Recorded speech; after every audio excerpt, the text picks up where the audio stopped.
Chapter 1053. Inside the Hall of Nectar. Li Zixuan said again. Your Majesty, I have an idea, but I don't know if I should say it. Li Er said unhappily. If you have something to say, just say it. Since when did you know how to do this? Li Zixuan smiled and said, Your Majesty, I think that if we want the people to do good for a long time and let the Warmtang Foundation continue to operate, we have to give out some rewards to encourage the people and rich merchants to donate money. Back then, Zilu was praised by Confucius for saving people from drowning, and Zigong was criticized by Confucius for not receiving gold for saving people. It's not completely unreasonable. Li Er couldn't help but say, Didn't you give the people who donated a certificate of honor? Isn't that a benefit? Li Zixuan shook his head and said, Your Majesty, this is just a small benefit. If we want the rich people to donate money willingly, we have to give them some sincere and tangible benefits. For example, some special treatment. Bastard! Are you asking me to become Lu Hong and sell my official position? Li Er suddenly guessed something and immediately slammed the table and stood up in anger. The Lu Hong he was talking about was Emperor Ling Han, a fatuous emperor who pushed selling officials to the extreme. Some emperors before Lu Hong had also sold officials, but most of them only did it occasionally, and the money they received was usually for the urgent needs of the country. Only this comrade Lu Hong was able to push this shady business of selling official positions to the extreme. The most ridiculous thing was that this comrade had actually opened an official exchange in the West Garden. He had clearly marked the price and openly sold officials. Regardless of talent, character, integrity, as long as one had money they could buy officials. And the money from selling officials would all go into Emperor Ling Han's own pocket. This guy even unified the market price of officials, and personally set the rules for selling officials. He set the price of an official's position to be 10,000 times the official's annual income. For example, an official's position with an annual salary of 2,000 sure was priced at 20 million. His method of selling officials was very innovative, and he was not willing to let go of any opportunity. Even Zhang Wen and the others, who had made great contributions and had a high reputation, had to first pay enough money to the emperor to buy an official position before they could ascend to an official position. Li Erjing had thought of the possibility of him selling his position, so he scolded angrily. Li Zixuan stared blankly, thinking, When did I ask you to sell your official position? Is it because your imagination is too rich? Your Majesty, I have no such intentions. This official's idea is that every year, we should select 3 people from the people who donated money, and give them the title of righteous merchants of the world. It was just a title. Not only would it not damage the prestige of the imperial court, but it would also stimulate the enthusiasm of the wealthy citizens to donate. Moreover, there were precedents before. It's just a few more, right? In order to prevent old Li from misunderstanding again, Li Zixuan directly told him his plan. Just a title? You brat, it's easy for you to talk. Do you think the title of righteous merchant is so worthless? Li Er said with a dark face. Your Majesty, I didn't say that it was worthless. According to my preliminary estimates, if a wealthy businessman wants to be selected, he will have to donate at least 50 to 60,000 strings of cash. This wasn't cheap at all. Moreover, all the land under the heavens belongs to the emperor, and all the people who live on the land are the emperor's subjects. Businessmen are also your Majesty's subjects. Why should your Majesty be so biased against them? Li Zixuan couldn't help but say. Li Er frowned and didn't say anything. After a while he said meaningfully, Ha! You're here to persuade me today. The division of scholars, farmers, workers, and merchants has existed since the spring and autumn period. And it has been like this for generations. How do you want me to change it? Li Zixuan clasped his hands and said, This official has never thought of changing the status of the merchants, but this official feels that giving the title of righteous merchant of the world to some merchants who have made outstanding contributions to the Tang dynasty should be harmless. For example, Feng Zhihua from before. Li Er thought for a moment and finally waved his hand and said, All right. I'll give you a place every year. Li Zixuan laughed and said, This official thanks your Majesty on behalf of the millions of merchants and poor citizens of the Tang dynasty. Li Er waved his hand and motioned for a certain someone to scram. Your Majesty, Does this year count? Scram. Oh. Hey. I didn't say it doesn't count. I just said scram. That means it counts this year too. Sitting in the carriage, Li Zixuan muttered to himself as he recalled the situation in the Sweet Dew Hall. Ah. As long as everyone gives a little love, the world will become a beautiful world. Ah. Just as he was thinking, Li Zixuan suddenly heard someone humming a tune outside the carriage. He couldn't help but feel happy. He thought to himself that this modern song had spread quite quickly after it came to the Tang dynasty. However, he didn't know that the reason why this song dedication of love could spread so quickly was that, other than the special tune itself, the main reason was that the first singer Fang Fian was extremely charismatic and sang it very well. While listening to people humming along the way, he unknowingly arrived home. Sir, you're finally back. He jumped out of the carriage and found little Fishy waiting at the door. Li Zixuan smiled and said, "What's the matter? Are you looking for me?" Little Fishy took out the newspaper from behind and walked to Li Zixuan. She pouted and said angrily, "Sir, you're asking the obvious. Why did you insist that I change the headline to this yesterday?" Little Fishy pointed at the headline on Datong Daily with a hint of displeasure on her face. Li Zixuan suddenly understood, but he said, "Oh, this headline. Little Fishy, don't you think this headline has a better meaning?" Little Fishy said angrily, "Humph, sir, you're still pretending. I did think so yesterday, but I only realized today that I was fooled by you. This headline is exactly the same as the song that was being sung at 100 Flowers Tower in Pingkongfang last night.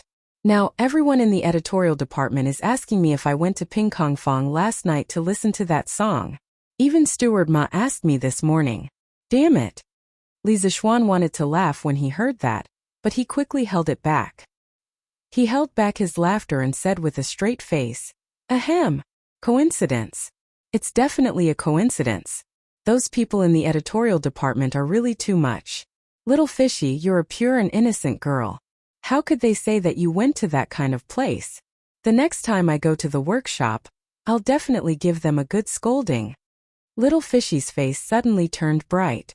She said, "That's right. Sir, you must give them a good scolding. I didn't go, but they insisted on slandering me. I did want to listen to that song, but there was no one to accompany me. These people are really despicable." Li Zixuan was stunned. He didn't get Little Fishy's anger at all. What was this little girl thinking all day long? She actually wanted to visit a brothel. Oh my God, was she a demon? Chapter 1054. In the morning, when the doors of the Warm Tang Foundation opened, it welcomed even more donors than the day before. Of course, there were also quite a number of people who came to donate money after listening to the song dedication of love. Speaking of which, the merchants who had donated money yesterday and received a certificate of honor for doing good, all of them had their certificates of honor framed and hung in the most conspicuous place in their shops, attracting the attention of the customers who came and went. When the shopkeepers who did not have a certificate of honor for doing good saw this, they were more or less unhappy, so they came today to get a certificate. Otherwise, if other people had one and they did not, wouldn't they lose out in terms of prestige? Li Zixuan was very happy to see this kind of behavior where people competed even when doing charity. He did not approve of people competing for power and influence, but he approved of people competing for charity. What he wanted was the kind of enthusiasm that if you donate 100 strings of coins, I will donate 200 strings of coins. The Warm Tang Foundation was still popular, but Curious Pavilion was not bad either. In fact, it was even more popular. The people who came to buy the coal stoves and honeycomb briquettes yesterday were all believers of Curious Pavilion. They firmly believed that the things from Curious Pavilion were the best, so they bought them as soon as possible. However, after the first batch of testers tried it, people realized that honeycomb briquettes were indeed better than charcoal by a few hundred times. Therefore, basically, people who were not poor came to buy the coal stoves and honeycomb briquettes. These things were the best tools to survive the winter, boil water and cook rice. As for those who were really poor and could not afford the coal stoves, they were hoping that the Warm Tang Foundation would come to send warmth. This winter, no one in Chang'an City would be cold anymore. Yo! Uncle Hu, Uncle Nyo, Second Master Lu, why are you all here? In the afternoon, Li Zixuan went to the workshop in Plum Village to check on the progress of the production of the coal stoves and honeycomb briquettes. However, he saw Hu Hanyun, Lu Wanshan, and the other villagers of Plum Village outside the workshop. Moreover, there were also villagers from other villages in his fief. There were at least a few hundred people in total. Young master, it's been cold recently, and there aren't many herbs in the mountains. It just so happens that you need manpower in your workshop. Since we farmers have nothing to do at home, we all came to help. Hu Hanyun was knocking on a piece of coal when he saw Li Zixuan coming over. He stopped what he was doing and replied. Fu Bin and his men were mining happily in Yifang County. Moreover, the goods route from Yifang County to Chang and had been completely opened. Basically, every 2 days a large batch of iron or sulfur ore and coal would be shipped here. The sulfur ores were naturally piled up in the warehouse, while the iron ores and coal ores were piled up outside the workshop. Because there were too many of them, they took up space inside. Yes, young master, you're using the coal stoves and honeycomb briquettes to do good deeds. Even if we farmers donate money, we won't be able to donate much. If we help young master make honeycomb briquettes, isn't that the same as doing good deeds? Just nice, I can do some work in the winter to warm up my body. Second Master Lu was old, but his body wasn't old at all. He always looked hale and hearty, and it felt like some young men in their 20s or 30s weren't as strong as him. Li Zixuan listened and nodded. That's fine too. One more person means one more share of strength. Moreover, the farmers can also earn more money because of this. Not bad, not bad. At first, Li Zixuan didn't let Faubert recruit people from his fief. The main reason was that the commoners usually had to go into the mountains to gather herbs. Moreover, recently, every household was basically distributing bean sprouts. He expected that they wouldn't be able to free themselves. However, since the situation was like this now, he didn't have any objections. It was more reassuring to recruit people from his own side than outsiders. Young master, Xiao Hu and the others refused to accept wages no matter what. This old man has been trying to persuade them until my mouth is about to break. Just as Li Zixuan finished speaking, Faubert's voice came from behind. There's actually such a thing? Li Zixuan was startled. He immediately looked at Hu Hanyun and Second Master Lu and said seriously, Uncle Hu, Second Master Lu, this work is like doing business. How can you only contribute and not receive money? How can I have the face to ask the workshop to hire you to work like this? Old Hu said stubbornly, Young master, I, Old Hu, have never done business before, and I'm not doing business now. We all owe young master a favor, and we're all here to return the favor. We all know how young master usually treats us. At this time it's not a busy farming season, and we have nothing to do at home. We're all here to help and put in some effort. How can we still ask young master for money? Don't you think so? Yes. Xiao Hu's words are reasonable. We farmers don't know how to do business, but we understand the fickleness of human nature. What's the point of money? Now that everyone can eat, drink, and wear warm clothes, it's enough. Why do we need so much money? Second Master Lu couldn't help but interrupt. That's right. We have to have a conscience. We can't accept this wage. Yes, we can't accept it. Young master, please don't try to persuade us anymore. My family has made a lot of money from selling bean sprouts recently. If we really want to calculate it, we should be the ones giving young master money, not the other way around. So we definitely can't accept this wage. At the side, the other farmers in Li Zixuan's fiefdom all shouted loudly. Li Zixuan smiled helplessly. These farmers were usually quite clumsy with their words, but now each one of them was better than the other. Moreover, their thoughts were very clear. He didn't know how to persuade them even if he wanted to. All right then. I'll accept the friendship of my fellow villagers. It's fine if you don't accept the wage, but everyone has to eat lunch at the workshop. It's best if you call your wives and children over to eat. There'll be enough food. Some friendships could not be measured with money. It would only be an insult to these friendships, so Li Zixuan decisively stopped trying to persuade them. Instead, he said half-jokingly, Good. That's not a problem. Haha. I, Old Hu, can eat a few more bowls of rice to my heart's content. Hearing Li Zixuan's bold and unrestrained words, the other farmers also laughed heartily. When the other farmers who came to work saw Li Zixuan and the other farmers in the fiefdom, their eyes were filled with yearning. At this time they, who could get paid, started to envy the farmers in the Han village, Plum village, and Liujia village who couldn't get paid. This was because they also wanted to have such a kind-hearted master. Faubert asked the people below to improve the food conditions of the construction site. At the very least, we must ensure that there's fatty meat in every meal. After entering the workshop, Li Zixuan said to Faubert.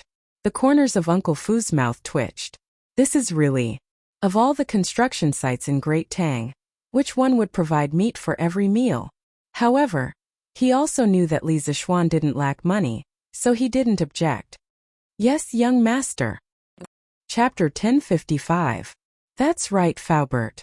The workshop recently gave me 2,200 coal furnaces and 220,000 honeycomb briquettes. I have a use for them. Li Zixuan thought for a moment before speaking to Faubert. He planned to give 2 coal furnaces and 200 honeycomb briquettes to every farmer in his fief for free. Since the farmers were not willing to accept wages, he could only use this method to give them benefits. Furthermore, it did not add up to much, and he had already donated 20,000 strings of cash to the Warmtang Foundation. There was no reason for him to only take care of outsiders and neglect his own family, right? Young master wants so many coal furnaces and honeycomb briquettes. Are you planning to give them to the farmers? Faubert thought for a moment and understood Li Zixuan's intentions. Furthermore, after interacting with Li Zixuan for so long, he had more or less figured out Li Zixuan's personality. He knew that Li Zixuan had always been very kind to his own people. Haha, that's right. We can't really let the farmers work for free, right? Li Zixuan said with a smile. Faubert shook his head and did not deny it. In any case, he felt that Li Zixuan was already very kind to the farmers. Even if he did not give them wages, there was nothing wrong with it. Faubert, can the workshop keep up with the iron smelting speed, the furnace speed, and the honeycomb briquettes production speed?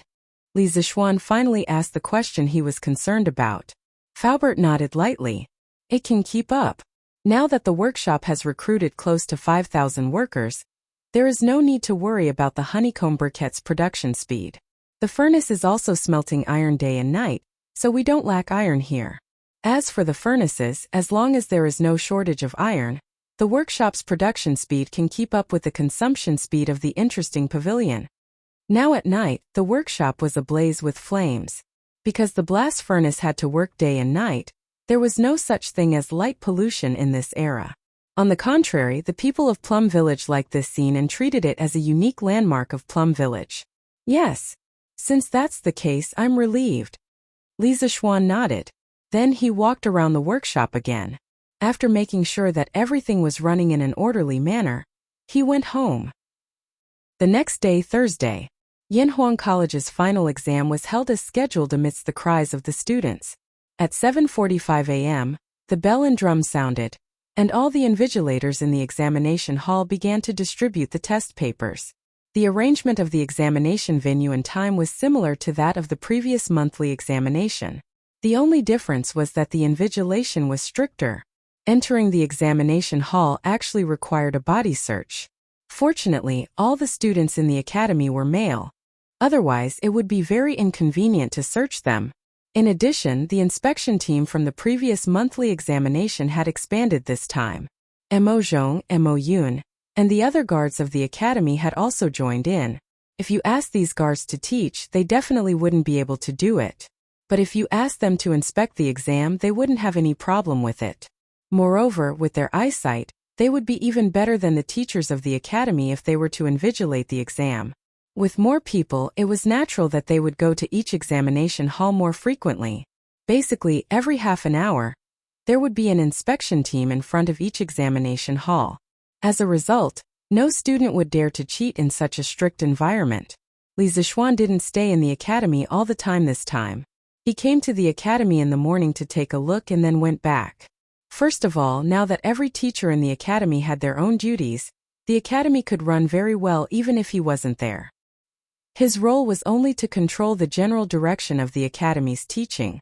Moreover, he had something to do at home these 2 days, so he had to go back. This morning, Faubert sent someone to deliver the heating pipes and radiators that Li Zixuan had ordered previously. As for the heating boiler, it could be used after a slight modification of the one at home. Although Li Zixuan was eager to experience heating, he still went to the academy to inspect it. After that, he came back with a group of guards and servants to start installing heating in the house. The main hall in the front yard, all the bedrooms in the house, including the maids' and servants' bedrooms, and the 2 study rooms, all needed to be installed with radiators. Under Li Zixuan's command, Peng Feiji, San Bao, and the others started the large-scale renovation of the heating system in the residence. Feiji, take 5 people and carry these 8 radiators to the west courtyard. As for the pipes outside, you guys install them according to the method you used in the front yard, understand? Understood. Xiongda Xiong Air. You 2 brothers, get 2 more people to carry this boiler to the east courtyard. While you're at it, help me install the pipes on the boiler. Remember, the valve on the boiler must be opened. I'll go check later. If it's not done properly, run 10 kilometers. Yes. Marquis. Sanbao Fu. Take a dozen men with you and move the remaining pipes and radiators to Yunshan Villa. I'll be there in a moment. Yes, young master. Since Li Zixuan had explained the installation method of the heater to everyone in advance and explained the relevant terms to them, Peng Feiji and the others could still understand the modern terms that Li Zixuan mentioned, such as heater, heater pipe, valve, and other modern terms. Under his command, when it was close to noon, a total of more than 40 rooms in the Li residence that needed heating had all been installed with radiators. The heating pipes had also been preliminarily installed, and all that was left was to test run. Old Man Li, Madam Li. There were also the 3 members of the Yi family. They stood at the side, stunned. They couldn't even get a word in because they had never seen such a thing before. They could only watch from the side as Li Zixuan ordered the people to get busy.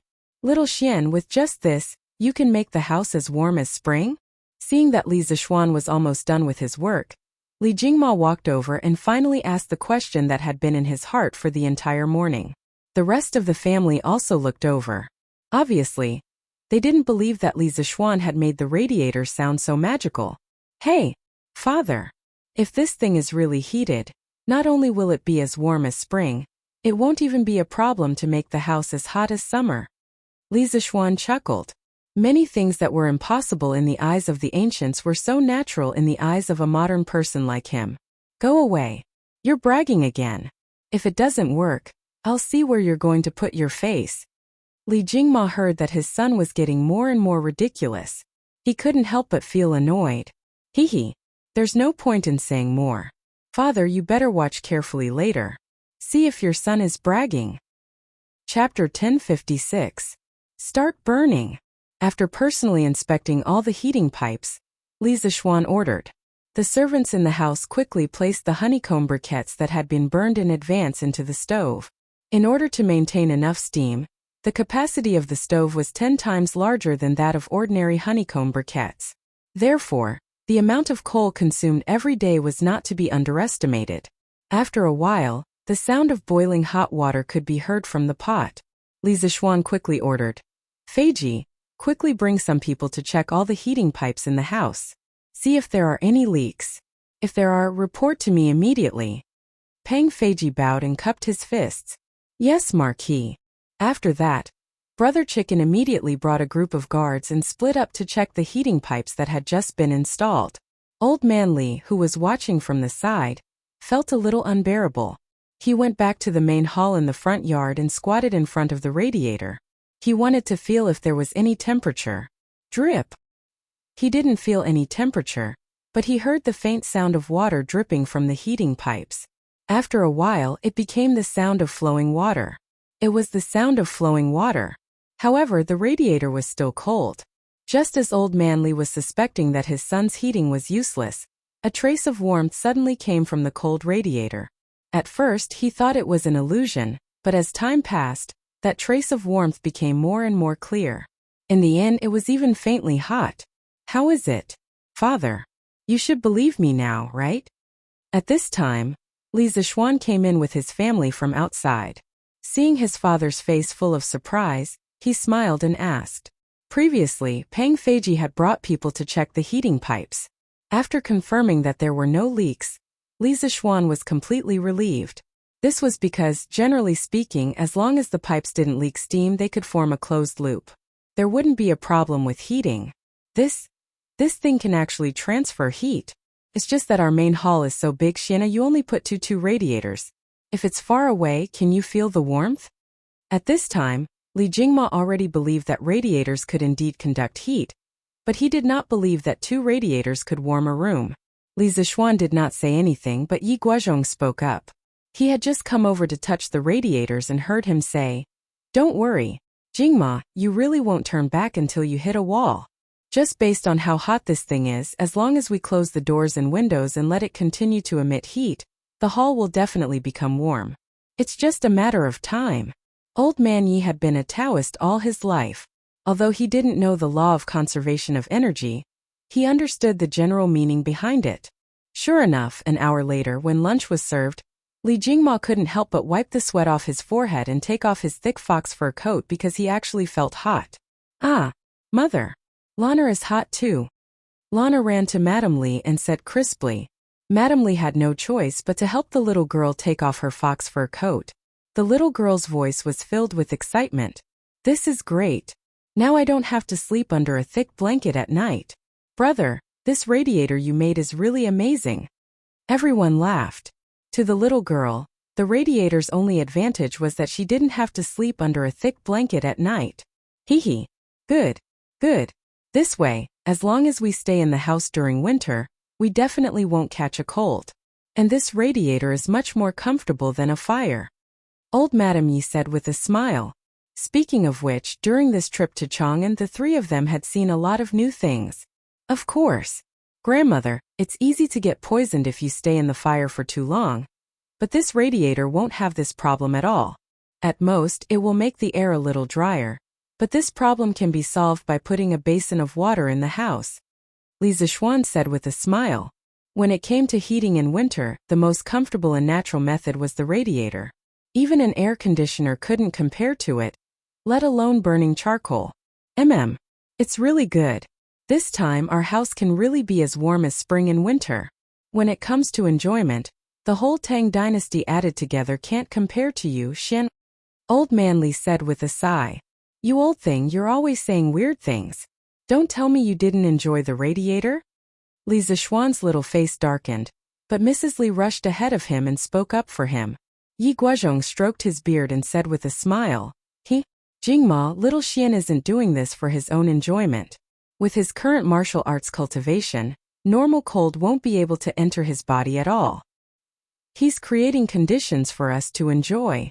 Old Man Yi finally said something fair. Li Jingma was embarrassed by his slip of the tongue. Li Zixuan didn't blame his father. Li Jingma was his father, so what if he said a few words? Don't just talk about it. Father, mother, grandfather, grandmother, let's eat. I'll go to Yunshan again in the afternoon and install radiators there. The next morning, almost everyone in the Li residence was in high spirits. Compared to a few days ago, it was like the difference between the heavens and the earth. If you ask why, of course it was because of the radiator. Sleeping in a heated room at night, they didn't even need to warm their beds. They could fall asleep after lying down for a while. However, before they went to sleep, they didn't forget Li Zixuan's suggestion and put a basin of water in their room. It was hard not to be energetic when they woke up in the morning. This radiator is really something. I never dreamed that the house could be as warm as spring and winter. Yeah, when I went back to my room last night, I took off all my clothes, but I didn't feel cold at all. This radiator that young master installed is really amazing. Young master is really good to us. This radiator must be very expensive, but young master installed it for us without even thinking about it. Damn it, there were 6 people who betrayed young master for money last time. Those people should be struck by lightning. That's right. Strike them to death. Now, even if someone wants my life, I won't betray young master and the Li family, let alone give me money. Yes, even if we die in the future, we won't betray young master. The servants got up early to boil water, cook and clean the courtyard. The most discussed topic was the radiator that they experienced last night. When they talked about this, the servants were all grateful to Li Zixuan. If the same thing happened in other people's homes, the master would definitely not let the servants enjoy such a good thing like radiators. At this moment, Leonor was glad that she didn't betray Li Zixuan, but she also felt a little guilty that she almost betrayed Li Zixuan. She had mixed feelings. Now all she could do was serve the master with all her heart, repay his kindness and atone for her sins. Chapter 1057. Li Zixuan didn't know what the servants were thinking. Yesterday, he had installed a heater in the servants' room. It was just a humanitarian gesture. Although he had transmigrated to the Tang dynasty, Li Zixuan still had some modern thinking in his bones.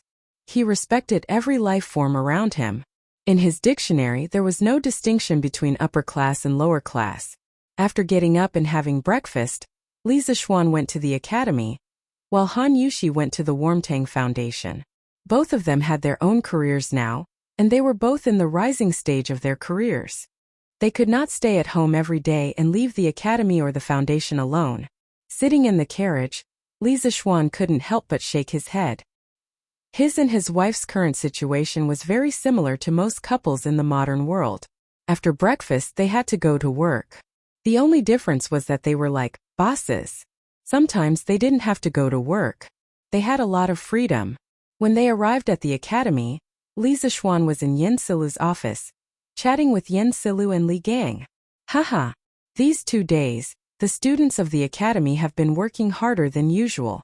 I was in the cafeteria just now, and I met a student who was eating and reading at the same time. It's really not easy. Yin Silu sighed with a smile. Li Gang shook his head. That's nothing. Last night, this old man had a sudden impulse and went to the student dormitory to check on the dormitory. I found that it was already 9:45 p.m., but some dormitories were still lit up. This old man went in to take a look and saw 6 people neatly lying under the lights, reading books. This old man originally wanted to punish them according to the rules of the academy, but when I thought of how hard they had worked, I directly let them turn off the lights and go to sleep. Sigh. In the end, it's Yamacho's fault for bringing the exam forward so suddenly. The old man didn't blame Li Zixuan. He mainly cared about his students. At his age, fame and fortune were no longer important to him. The only thing he cared about was passing down his legacy. Yinhuang College was the place where knowledge was passed down. He had long regarded this place as his home and the students of the college as his own children. Sirs, in fact, people are forced to do so. The students are working so hard mainly because they feel a sense of urgency. They are still young, and a little pressure can only be good for them. There is no harm. Li Zixuan explained. To Li Zixuan, who had experienced the college entrance examination in his previous life, this was not a big deal. Besides, the earlier the exam, the earlier they could enjoy it. Now that the weather was so cold, wouldn't it be great if a portion of the students could have a holiday after the exam? As for why it's only a part and not all. Oh right. Mr. Yin. After the exam this afternoon, tell the students not to leave in a hurry. I have something to announce.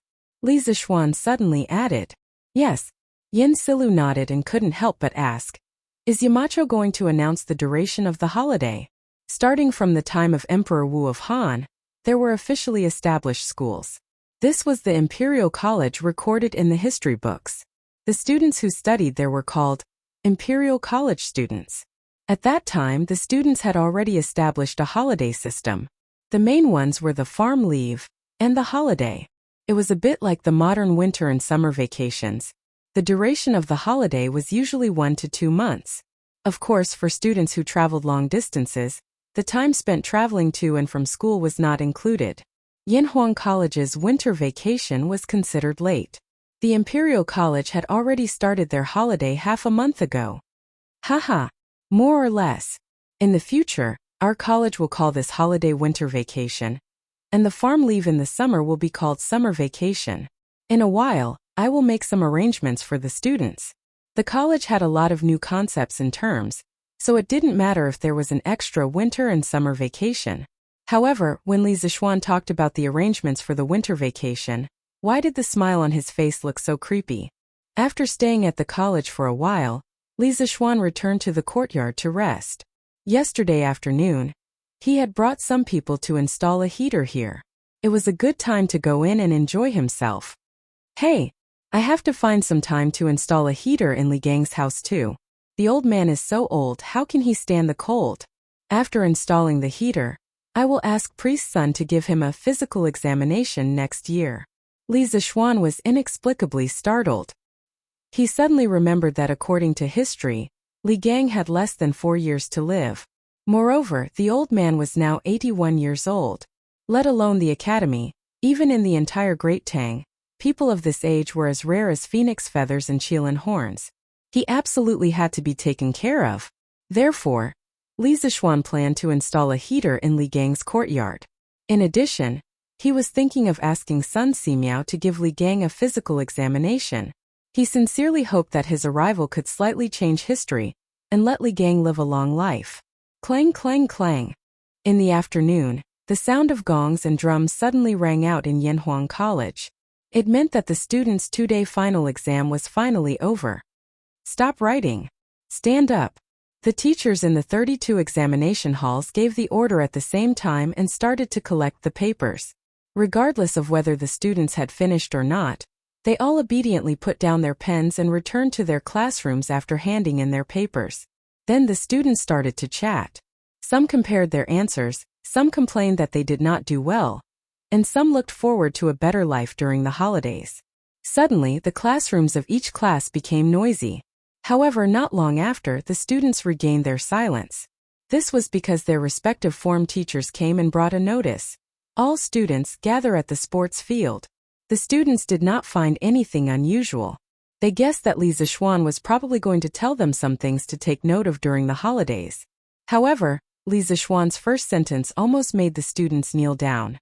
Students, although the final exam to test your results for this semester is over, your semester is not over yet. You have more important tasks to do next. Buzz buzz without any pleasantries. Li Zixuan immediately laid out his plan. The students were still fantasizing that they could finally finish their exams and go home to relax during the holidays. They didn't expect that their dreams would be mercilessly shattered by Li Zixuan in one fell swoop. The students found it hard to accept and could not help but whisper to each other below the stage. Damn! Does Yamacho mean that they are not going to give us a holiday? No, it's going to be the Chinese New Year in about 20 days. What does Yamacho mean? Please don't give us a holiday. My house is far away.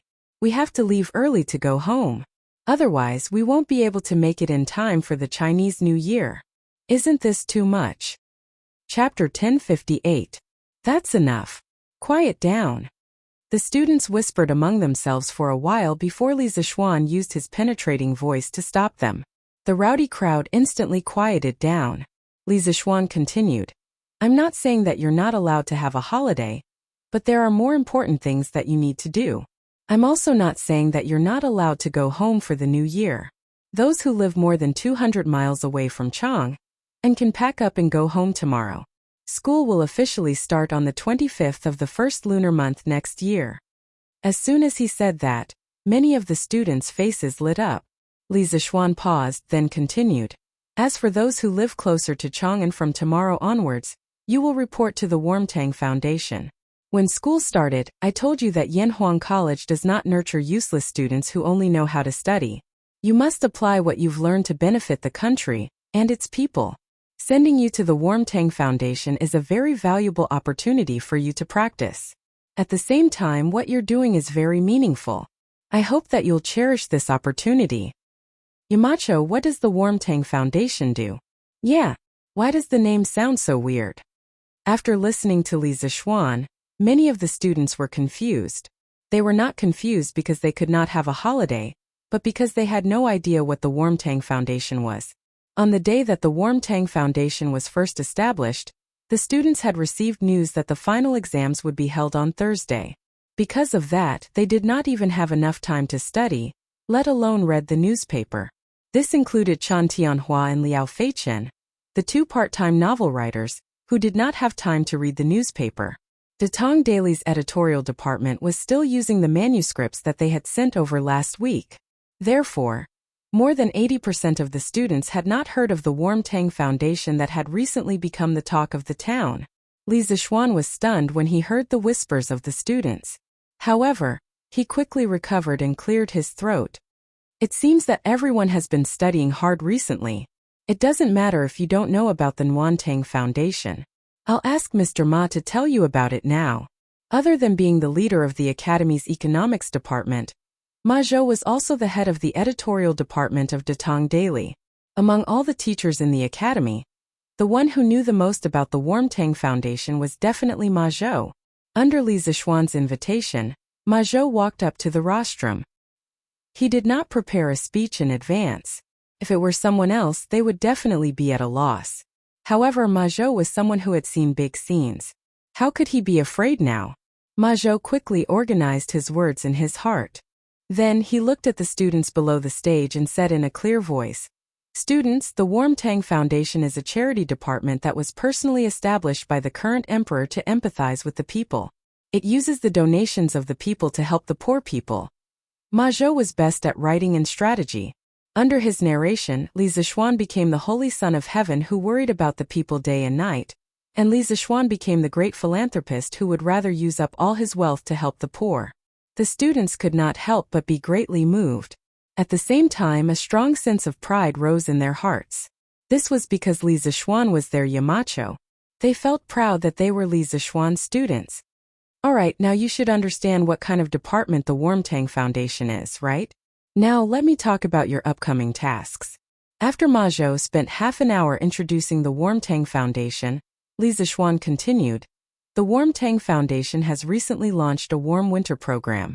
By distributing free coal stoves and honeycomb briquettes to the poor people in and around Chang'an City, they will be able to afford warmth. Your task is to be responsible for distributing the coal stoves and honeycomb briquettes. This task is actually not simple at all. First, you have to select the people who meet the requirements and confirm that there is no one who is pretending to be poor because they are greedy for our things. Then, you have to bring people to deliver the coal stoves and honeycomb briquettes to the people who meet the requirements. Finally, you have to make a record of every donation and summarize the accounts every 1 or 2 days. These tasks are indeed difficult for you.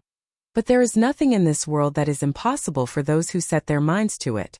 Among you, some of you will take part in the imperial examinations after you graduate from the academy and enter an official career. Some of you may stay in the academy and continue your studies. Some of you may only want to use the knowledge you have learned to settle down in a corner and become a rich man. But no matter what, you cannot forget that you graduated from Yanhuang College. Since you are a student of Yanhuang College, you have an obligation to do something for the Tang Empire and the people of Tang Empire. Many years later, when you look back on this holiday practice, you will definitely not regret the effort you have put in. Good and evil will be repaid, and the heavens will reincarnate. Your good deeds will definitely be rewarded. I hope that you will put your heart into this holiday practice. I hope that you will use your love to warm this city. Use your love to warm this city. After Li Zixuan finished speaking, the entire field suddenly became quiet. At this time, no one had any complaints about Li Zixuan not having a holiday because Li Zixuan's words had touched them. Use your love to warm this city. The Tang people's sense of national honor was actually the strongest in the entire history of China. They loved this land and their people. Now that they had a chance to help their people, how could they not help because of their own selfishness? Yamacho, I want to join too. I don't have to go home for the new year.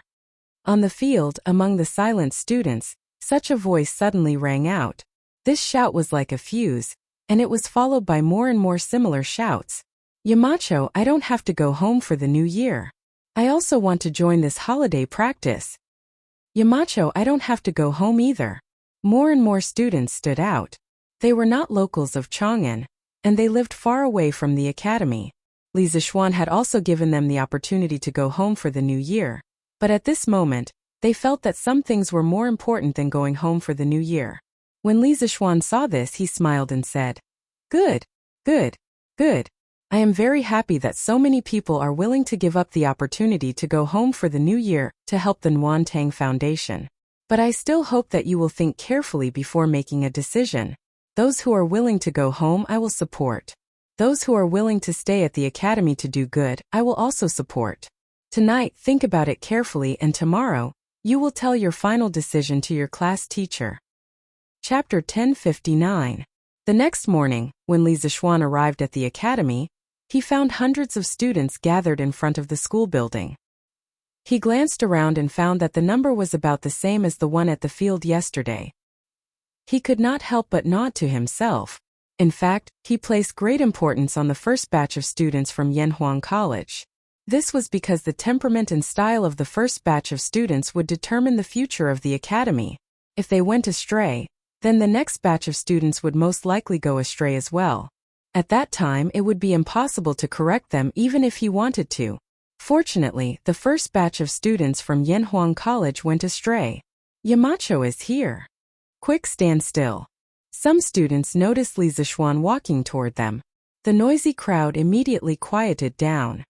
Yamacho, other than 2 students who have urgent family matters, the rest of the students are willing to join the warm winter operation. Ma Zhou walked to Li Zixuan's side and said, Li Zixuan nodded, then walked to the front of the group of students. He paused for a moment before saying, Haha, I'm glad that most of you have chosen to stay. In the next half a month, you will definitely get more than what you put in. Alright, I've said everything that needs to be said yesterday. Let's go now. To the Warmtang Foundation. Okay, the students answered loudly. And so, more than 600 students, led by Li Zixuan, left Yunshan and headed toward Chang'an City.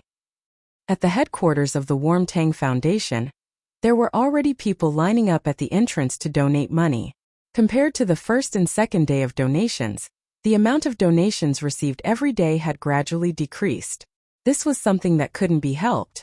When something new first appeared, there would be a period of popularity. After that, people would gradually return to their rationality. In fact, the current situation was enough for Han Yushi and the others to be busy. Collecting donations every day was easy. However, when it came to closing the accounts every night, it was not easy at all.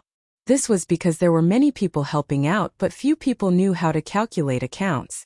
Most of the time, Han Yushi was the one who personally went into battle. Uncle Wang, arrange for someone to go to the workshop and get some more certificates of honor. I heard from Sanbao that we are running out of certificates of honor here. The workshop was originally a small room used to store blueprints. Han Yushi had transformed it into a study room. At this moment, she was sorting out the accounts while speaking to Wang Zhong. Yes, madam. Wang Zhong accepted the order and left. Han Yushi lowered her head again, but she suddenly heard a commotion outside. She thought for a moment and recalled what Li Zixuan had told her last night. So she quickly got up and walked out of the door. Sure enough, there were already hundreds of students in the front yard of the workshop. They were all dressed in scholarly robes. When they stood together, they looked really imposing. Those who were about to donate money couldn't help but whisper when they saw this scene. Wow! Where did these half-grown children come from? Are you here to help? They seem to be students from Yanhuang College. What? A student of Yanhuang College? Did Marquis bring these students to help? Ignoring these people's whispers, Li Zixuan was about to lead these students to the backyard when Han Yushi happened to come out. Greetings, madam. Before Li Zixuan could say anything, the group of students behind him shouted loudly. It was the first time most of them had seen Han Yushi. Sure enough, seeing was better than hearing about her. The students couldn't help but sigh in their hearts that Yamacho and Madame Yamacho were really a match made in heaven. Han Yushi smiled slightly and said, No need to be so polite. I'll have to trouble you for the next few days. It's no trouble at all. The students immediately responded when they heard this. Their voices were so loud that it was as if they had been injected with chicken blood. The corner of Li Zixuan's mouth twitched. He thought angrily in his heart, a bunch of little brats. Why didn't I see you so energetic when I asked you earlier? Okay, this is not the place to talk. Let's go to the Drunken Wind Pavilion behind. Li Zixuan waved his hand and led everyone to the Drunken Wind Pavilion behind the workshop. It was his original office courtyard and also the place where he had invented the wireless telegraph. He planned to divide the work and make some strategic arrangements for the students there. Qing Ke, now the county magistrates of the 22 counties under Chang, and will cooperate with our work. From today onwards, you will be the first team leader of Operation Warm Winter. You will be responsible for bringing people to contact the county magistrates. You have to quickly draw up a list of the poor in each county. Tell them not to over-report or under-report. Otherwise, if I find out, I will definitely settle the score with them. More than 600 teachers and students were gathered in the Drunken Wind Pavilion. Of course, the house couldn't hold so many people. Li Zixuan simply held an impromptu meeting under a pavilion in the courtyard. Li Tai was the most suitable person to be in charge of contacting the local magistrates. With this little fatty around, how would the county magistrates dare to be sloppy? If you asked them to go east, they wouldn't dare to go west. Li Tai didn't expect good things to come so quickly. He couldn't help but feel energized. He quickly nodded and said, "Yes, Yamacho. I guarantee that we will complete the task. But how many people are there in the first team?" Li Zixuan thought for a moment and said, "I will allow you to have 100 people. You can choose your own people. Of course, the other students can also recommend themselves. But in the end, both sides have to agree." "Okay. Qingke understands." Li Tai nodded and replied. Li Zixuan continued, "Li Ku, I appoint you as the second team leader of Operation Wormtang. Chang Chumo will be the vice leader. Your second team's main task is to follow the list provided by Qingke and deliver the coal and honeycomb coal produced by the workshop to the poor people. You can arrange the transportation yourself or ask the students of the academy for help. But you must control the cost. The total operating cost of your second team must not exceed 500 strings of coins. I will allow you to have 400 people in your team. As for which students to choose, you can discuss it later." Li Zixuan felt that it was necessary to let Li Ku control the cost. Otherwise, this child could directly spend money to hire thousands of people to help deliver the goods. Then the rest of the students would be useless. This was not the way to do charity. "Yes, Yamacho." Li Ku frowned, but he still replied in the end, "Okay, Yamacho." Chang Chumo was also a little excited. He secretly thought that Li Zixuan didn't cheat him this time.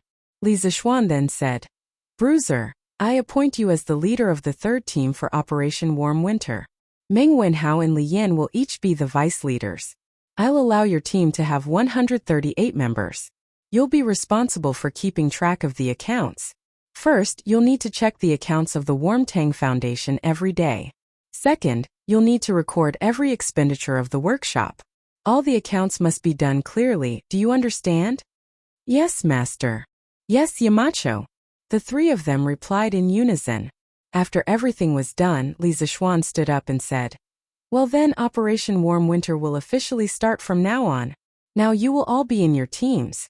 Everyone must choose a team. After you are in your teams, follow my instructions and start working." Chapter 1060. Inside the Drunken Wind Pavilion, the students were quickly divided into teams, according to the size of their respective teams. The team leaders of each team were all well-known students in the academy. This way, at least they would not be in a situation where they did not know who was better. After the students had chosen their teams, the three teams immediately began to move. Li Tai divided his first team into 22 teams. They went to Chang'an County, Wanyan County, and the 20 counties outside of Chang'an City. He personally led a team to Chang'an County.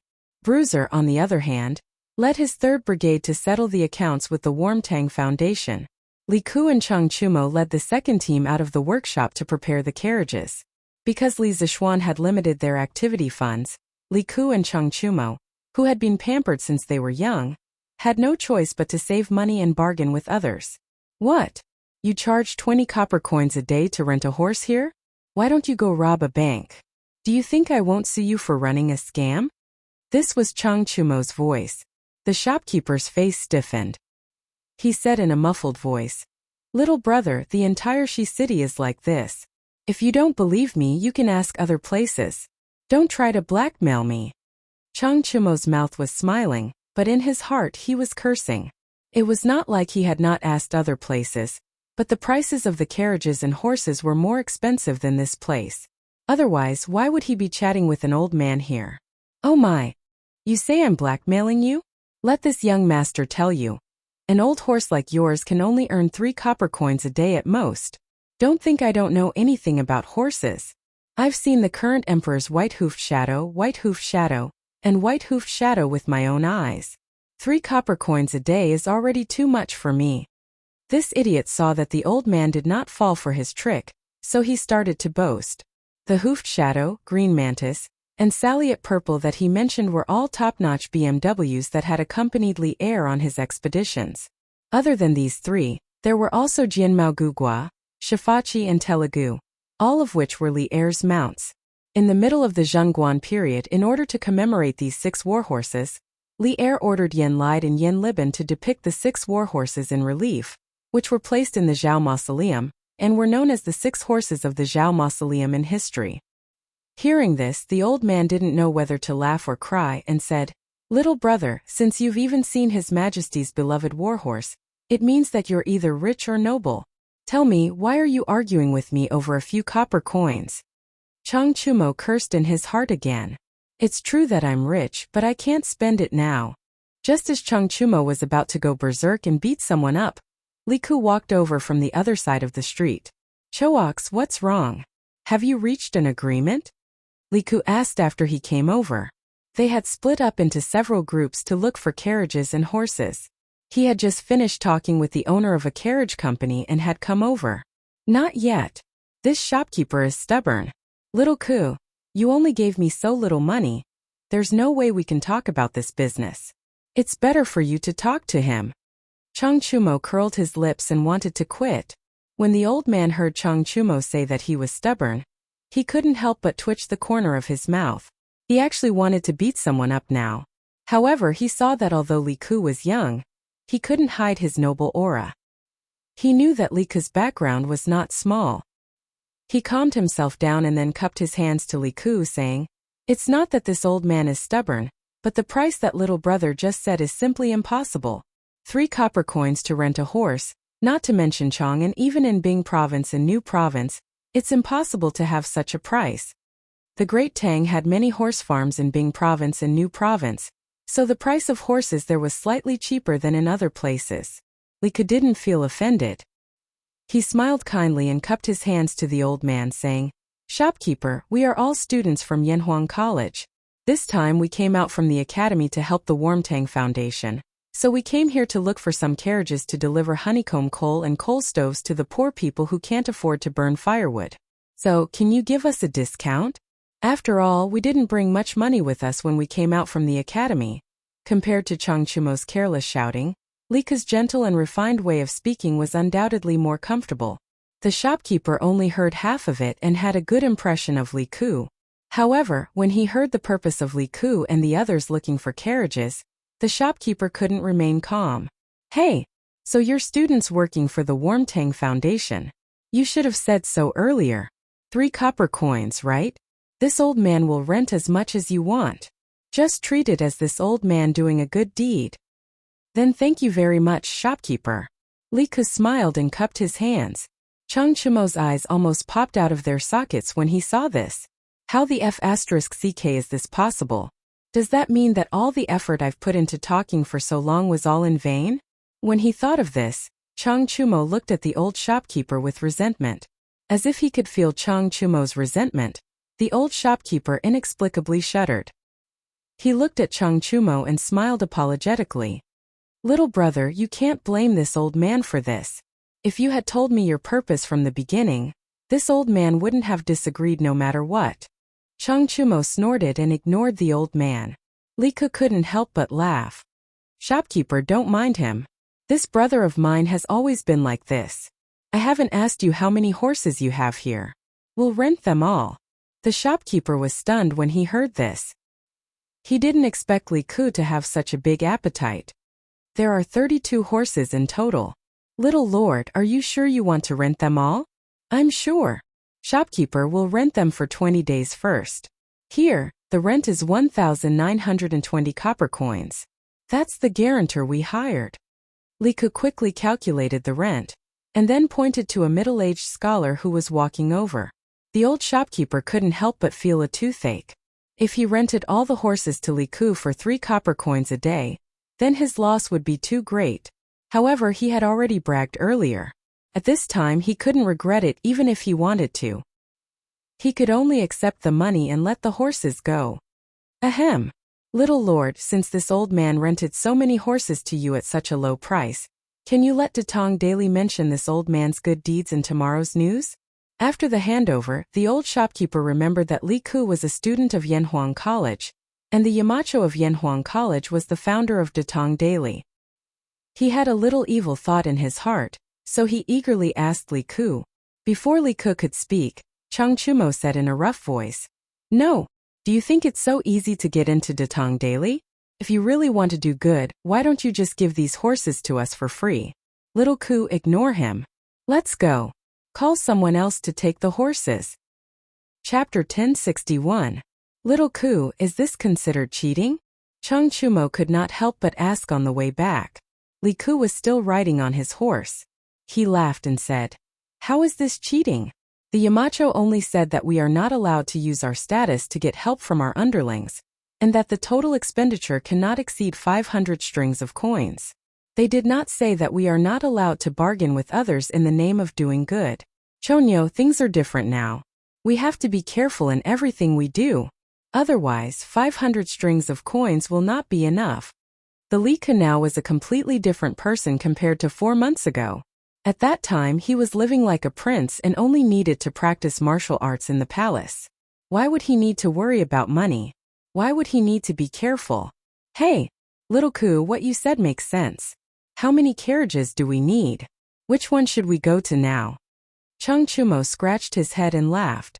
Actually, as long as they could complete the mission and not be caught by Li Zishuan, he could not be bothered to find out if this was cheating. Li Ku's lips curled into a smile.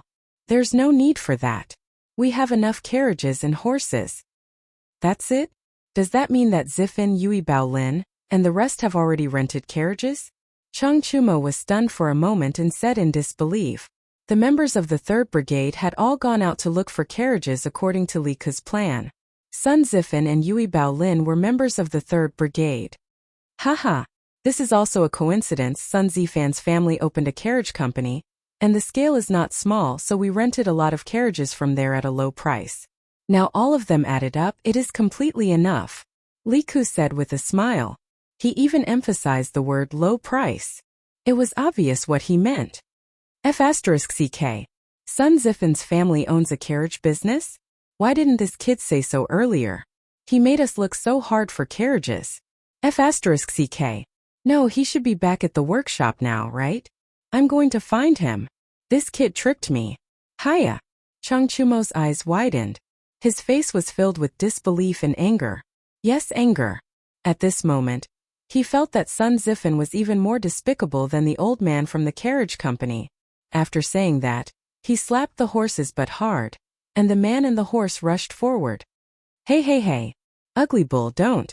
Li Ku hurriedly urged his buttocks to catch up and dissuaded him. Zifin usually doesn't care about his family's business. He only just remembered that his family has a carriage business. We can't blame him for this. Instead, we have to thank him. It's because of his family's carriage business that we saved more than 20 strings of money. Money. When it came to money, Chang Chumo felt a headache coming on. He could not help but wonder in his heart. Is this still the king of Han, Li Ku? Why do you only care about money? All right then. For your sake, I won't be angry with that brat. Chang Chumo waved his hand. He didn't want to hear Li Ku talk about money anymore. Qingke, how are the preparations on your side? Did you get the list of the poor people in each county? When it was close to noon, all the students returned to the Drunken Wind Pavilion in the backyard of the Warmtang Foundation. This used to be the workshop of the Strange Taste Pavilion, so of course there was a cafeteria. Half of the chefs in the academy's cafeteria had been transferred here by Li Zishuan, so the students had lunch there.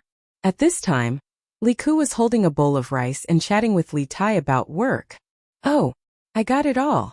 I'll give it to you after I finish eating. Li Tai's cheeks were puffed up. He used to be a person who lived like a prince, but after being trained by Li Zishuan, he could enjoy eating from a big pot of rice. Especially when he was in the academy's construction team, Li Zishuan's lecture left a deep impression on him. At least from then until now, he had never wasted a meal in public. Good. Our 3rd Brigade's carriages are ready. This afternoon, we'll go from house to house and deliver coal stoves and honeycomb briquettes according to the list. Li Ku said as he stuffed rice into his mouth. Little Ku, I don't think it's nice to say coal stoves. We should call this warmth. Didn't Yamacho say that? We're participating in the Warm Tang Foundation's warm winter operation, so it's only right that we call it warmth. Li Tai's eyes turned as he corrected Li Ku. Li Ku thought about it and also felt that coal moldy stoves didn't sound nice. He nodded and said, "Okay. Then we'll go and deliver warmth to the poor people in the afternoon." Li Tai smiled and said, "Yes, that's right. But did you hire a coachman?" "Why would we hire a coachman? A coachman's salary is dozens of copper coins a day. Where would our 3rd Brigade get that much money?" Li Ku said subconsciously.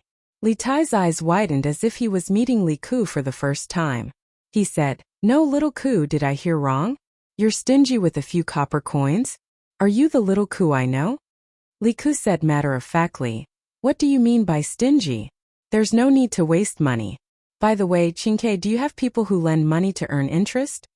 Li Tai was puzzled. "Yes, I do. But why are you asking about this, Little Ku? In ancient times, the rich and powerful all did this kind of business where they lent money to the poor and earned interest. One of the 4 princes of the Warring States period, Meng Chongjun, used this business to raise 3,000 mercenaries." Li Ku replied, "It's not convenient for us to carry around the 500 strings of coins that Yamacho gave us, and we don't need that much money at the moment. Why don't you get your people to lend 300 strings of coins to people who are short of money? It doesn't matter if the interest is low, as long as it's safe." Li Tai was completely speechless when he heard this. To think that Li Ku was so meticulous in his calculations, he really suspected that Li Ku was possessed by a devil. "Heh, Little Ku, you're quite quick-witted. Using money to earn money, not bad, not bad." Li Zishuan, who had just finished eating at home, heard the second half of the conversation between Li Ku and Li Tai and couldn't help but laugh. Although he didn't support Li Ku's business of lending money, he still appreciated Li Ku's idea of using spare money to earn money. Because if an ordinary person was in Li Ku's situation, they would only use the 500 strings of coins in their hands sparingly. Very few people would be like Li Ku, not only saving money, but also earning money. "Yamacho." The 2 brothers heard and hurriedly turned around to greet him. You guys continue to eat, don't worry about me." Yamacho, I'm not breaking the rules, right? I just feel that it's inconvenient to leave the 500 strings of coins with us, so I thought." Li Ku's face turned red and quickly explained. Chapter 1062. "Huh, you're trying to cover it up." Inside the Drunken Phoenix Pavilion, Li Zishuan looked at Li Ku and said with amusement, "I've said before that you're not allowed to use your status to ask for help from others. Now that you're asking Green Sparrow for help, aren't you asking for help from others?" Yamacho." Li Ku's face froze and he was speechless. Li Zishuan continued, "But I'm glad that you know how to increase income and reduce expenditure. You said that it's inconvenient to carry 500 strings of coins around, and that's not unreasonable. But we're Yanhuang College's people, and we have to solve problems when we encounter them. When this matter is over, Little Ku, you can think of a way to solve this problem. If you can solve it smoothly, then you'll start a new era, and your name will go down in history." Although it's inconvenient to carry 500 strings of coins was just an excuse that Li Ku came up with, this was indeed a problem that Great Tang was facing. Not only would a cumbersome currency affect trade, it would also affect the economic development of a country. The Song dynasty was not as strong as Tang, but why was its economy the largest in ancient China? It was because banknotes replaced the heavy metal currency, and it greatly promoted the prosperity of domestic commerce. At that time, the Song dynasty's imperial court collected business taxes every year, and it far exceeded the agricultural taxes. Li Ku's excuse reminded Li Zishuan of the financial plan he had been planning for Tang, banknotes and banks. These 2 things must be done in the future. Start a new era? Go down in history? Li Ku originally thought that he would be reprimanded, but he never expected to hear such a shocking thing from Li Zishuan. His breathing became a little rapid. "Yamacho, what method is so powerful? Can go down in history directly?" Li Zishuan laughed. "You have to think about it yourself. Come find me when you've thought about it." After that, he left with his hands behind his back, leaving a stunned Li Ku behind. "Hey, Little Ku, don't think about it. Eat first, we still have work to do in the afternoon. Li Tai saw that his brother seemed to have lost his soul, so he pushed Li Ke's arm and said, "Oh, oh." Li Ke came back to his senses and continued to shovel rice into his mouth. "Taiju, open the door. The people from the Warm Tang Foundation are here to deliver the coal stove." In the afternoon, in the Maojia village of Xinfeng County outside Chang'an City, 4 or 5 students from Yanhuang College were driving a carriage. They followed a middle-aged man with a stocky back and a bear-like waist and knocked on a shabby courtyard door. "Mao Lijeng, our captain said that it's to send warmth. You can't call for coal stoves." It turned out that this middle-aged man was Li Zheng of Mao Village. Hearing him shout like that, the students behind him quickly corrected him. "Haha. Fine, fine, fine. That's called sending warmth. As expected of a scholar, even the way he speaks is different from the people in our village." Mao Lijeng didn't get angry. Instead, he gave a simple and honest laugh. Then he shouted towards the dilapidated courtyard. "Hey! Taiju, open the door. Someone is here to bring you warmth." Only then did a skinny little girl come out of the courtyard. It was winter, but she was only wearing a few pieces of unlined clothing. Moreover, they were all tattered. If one looked closely, one could see that her 2 legs were trembling. "Li Zheng, you're here." The little girl opened the courtyard door and greeted Mao Lijeng. Then she timidly began to look at the students behind Mao Lijeng. "Haha, Dia, where's your father and mother?" Mao Lijeng walked in with the students of the academy. He looked around and then asked, "Lijeng, my mother went to the mountains to collect firewood. My father's legs acted up again 2 days ago. He's still in bed now." The little girl replied, "What? Taiju's legs aren't listening to him again? Sigh. It's not good to have an attack in the winter." Mao Lijeng was stunned. He sighed in surprise and then said to the students behind him, "Hey, you guys don't know. Taiju accidentally broke his leg when he was hunting in the mountains. Every time it's cold, he can't get out of bed. Therefore, in autumn and winter, it's usually Dia's mother who is busy with the work inside and outside the house. Sigh. Let's not talk about this first. Come in, come in. Dia, go and boil some hot water. Today we're all literary stars. We're here to bring coal to your family, to bring warmth." After that, Mao Lijeng led the group of Yanhuang College students inside. "Mao Lijeng, you go in first. We'll go and take down the coal stove and honeycomb briquettes from the car," a student said. Only then did Mao Lijeng realize that there was a car full of warmth behind him. He patted his head and said, "Hey, look at my memory. I almost forgot about this. You guys are all literary stars. How can you do this kind of rough work? You guys go in and rest. I'll do it. I'll do it. I guarantee it won't be wrong." Although Yanhuang College was in Lantian County, it was very famous. Not to mention Xinfeng County, even hundreds of miles away from Lantian County, there was no one who didn't know about it. Yanhuang College's tall and magnificent building had become the immortal palace in the human world through word of mouth. Students who could get into Yanhuang College were naturally literary stars. Moreover, Li Zishuan, the Yamacho of Yanhuang College, was full of righteousness. He had always taken care of the people in his fief. Everyone knew about his benevolence. Therefore, the people were very respectful to Li Zishuan and Li Zishuan's students. "Don't. Mao Lijeng. Before we went down the mountain, the Yamacho told us that we have to do it ourselves. We can't let others do it. Thank you for your kindness." The students of the college quickly stopped him. "Sigh. Fine. Since that's the case, I won't break the rules of your college. But you guys are so soft and tender. Oh no, I mean you guys who study all year round. How can you move this?" "Haha. Mao Lijeng, don't worry. We moved this up ourselves. Of course we can move it down." Half an hour later, the students moved a coal stove and 50 honeycomb briquettes into the dilapidated house. After patiently teaching the little girl how to use the coal stove and repeatedly reminding her to pay attention to the ventilation when burning the briquettes for warmth, the students left under the little girl's sparkling eyes and the man named Tieju's endless gratitude. They still had to hurry to the next house. Big brother, wait a minute. Which one of you dropped your money bag?" But who knew that the group of students hadn't gone far when the little girl chased after them again. She was holding an exquisite black purse in her hand.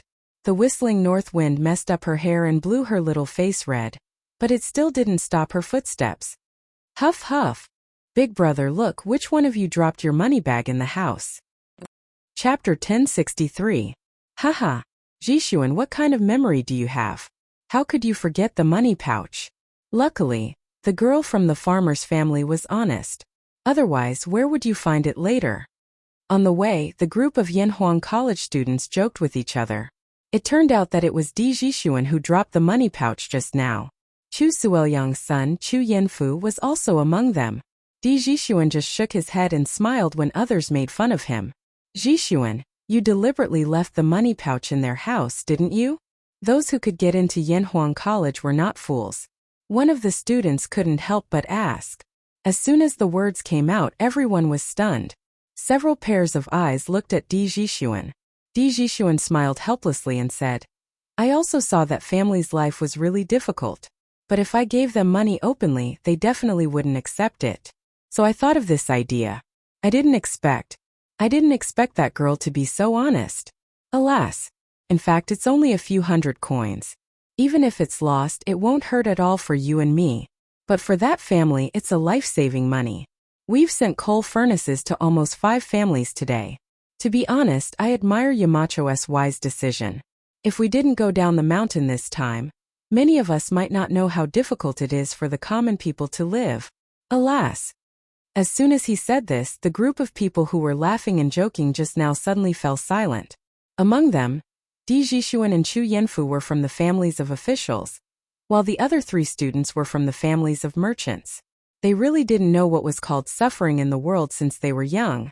Mao Tieju's poor family just now also touched them a lot. There were still common people who lived such a poor life. There were still such poor people in the world.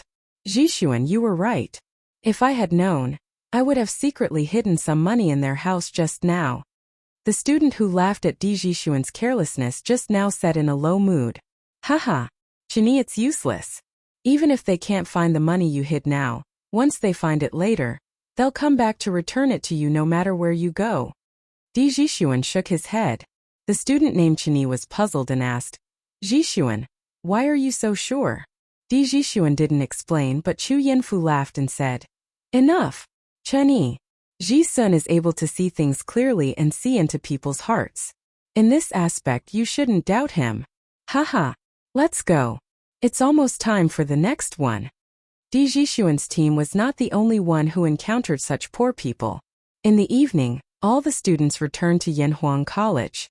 Compared to the students of the other 2 brigades, the students of the 2nd Brigade, who were responsible for delivering coal stoves and honeycomb briquettes to the poor, were obviously in low spirits. Even Chang Chumo and Yuchi Baolin, who were careless, were quiet when they were eating in the canteen at night. Clearly, what they had seen and heard this afternoon had greatly affected these students. Yamacho, the students don't seem to be in a good mood. Coming out of the canteen, Yin Silu said to Li Zishuan. According to Li Zishuan's rules, the teachers of the academy were not allowed to intervene in the whole process of organizing the students to do good deeds down the mountain. They were only responsible for the logistics at most. Therefore, Yin Silu did not know much about the students' experience this afternoon. However, the old teacher had experienced the vicissitudes of life. How could he not see that the students were in low spirits? Li Zishuan stopped in his tracks, nodded and replied, They must have seen too much suffering in the world today. This was also good. There were some things that could only be learned after experiencing it. Only then would one know how to cherish what they had now. And as students of Yanhuang College, it's not good if they only know how to read and ignore the outside world. Yanhuang College exists for only one purpose, and that is to benefit the people of Tang. Yin Silu stroked his beard and sighed. Yamacho is right. These children can't always stay in the academy and study. It's good to let them see the suffering of the people. On the first day, the students of Yanhuang College visited more than 800 poor families and gave away more than 800 coal stoves and 40,000 honeycomb briquettes. Early in the morning of the second day, the students woke up at 5 in the morning, washed up and ate. At 7:15 in the morning, the students gathered in front of the teaching building and went down the mountain to deliver the warmth. At this time there was a thin layer of frost on the withered leaves by the roadside. After arriving at the Warmtang Foundation, the students of the 3 brigades immediately went into working mode. They each had their own duties. Those who needed to go to the government to coordinate, those who needed to deliver the warmth, and those who needed to stay behind to keep track of the accounts. The division of labor was clear and orderly. The news of the students of Yanhuang College going down the mountain to do charity in the name of the Warmtang Foundation had already spread yesterday. Many people knew about it. Today's Datong Daily's headline was, without a doubt, left to this group of students who silently gave their love in the cold wind. The title was, "This Winter's Not Too Cold." There was a paragraph in the news that read, "They came from Yunshan, and their hearts were filled with the poor villagers. They drove their carriages to visit one village after another, and they sent warmth to one family after another. It was they who warmed this city, and it was they who made this winter not so cold." Their cheeks were red from the cold wind, and they were shivering, but they were still fearless. They still traveled over land and water to deliver their love to the people in need. They are all the students of Yanhuang College. Tisk Tsk. Yesterday, I even met a group of students from Yanhuang Academy who were driving a carriage. These kids are really good. On the streets, some of the people in the city who had read the newspaper sighed. Isn't that so? Why don't you take a look at who the Yamacho of Yanhuang College is? How can the students taught by Marquis be bad? Haha, that's right. When Marquis said that he wanted to build an academy, I felt that the academy built by Marquis would definitely be extraordinary. Looking at it now, it was indeed so. Look at the Imperial College and the Hongwen School. Can they teach such students? Hey, that's definitely not possible. The Imperial College and the Hongwen School are already on holiday. I heard that the students of Yanhuang College were also on holiday, but they volunteered to do this. Many of the children who live far away might not be able to make it back in time for the new year because of this. Whoa, there's actually such a thing? How can it be fake? Sigh. In the future, if my brat can't get into Yanhuang College, I'll beat him to death. This kind of academy is a good one. Unknowingly, Yanhuang College's reputation in the hearts of the people increased again. However, the Imperial College and the Hongwen School were inexplicably implicated. Chapter 1064. While the students were busy sending warmth to the people of Chang'an City, Li Zishuan was not idle either. He brought his personal guards to send warmth to the villagers in his fief. No matter if they bought a coal stove or honeycomb briquettes, they would send 2 coal stoves and 200 pieces of honeycomb briquettes. If they did not accept, they would be disrespecting the master. Young master, the house is so big. 1 coal stove is enough. Isn't it a waste to send 2? What's there to waste? It doesn't matter if the house is small. 1 stove can be used to boil water and cook rice. The other stove can be used to warm the fire. It's so cold today. Don't let these 3 children freeze. Quick, Sambao, move the coal stove in. We have to hurry to the next house. Hey, don't. Young master, it's better for this old man to move it himself. We can't tire your men out. Sanbao chuckled and said, Second Master Han, it's not tiring. Sanbao won't tire himself out with this kind of work. Let me do it. After unloading the coal stove and honeycomb briquettes in Second Master Han's house, the small team continued to send warmth to the next house. When they went out, they met Hu Hanyun, who had heard the news and rushed over. Young master, it's so cold today. Why did you come over personally? Even if you want to send things to the villagers, you don't have to do it yourself. Han Lijing was now at Hudong Road. Old Hu was now the acting Lijing of the Han family manor. If there was any trouble in the manor, he would be the first to know. This time, Li Zishuan was really planning to visit every single household in his fief. When he heard this, he smiled and said, Uncle Hu, since I have nothing better to do at home, why don't I come out to deliver some gifts to the villagers and exercise my muscles a little? Old Hu sighed helplessly. He thought for a while and said, Hey, young master, the villagers appreciate your kindness. But there are more than 1,000 villagers in your fief. If you send them one by one, how long will you be able to do it? In this old Hu's opinion, you can leave the Han family manor and the plum village to this old Hu. Everyone was the first to follow young master. Even if young master didn't go personally, everyone would still appreciate your kindness. His suggestion was mainly to lessen the burden on Li Zishuan. Among the 8 villages under Li Zishuan's control, the Han village and Plum village had the largest population. Without these 2 villages, Li Zishuan would have a much easier time. Haha, Uncle Hu. I appreciate your good intentions. However, this matter is not urgent. If I can't finish running in 1 day, I'll run for 2 days. If I can't finish running in 2 days, I'll run for 3 days. I can't just go to one house and not go to another, right? It just so happens that the academy doesn't have classes now, so I still have time. Li Zishuan said with a smile. Actually, he wasn't doing this because he had nothing better to do. Previously, when he was conferred the title of Marquis, Li Er had rewarded him with some land. Later on, he had merged into a few villages. Because he was busy with work, he didn't go there much, let alone know the villagers. As for those few villages, Wang Zhong had been taking care of them for him. Now that the academy had stopped classes, he could finally take some time out to walk around his fief. At the same time, he could also get to know the villagers in his house. Seeing that Li Zishuan was so insistent, Hu Hanyu knew that he couldn't persuade him anymore. He said, "Hey, since I've met young master, there's no need to trouble young master to personally send them to my house. I'll move them back myself." After saying that, he walked up and lifted a coal stove with one hand. The strength of his hands was not ordinary. Haha. All right, I won't stand on ceremony with Uncle Hu. Li Zishuan laughed and said to Ah Fu, who was beside him, "Ah Fu, help Uncle Hu carry these honeycomb briquettes back. We'll go to the next house first.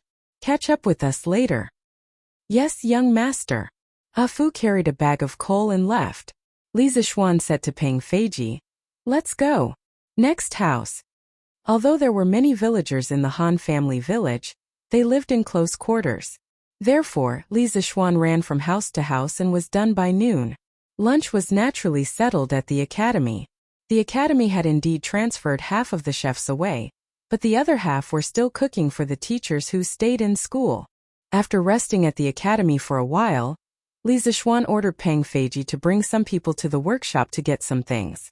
Then they went to the 9th house in Yunshan, Li Gang's house. Li Gang was one of the earliest professors in Yanhuang College. Of course, he had the right to live in this house. When Li Zishuan separated the houses, he gave the 9th house to Li Gang. The number 9 represented longevity and health. He had put in a lot of effort in this. "Grandfather, why isn't it snowing this year? And Run, why are you looking forward to it snowing? It's fun when it snows. When it snows and Ren can snowball." "Ha! And Ren, you think it's fun when it snows, but those poor people who can't afford to wear clothes will freeze to death when it snows. Do you still want it to snow now?" "Ah, grandfather, why don't they have clothes to wear? Can't and Run let them wear his clothes?" "Haha. If you let them wear your clothes, what will you do?" "And Ren will hide in the blanket and not go out. Then he won't freeze. Ha ha ha." As they approached the 9th courtyard, due to Li Zishuan's astonishing hearing, he was able to hear the conversation between the grandfather and grandson from far away. He couldn't help but feel a trace of warmth in his heart. What an adorable and sensible child. At this moment, he felt that his decision to set up the Warm Tang Foundation and Operation Warm Winter was absolutely correct. If even a child had the ambition to protect the poor people of the world, as an adult with a high position, if he still remained indifferent despite having the ability to do so, then wouldn't he have lived 2 lives in vain? Haha, little and Ran, you don't have to hide in the blanket. Those poor people have a fire to roast them now. They won't freeze to death. Li Zishuan pushed open the courtyard door and smiled at the cute little boy in the courtyard. "Yamacho. Wow, it's brother Xiaoxian." Li Gang got up and looked at Li Zishuan in surprise, but Li Anren had already jogged over to greet him. He had met Li Zishuan many times, and his grandfather always praised Li Zishuan in front of him. This made him have a good impression of this big brother Li Zishuan. "Haha, little and Run, long time no see." Li Zishuan smiled and patted Li and Ren's head. Then he looked at Li Gang and said, "Mr. Li, have you eaten?" Li Gang chuckled and replied, I've eaten. Why does Yamacho have time to think about an old man like me?" Li Zishuan pointed at the carriage of pipes behind him and said with a smile, I thought that it would be a little cold recently, so I brought people over to install a heater in Mr. Li's house. This way, when it snows, Mr. Li and Little and Run won't be cold. Chapter 1065. Heater? What is heater? In the 9th courtyard of Yunshan, Li Gang looked at Li Zixuan and asked curiously, Mr. Li, this heater is something that can make the house as warm as spring. Compared to burning charcoal, the warmth provided by this thing is more comfortable and safer. You will be able to feel it after it is installed. As Li Zixuan spoke, he called for Pang Feiji to bring people to install the heater in Li Gang's house. These people were all experienced now and could do it without his command. Thank you, Yamacho. Li Gang was touched. Regardless of whether the heater was good or not, just the fact that Li Zixuan had brought people here and put in so much effort was enough to move him. Brother Xiao Xian, can these iron pipes make the house warm? But it's clearly cold when I touch it. Li Zixuan had said that it was magical, so he ran over to touch the heater pipe. But Li Zixuan couldn't help but laugh. Haha, of course it's cold now. And wait for a while. After they install it, you can touch it again. It definitely won't be cold. Oh, then I'll touch it later.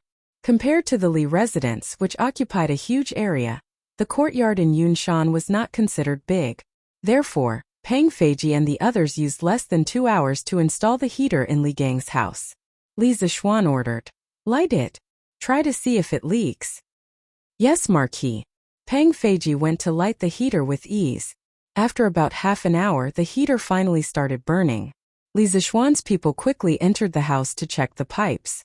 After a while, after confirming that all the pipes were fine, Li Zixuan said to Li Gang, Mr. Li, it's done. In the future, you just need to instruct the servants to put honeycomb coal in the boiler after a period of time, and it will ensure that the house is always warm. Now Yuan and Run can go in and experience it.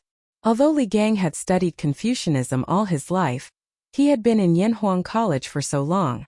Even if he wasn't proficient in engineering, he could still understand some of the things related to engineering.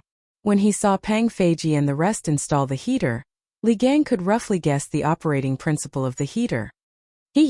Yamacho's creativity is unprecedented. On behalf of Mayan Run, this old man would like to thank the mountain head for his trouble. Li Gang politely cupped his hands and said, Mr. Li, don't be in a hurry, let's try it first. Li Zixuan extended his right hand and made an inviting gesture. Okay, and Run, let's go. Let's go in. Li Gang pulled his son and walked into the house. While they were gossiping outside, the heater in the house had already heated up. Although it was not as warm as spring, they could still feel the warm air blowing against their faces when they walked in. Obviously, the inside of the house and outside of the house were two different worlds. Wow, grandfather, this house is so warm. Li Anren exclaimed and said excitedly, this thing works too fast. Li Gang was also a little surprised. He turned to look at Li Zixuan, his face full of shock. Although he had roughly guessed the operating principle of the heater, he didn't expect it to work so quickly. It will be even warmer in a while. I have some other things to do in the afternoon, so I'll take my leave first. If there's anything wrong with the heater, just send someone to let me know, sir. After seeing that everything was fine, Li Zixuan said goodbye. He still had to go to Plum Village in the afternoon to send warmth to the villagers. Okay. Take care, Yamacho. Li Gang nodded. Brother Xiao Xian, why don't you have a cup of hot water before you go? At this time, Li Anren walked over with a cup of hot water that was emitting white steam. Li Zixuan was afraid that the child would accidentally burn himself, so he hurriedly stepped forward and took the teacup, saying, Anren, be good. You're all grown up now, so you have to take care of your grandfather, okay? Okay. Anren will definitely. After coming down from Yunshan, Li Zixuan went to the workshop to get a few carts of warmth, and continued to send warmth. The students of Yanhuang College weren't idle either. Needless to say, the students of the 2nd Brigade had been rushing around in their carriages since morning. Unlike Li Zixuan's situation, the villagers on the list they got from the government rarely lived together, so they had to travel a long distance to deliver the warmth. Naturally, it wasn't as convenient as Li Zixuan's method of delivering the warmth from door to door. After more than a day of hard work, the 1st Brigade was almost done contacting the government. Li Tai now had a list of the poor people in more than 20 counties near Chang'an. In total, there were about 20,000 households.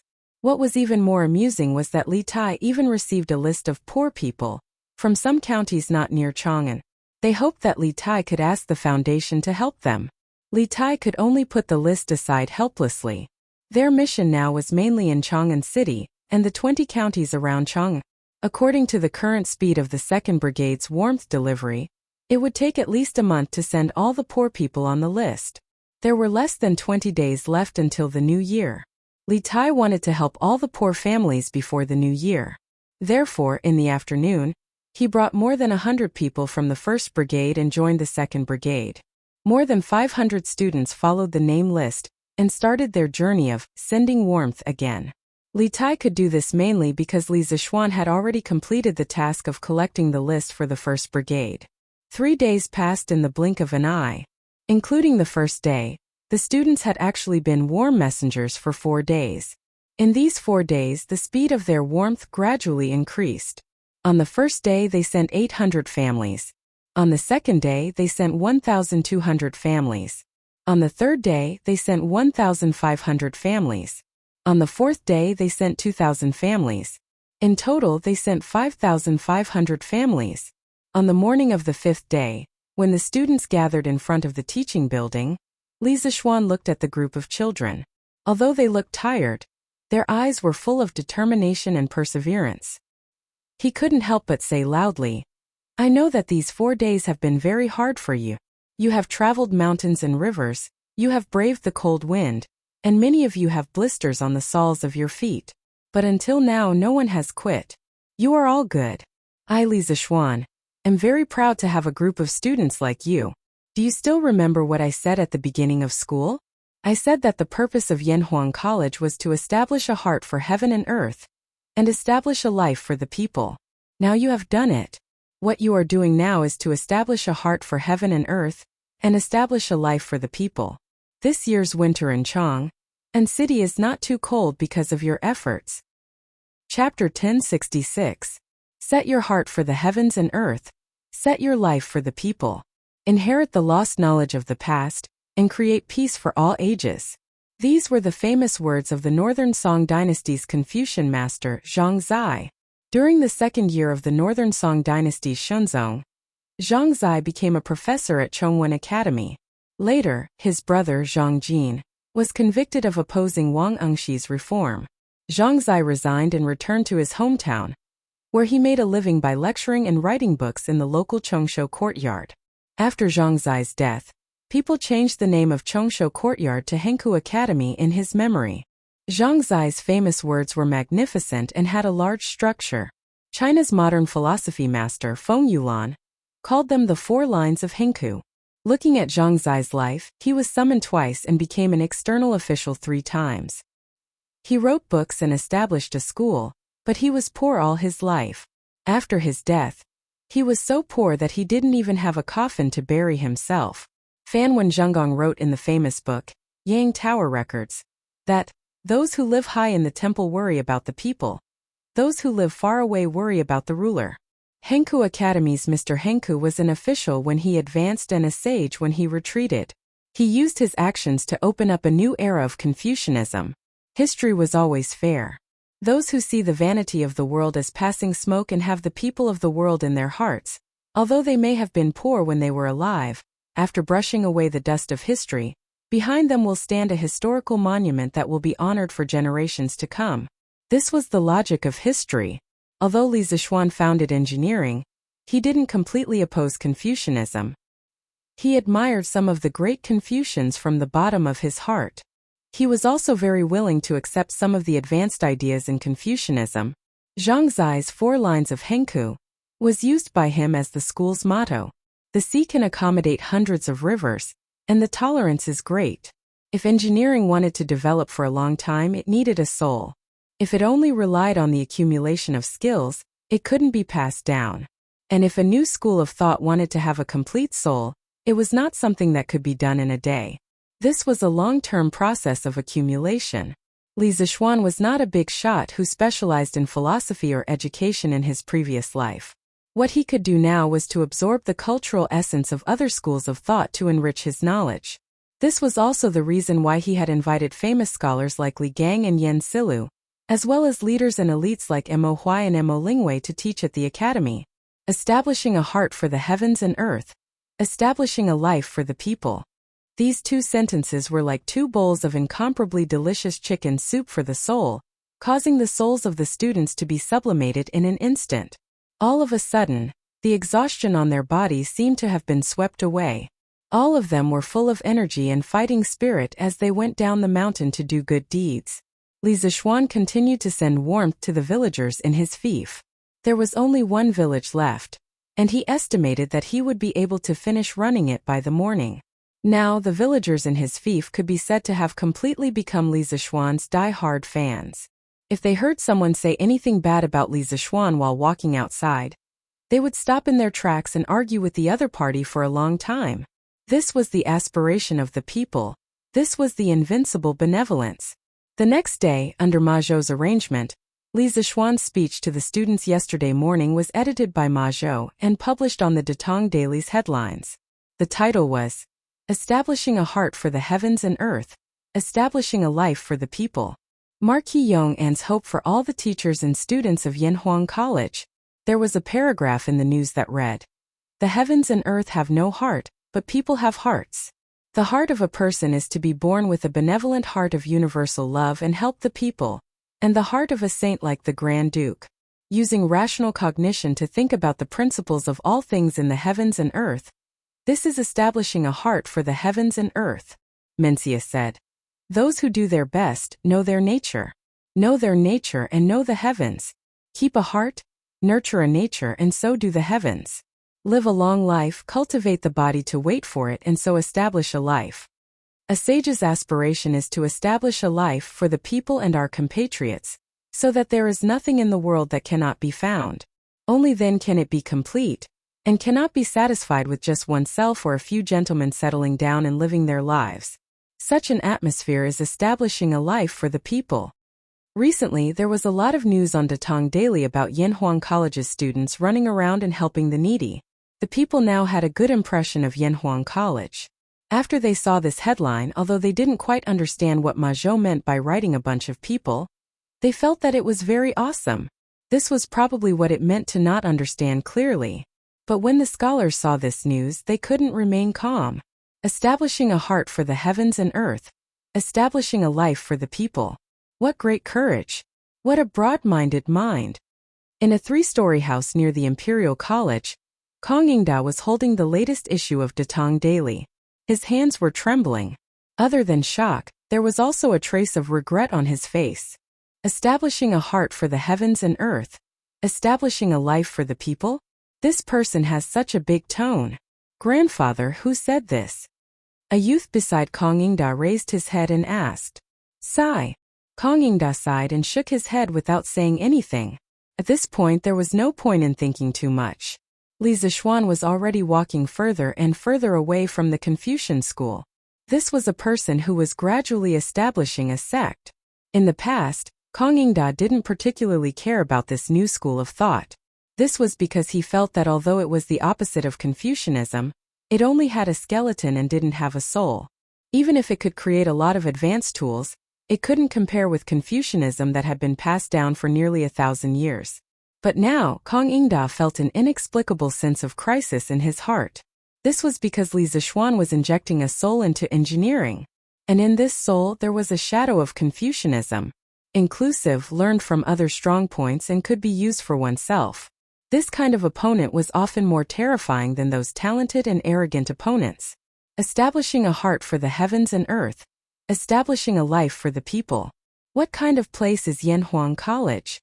After reading the headlines on Datong Daily, the scholars couldn't help but have such doubts in their hearts. Previously, they had regarded engineering as a different kind of school. But now, why did it have a hint of Confucianism in it? Imperial Palace, Sweet Dew Hall. Li Er's lips curled into a smile. Haha. Establishing a heart for the heavens and earth. Establishing a life for the people. Guanyin maid, this kid has such a big tone. Zhang Sun tightened the fox fur coat on her body and tilted her head to look at the newspaper in Li Er's hand. After a while she smiled and said, "Your Majesty, the Marquis of Yong'an is very knowledgeable and ambitious. He's really a talent for governing the country.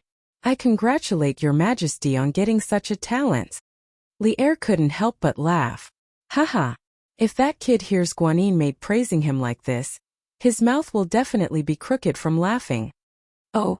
Chapter 1067. Husband. I've been looking at the Warm Tang Foundation's accounts for the past 2 days and found some problems. When it was almost noon, Han Yushi took an account book and found Li Zishuan in West Courtyard. There were only 2 alleys between Yongla Lane and an E Lane, where the Warm Tang Foundation's headquarters was located. Now that a group of top students from Yanhuang College had joined the foundation, the pressure on Han Yushi instantly disappeared. She didn't even need to do the accounting. This was because the people from Yanhuang College were very good at accounting. Compared to them, she was a layman. Therefore, Han Yushi didn't need to stay at the Warmtang Foundation all day. Under normal circumstances, she only needed to go once or twice a day. Moreover, the 2 places were close to each other, so it wouldn't take long for her to go back and forth. "Oh, wife, what problem did you find?" Li Zishuan, who was leaning against the couch and reading a book, raised his head and asked in surprise. Han Yushi held the account book, bent down and said, "Husband, look. The Warmtang Foundation has received nearly 400,000 strings of cash so far. But according to the list Qingke got, the poor people we need to help only add up to about 20,000. If we spend 200 copper coins per household, it'll only add up to 5 or 6,000 strings of cash. Compared to the total amount of donations, this is just a drop in the bucket." Li Zishuan frowned. He really hadn't considered this problem at the time. Recently, he had let his wife and students manage the charity business under him, so he didn't know much about the 20,000 poor families. After thinking for a while, he muttered to himself in confusion, "What's the matter? Could it be that what I said back then scared the county magistrates?" Previously, when he assigned the task to Li Tai, he said that he had to instruct the county magistrates to draw up a list of the poor as soon as possible. They are not allowed to over-report or under-report. Otherwise, he will definitely settle accounts with them. Li Zishuan couldn't help but wonder if the county magistrates were following the principle of the less trouble, the better, and only reported the people who were too poor to live. He couldn't be blamed for thinking too much. The main reason was that the population of Chang'an City and the 20 or so counties around Chang'an City added up to at least 3 to 4 million people. It was impossible to say that there were only 20,000 poor people. Thinking up to this point, Li Zishuan opened his mouth and said, "Wife, let Qingke bring a few people and negotiate with the various county offices. Order the county magistrates to compile a more detailed list of the poor commoners. As long as they can't afford to buy coal stoves or honeycomb briquettes, they must all be on the list. Not a single one can be left out. These few days I will personally go to each county to check. If I find any missing people, I will report it to His Majesty. The Ministry of Official Personnel Affairs will also lower the results of their examination this year." The so-called examination was the examination of the achievements of the officials in China's ancient imperial court. It was also called the examination of achievements, examination of merits, etc. The examination of achievements originated from Yao Shun. It was followed by many generations and recorded in many historical books. During the Sui and Tang dynasties, the examination system was already very perfect.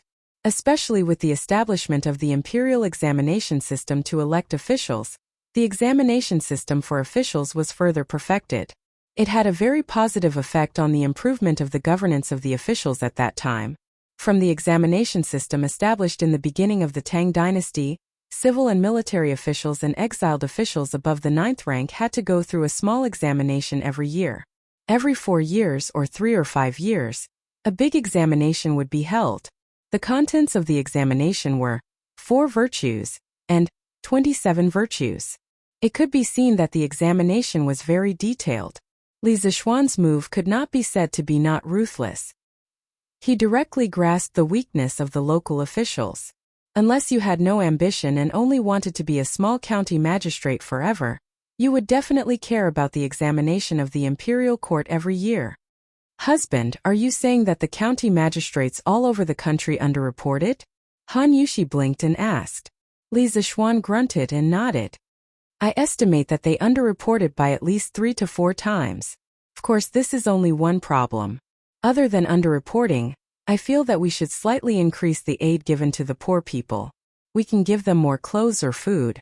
After all, this autumn harvest has reduced the production of many places. Wife, what do you think? Yes. This concubine thinks so too. Han Yushi nodded excitedly.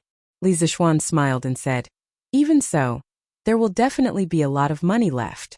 But that's fine. This year we will help the poor people around Chang'an City. Next year we will help the people even further away. Besides, if there is a natural disaster in the future, the money from the Warmtang Foundation will become life-saving money. Speaking of natural disasters, Li Zixuan's eyes suddenly became deep. He was no longer the young boy who had just arrived in Chang, and without any foundation. His status was higher and his ability was greater. Correspondingly, he could do more things and play a greater role. This natural disaster. I'm definitely going to take care of it. If Li Zixuan had only wanted to help his own family survive the locust plague, then he now wanted to help the entire Tang Empire survive the locust plague. After living in the Tang dynasty for almost a year, he had completely fallen in love with this era and the people of this era.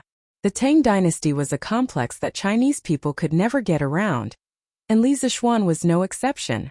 It was because of this that he had previously pushed for the imperial court's policy of reducing taxes by raising chickens, and the policy of exchanging grain with the South. Yes. Then I'll go to the foundation now to make the arrangements. Han Yushi did not know that Li Zixuan's thoughts had drifted far away. She responded and prepared to leave. Li Zixuan quickly pulled her back and said, Hey, it's already noon, let's go after lunch. Anyway, Qingke is probably not back yet. Yes, husband, you're right. Then let's have hot pot for lunch. I think father, mother, and grandmother all like it. Yes, I like it too. I feel like the whole family is very happy eating hot pot together. After saying that, Han Yushi went to the kitchen to ask the cook to prepare. Now Li Zixuan did not need to do it personally in the Li mansion to eat delicious hot pot. However, the mutton rolls still needed Li Zixuan to cut them personally. This was because there were not many people in Chang, and who were as good at cutting as Li Zixuan. An hour later, in the main hall of the Li mansion, the whole family gathered together to eat hot pot. This time, Chang Yaojin did not join in the fun, but the two brothers came. Gosh, what are you guys eating? It smells so good. Xiao Xian, are you there? Qingke, what a coincidence. You're here too? He didn't know if Li Changqian and Li Tai had made an appointment, but they just so happened to meet at the entrance of the Li Estate's main hall at this time. Chapter 1068. Greetings to Your Highness the Crown Prince, Your Highness King Wei. The people eating hot pot in the room were interrupted by the two people's exclamation. Yi Guozhong and old Madame Yi had never seen Li Changqian before. After Yi Yuzhu whispered to them, they quickly stood up and bowed to Li Changqian and Li Tai. No need to be so polite. No need to be so polite. This must be the previous head of the Yi clan of Nanyang, right? This one has heard of you before. Yi Guozhong was flattered and said, To be known by Your Highness the Crown Prince, this old man is honored. Li Changqian quickly waved his hand and said with a smile, This one and the Marquis of Yong'an are good friends, so head you need not be so polite. Eat. Everyone continued to eat. Li Tai could finally get a word in. He licked his lips and said with a greedy expression, Yamacho, what is this eating method? It looks so satisfying. If it wasn't for Li Changqian being here, Li Tai would have already sat down and started eating without a care for his image. However, in this situation he had to be reserved and restrain himself. Otherwise, Li Changqian, as the eldest brother, would definitely scold him. Li Zixuan glanced at the little fatty who was about to drool and said, Qingke, if you haven't eaten lunch, then come and eat with us. Haven't eaten. Then I won't be polite. Xiao He, I'll have to trouble you to bring me a pair of chopsticks. As expected, Li Tai unceremoniously moved a stool and sat next to Li Zixuan. For the sake of food, this guy's tone of speaking to Xiao He was 3 times more polite. Lanner gave a dissatisfied humph, because Li Tai had pushed her away from Li Zixuan. While you're at it, help him get a bowl of dipping sauce, Li Zixuan added from behind. If there was no dipping sauce, this unlucky child probably wouldn't be able to take a bite. Then he remembered that Li Changqian was still standing to the side, so he turned his head and asked, Qingqian, have you eaten lunch? If not, why don't we eat together? In this room, he was the only one who dared to invite Li Changqian, the crown prince, to eat at the same table. The main reason was that he came from the modern era and didn't have much concept of hierarchy in his bones. Furthermore, he had always treated Li Changqian and Li Tai as friends. I'll eat. Oh, I haven't eaten yet. Let's eat together then. Li Tai was just about to say eat when he saw Li Tai dip some bean sprouts into the pot and dip them in Lan'er's dipping sauce bowl. Before Lan'er could react, Li Changqian quickly put them into his mouth. Li Changqian couldn't help but feel the gluttony in his stomach, so he quickly corrected himself. Good. Then Xiaohe, go and help me get 2 bowls of dipping sauce and 2 sets of chopsticks. Li Zixuan nodded and instructed Xiaohe. Xiaohe took the order and left. At this time Lan'er screamed, Smelly brother Qing, you stole Lan'er's dipping sauce. Yi Guozhong was so scared that he almost couldn't hold his chopsticks. Although Li Tai was Li Zixuan's student, he was still the king of Wei. How dare a little girl talk to him like that? Who knew that Li Tai's face didn't show any anger at all? Instead, he didn't feel ashamed and instead felt proud. With a shameless attitude, he said, Haha. At most, I'll let Lan'er dip it back later. Li Tai was very happy to be mischievous. Lan'er pouted and said, Humph. Brother Qing Ke is so shameless. The sensible old lady Yi quickly held Lan'er's hand and said, Come, come, come. Lan'er, be good. Grandmother still has more dipping sauce here. Use grandmother's.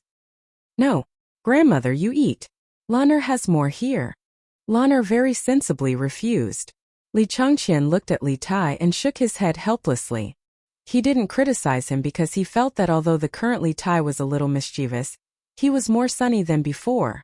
In the past, Li Tai would give people a cold and gloomy feeling. After a while, Xiaohe brought 2 bowls of dipping sauce and 2 pairs of chopsticks. The 2 brothers, Li Tai and Li Changqian, started to eat without holding back. Although they had never eaten hot pot before, they imitated Li Zixuan's family and ate with relish. Oh, is this mutton? Why is it so delicious? I can't feel the smell at all. Wow, it's really mutton. Even the imperial chefs in the palace can't compare to this knife skill, right? When did your cook become so good, Yamacho? Everyone in the Li family liked to eat meat. The 2 brothers immediately launched an attack on the mutton. After tasting the deliciousness of the hot pot mutton, the 2 of them immediately exclaimed. Li Zixuan glanced at the 2 brothers and said lightly, What, cook? I cut this myself. You 2 are in for a treat today. Li Tai couldn't help but give a thumbs up with his left hand and said, Yes, yes. Yamacho is Yamacho. You're good at everything. Little Fatty didn't stop when he was flattering. His chopsticks were constantly moving back and forth between the mutton plate and the hot pot plate, as if he was afraid that he wouldn't be able to eat it if he was too slow. After tasting it, Li Changqian didn't crave it as much. He wasn't a person who particularly valued good food, but he still found the way the family ate around a stove very interesting. After a while, he ate a lot. This meal was undoubtedly the most special meal Li Changqian had eaten in the past 10 years. In the past, when he was in the Eastern Palace, he ate most of the time alone. Sometimes he would eat with Li Er and Empress Zhongsun, but at that time the family was sitting upright and eating in a proper manner. There was a lot less flavor. In Li Zixuan's house, he truly felt the taste of home. Everything was so warm and harmonious. Little Xian, can you teach me how to make this hot pot? I want to bring it back and let Imperial Father and Imperial Mother try it. After the meal, Li Changqian leaned comfortably on the armchair and asked directly. He had a fantasy in his heart. He imagined that his Imperial Father, Imperial Mother, Imperial Brother, Imperial Sister, and his Imperial Grandfather could also eat hot pot together like Li Zixuan's family. Li Zixuan didn't plan to use the hot pot secret to earn money. He smiled and replied, Why not? Changqian, when you return to the palace, send a chef over. My kitchen maid will teach him. As for this mutton roll that is as thin as a cicada's wing, You have to find someone with good knife skills. In my opinion, Steward Zhao is definitely up to the task. The dignified head eunuch, a martial arts expert in the Grandmaster realm, was arranged by Li Zixuan to be a chef. If Zhao Song knew, he would probably cry but have no tears. Li Chengqian didn't know whether to laugh or cry as he touched his nose and said, "This, we'll talk about it later. Steward Zhao is already very tired from being in charge of my imperial father's safety. How can I trouble him for such a small matter?" That's not right. Yamacho, why is your house so warm? Li Tai, who was lying on the armchair picking his teeth, seemed to have realized something was wrong and asked in surprise. Chapter 1069. Previously, when Li Tai and Li Chengqian entered the house, Li Zixuan and his family were sitting around a coal stove and eating hot pot. Although the two brothers felt that the house was very warm, they only thought that it was because there was a stove in the house. Recently, coal stoves and honeycomb briquettes had become very popular. They had seen it before, so they weren't very surprised. However, after the coal stove was removed, the temperature in the house didn't drop at all. It was still as warm as before. This made Li Tai feel strange. That's right.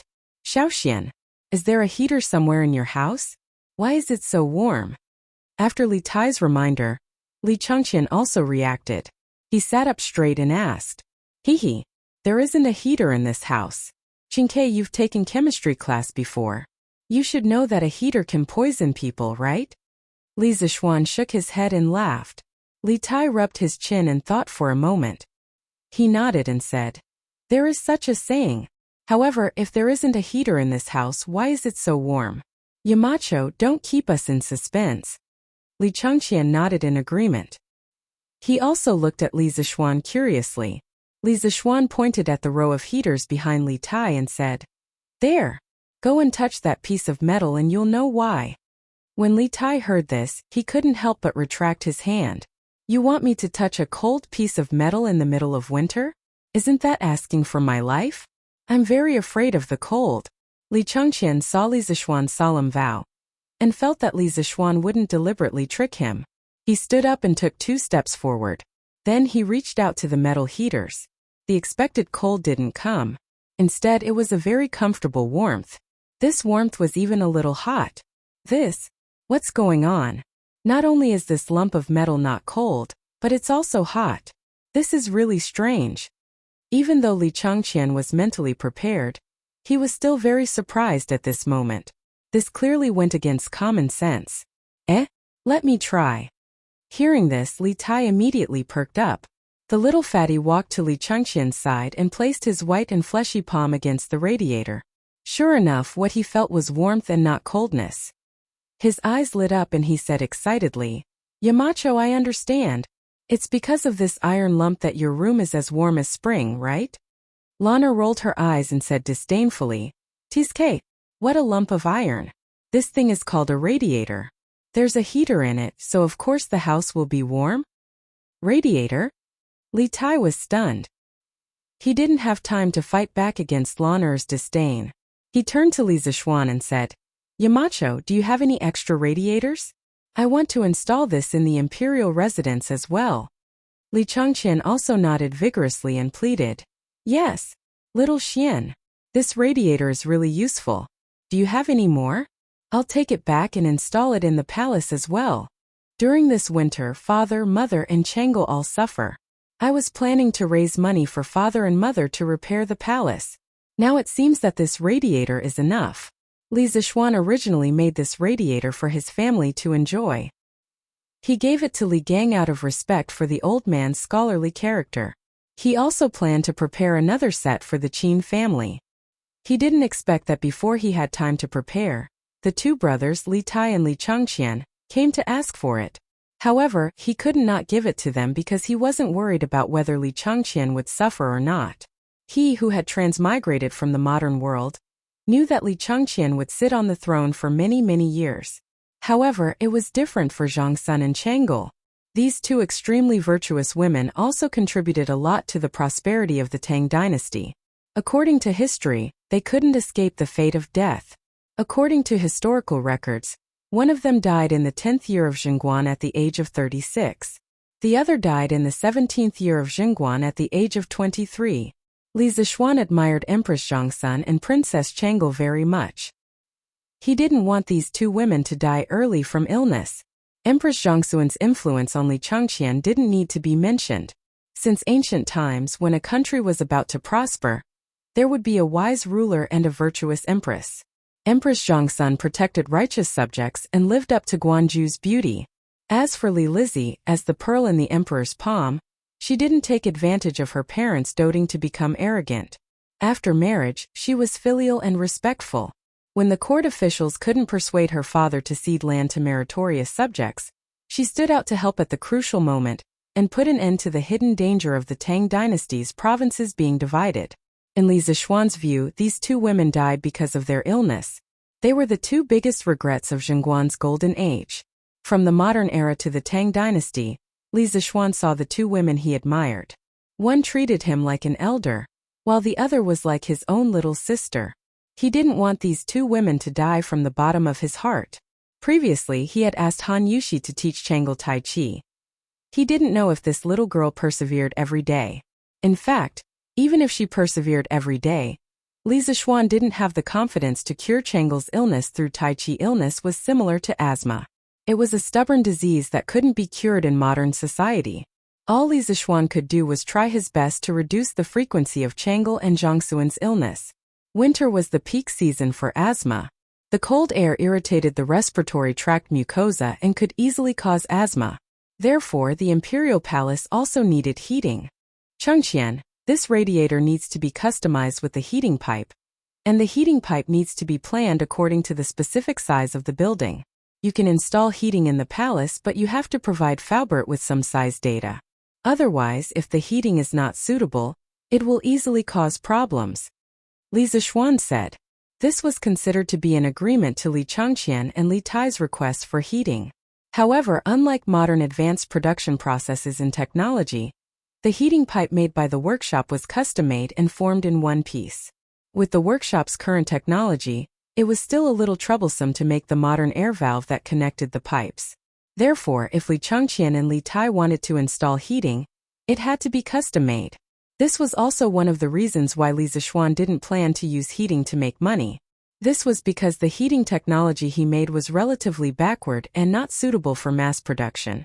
It wouldn't be too late to promote the heating business when the technology matured in the future. Li Changqian was stunned. He said awkwardly, "If that's the case, I'll go back to the palace and ask father." The architectural drawings of the imperial palace were confidential. How could they be easily leaked to outsiders? Li Tai laughed and said, "Haha, then I'll go talk to Faubert in the afternoon and ask him to build a heating for me first." This guy didn't have so many scruples. As long as he could enjoy it, it was fine. Chapter 1070. Yongle Lane, Li Manor's main hall. After agreeing to Li Changqian and Li Tai's request to install a heater, Li Zixuan thought for a while and said, "Maybe we can do this. Changqian, send a craftsman to the workshop to find Faubert. Faubert will teach him the specific production and installation methods of the heater. Then the craftsman will take the lead to install the heater in the palace." Because Li Zixuan did not plan to do a heater business, he did not mind teaching the crudest and most primitive heating method to Li Er's people. Li Changqian's eyes lit up. He was very touched and said, "Thank you. But don't worry, Xiaoxian. Even if the craftsman knows the method to make the heater, he won't leak it." This child was quite loyal. He knew that he could not ruin Li Zixuan's business because of his own selfish desires. Li Zixuan smiled carelessly. Then he looked at Li Tai and said, "Ching, did you come to find me at noon?" Li Tai was stunned. It took him a while to remember the purpose of his visit. He quickly sat up and said to Li Zixuan, Yes. There is indeed something. Yamacho, after so many days of running around, the students of our academy have almost run to all the families on the list given by the local government. But when everyone was delivering the coal stoves, they found that many people who were not on the list were having a hard time. And I heard from the people of the 3rd Brigade that the Foundation still has a lot of money left. Yamacho, can you expand the range of the coal stoves? Li Zixuan could not help but think that it was a coincidence. He had just talked to Han Yuxi about this in the morning, and this little fatty had come at noon for the same thing. However, the little fatty had really profited from this trip. He had gotten a hot pot and a heater. Thinking of this, he said, I already know about this. I already know about this matter. I think that the officials of the various prefectures and counties didn't want to be meddlesome, so they only put the names of those whose families were especially poor on the list. I plan to ask you to bring some students to the county yamen and order them to do a thorough check. If there are any missing students, I will report it to His Majesty and ask the Ministry of Official Personnel Affairs to lower their exam this year. Li Tai waved his fist and said with an indignant look, Hey! I was wondering what was going on. It turned out that some officials were not doing their jobs. Yamacho, wait for me. I'll go look for them. Li Zishuan hurriedly said. Hey! Stand! Wait! Li Tai halted in his tracks upon hearing this. Li Zishuan continued. It was originally a good deed to accumulate virtue and do good deeds. Qingke, don't use your status to ruin it. That won't happen. Apart from this, there is one more thing. Qingke, you said earlier that the foundation has a lot of money left in its account, so I plan to send some clothes and food to the poor people in the future in addition to coal stoves and honeycomb briquettes to help them through the winter. Li Tai immediately laughed when he heard this. Haha, that's good. Yamacho, you don't know, but there were many students who saw how pitiful those poor people were, so they gave some money to those people. These few days, not only did the students put in effort, but they also gave money. Haha. Li Zishuan couldn't help but praise the first batch of students from Yanhuang College. Their character was really not bad. Tell the students to report all the money they gave to the people these few days. Let the 3rd Brigade do the tabulation. When this matter is over, I will return all the money to them. Li Zishuan waved his hand and said generously. Haha. That's good. Yamacho, I'll go back to the foundation first. After eating and drinking to their heart's content, Li Tai said his goodbyes and left. Li Zishuan looked at Li Changqian. Li Changqian looked embarrassed and said, Ahem. If it wasn't for Qingke, I would have forgotten that I came here today to talk to you about something. Li Zishuan smiled and said, What is it? Li Changqian said slowly, Recently, when I was in the palace, I often heard news of Yanhuang College's students running around to help the needy. Father is usually very busy and may not have the time to pay attention to these things, but as the heir to the throne, he also wants to do something for this matter. Shaoxian, do you still need manpower? The East Palace has 100 guards, 30 eunuchs, and more than 50 carriages at your disposal. He didn't come here to freeload today. This was his main purpose for coming to the Li family. However, he was attracted by the hot pot and the heater and forgot his purpose. Li Changqian had already put it this way. How could Li Zishuan still have any reason to disagree? He smiled and said, Sure. It just so happens that the tasks on the shoulders of the students will become heavier. Changqian, the people in your East Palace will be assigned to Qingke later. One more person meant one more force. Moreover, the guards in the East Palace could be considered martial arts experts. One guard was almost equivalent to 3 students. After the warm people expanded, the foundation just happened to be lacking manpower. With the help of the East Palace, they would be able to complete the warm winter operation before the end of the year. Good. Then I'll take my leave first. Li Changqian stood up and cupped his hands. He originally came here to send people off, but in the end it could be said that he gained a lot. Not only did he get the recipe for the hot pot, but he also got the heater. This trip was really worth it. After Li Changqian left, Mo Zhong came to inform him that Sun Simiao was looking for him. Li Zishuan could only sit in the carriage and go to Yunshan. Selling sesame cakes. Fragrant and crispy sesame cakes. 3 copper coins for 1. 3 copper coins for 1. Just as the carriage left Yongla Lane, Li Zishuan heard the voice of an old woman hawking outside the carriage window. He couldn't help but be startled. Logically speaking, this kind of wandering peddler rarely came out in winter. Moreover, it was selling sesame cakes. That was even more impossible. Sesame cakes cooled quickly in winter. In this era, there was no cheap way to keep them warm. Who would buy them? This sesame cake was baked with sesame and flour. Among them, the Tang dynasty's Chong and Fuha Square's production was more outstanding. The poet Bai Jui once wrote, Sesame cakes imitate the capital in every aspect, crispy and fragrant from the oven. Later on, it gradually evolved into sesame cakes. Thinking of this, Li Zixuan quickly asked Sanbao to stop the carriage. He jumped down from the carriage and curiously looked in the direction of the old woman hawking sesame cakes. The scene in front of him immediately stunned Li Zixuan. He saw that the old woman was pushing a wooden cart. On the cart was a coal stove. On the stove was an iron pot that emitted waves of steam and fragrance. In front of her was a line of people who came to buy sesame cakes. Damn! Wasn't this similar to those peddlers in the future who pushed a cart on the street and sold roasted sweet potatoes from the stove on the cart to passers-by? In the end, it was because honeycomb coal had replaced charcoal and became a more economical fuel.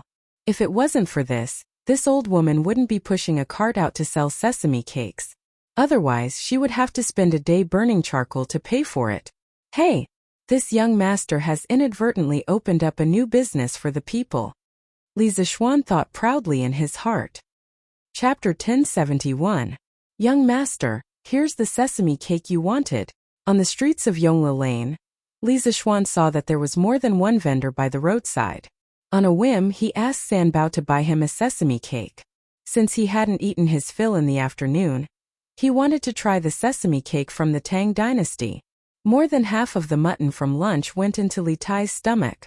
Li Zixuan took the sesame cake from Sanbao. It was slightly hot to the touch. He opened it and took a sniff. He smelled the aroma of roasted flour and sesame. He smiled and said to Sanbao, "All right, let's go to Yunshan." After that, he boarded the horse carriage and was ready to enjoy the authentic Tang dynasty sesame cake in the carriage. "All right, young master," Sanbao replied. Soon the horse carriage started moving again. Most of the roads from Chang and to Yunshan were paved with cement. The road was wide and flat. The horse carriage sped along and arrived at Yunshan in less than half an hour. Li Zixuan had already finished his sesame cake. He got off the horse carriage and walked towards the third courtyard where Sun Simiao was staying. The courtyard was very lively.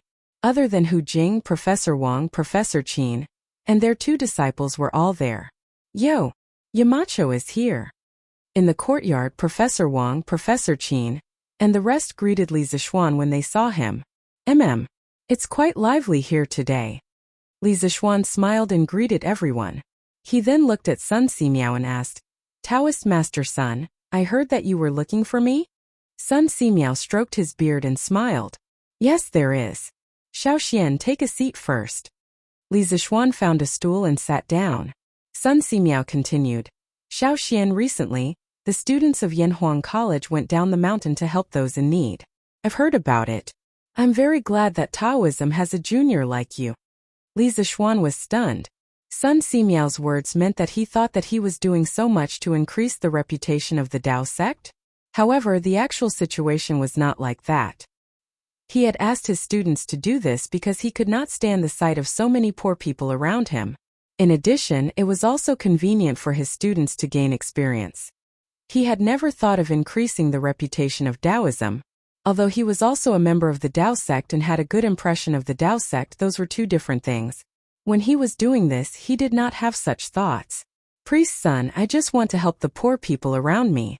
This has nothing to do with factions." Haha. No matter. Being compassionate to others and forgiving to others, you have done this after all.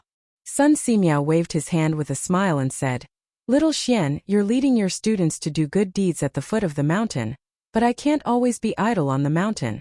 She actually told me an idea yesterday. I think it's not bad, so I want to share it with you." Li Zixuan's eyes flashed. He smiled and said, "Priest son, you want to go down the mountain to provide free medical treatment for the poor people, right?" Actually, free medical treatment had a long history. At the end of the Eastern Han Dynasty, there was a plague epidemic in Changsha. The governor of Changsha, Zhang Zhongjing, who was also known as the medical sage by later generations, personally sat in the court and provided free medical treatment for the people. Since then, doctors in ancient times were known as sitting in the court when treating patients. Sun Simiao nodded with a smile and said, "Haha, that's right. I have the same idea. Little Xian, what do you think?" "Yamacho, now that the academy is on holiday, and we have nothing important to do at the academy, We would also like to provide free medical treatment with Dr. Sun. Just treat it as giving our 2 students a chance to gain experience." Professor Qin interrupted at this time. Li Zixuan frowned and thought for a moment, then nodded and said, "No problem. Priest Sun, Professor Wang, Professor Qin, if you want to go down the mountain to provide free medical treatment for the people, I support. When the time comes, all the medical expenses will be covered by the Warmtang Foundation. Also, the Academy's guards can go down the mountain with you, so you can take care of each other when the time comes."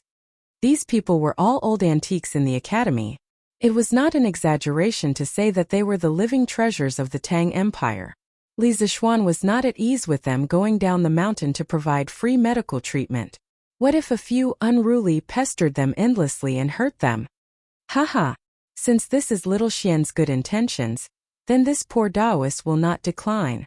I plan to follow Brother Qin, Brother Wang, and the others to the 22 surrounding provinces and counties. I will also stay near the county government of each province and county for a day, so I hope that little Xian can help me spread this news in advance on Datong Daily, so that the poor people who need medical treatment will not miss it. This last sentence was Sun Simiao's main purpose. He did not look for Li Zixuan for the medical expenses. He thought back to when he was wandering the world alone, with no one to sponsor him with medicinal herbs. Didn't he save so many poor people by himself? The main reason was that he now had 2 Xinglin experts by his side to help him. He wanted to save as many poor people as he could, so he needed Li Zixuan to help him advertise on Datong Daily. If not for this, he would have already brought Hu Jing down the mountain to provide free medical treatment. Li Zixuan smiled and said, "All right, Priest Sun, tell me about your free medical treatment itinerary in a while. Then I will ask Mr. Ma to put it in the most prominent position on Datong Daily. As for the county yamen, I'll send someone to contact them. In my opinion, you might as well do a volunteer clinic in the county yamen. It's winter, and it's not a good idea to do a volunteer clinic on the streets." Sun Simiao waved his hands and said, "No need, no need. We can't delay the local government from handling the case. I have been living in the open all these years and I am used to it." Li Zixuan said, "How can you do that? It is almost the new year, and the local government probably won't have any cases. Besides, didn't the medical sage do the same back then? It even became a story that was passed down from generation to generation. It's settled then." In Li Zixuan's opinion, if a godlike figure like Sun Simiao went to the counties to provide free medical treatment for the people, the county officials would be very happy, because in their areas of jurisdiction, fewer people would die of illness, and for them their political achievements would be much better. After settling this matter, Li Zixuan went down the mountain directly, and went to the workshop to find Ma Zhou. Since he had promised Sun Simiao, he had to help advertise this free medical treatment in the newspaper. When he arrived at the workshop, Li Zixuan found Ma Zhou in the editorial department of Datong Daily, and told him about Sun Simiao's free medical treatment plan in detail. After hearing it, Ma Zhou agreed. In the end, Ma Zhou said with a smile, "Marquis, something interesting has happened at Datong Daily recently." "What is it?" Li Zixuan asked curiously.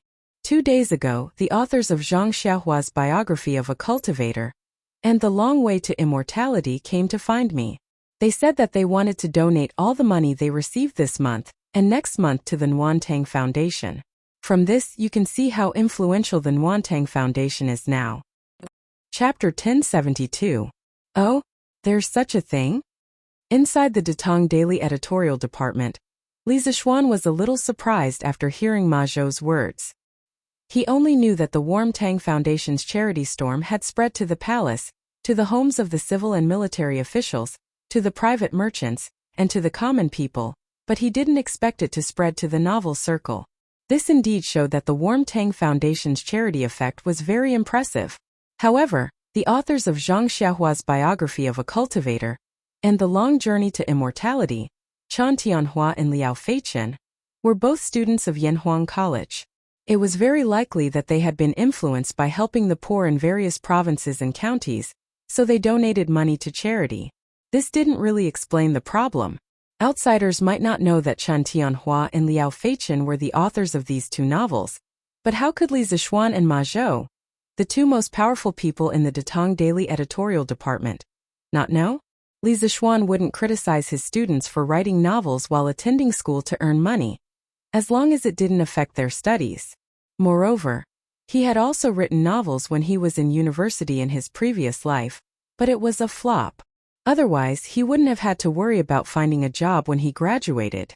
Tomorrow, put a paragraph at the top of Datong Daily Dahuajianghu to publicize Chen Tianhua and Liao Feichen's charity work. Tell all the authors that if anyone is willing to donate their rewards like them, Datong Daily will not take any commission and will donate the full amount. According to the rules, the editorial department will take a 50% commission for the rewards received by the authors.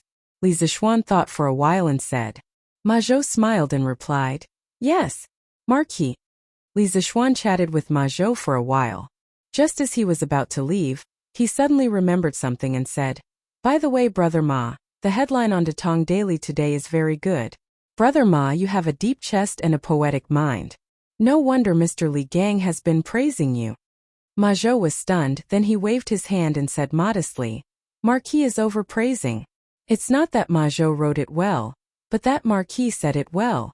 Ma Zhou was enlightened and benefited a lot from those two sentences. Establish your heart for the heavens and earth, establish your life for the people. Haha, Brother Ma, you're too modest. I can't write that splendid essay of yours. Li Zixuan smiled and walked 2 steps with his hands behind his back. Suddenly he stopped and said, "Actually, there are 2 more sentences after these 2 sentences." "Oh? Please enlighten me, Marquis." Ma Zhou's eyes lit up, like a hungry man seeing a peerless beauty. He stared at Li Zixuan with burning eyes. Li Zixuan sighed and said softly, "The complete 4 sentences should be, establish your heart for the heavens and earth, establish your life for the people, inherit the lost knowledge for the past saints, and establish peace for all ages." After that, he shook his head and walked out of the door, leaving Ma Zhou in a daze. "Eh? Mr. Wang? Why are you here?"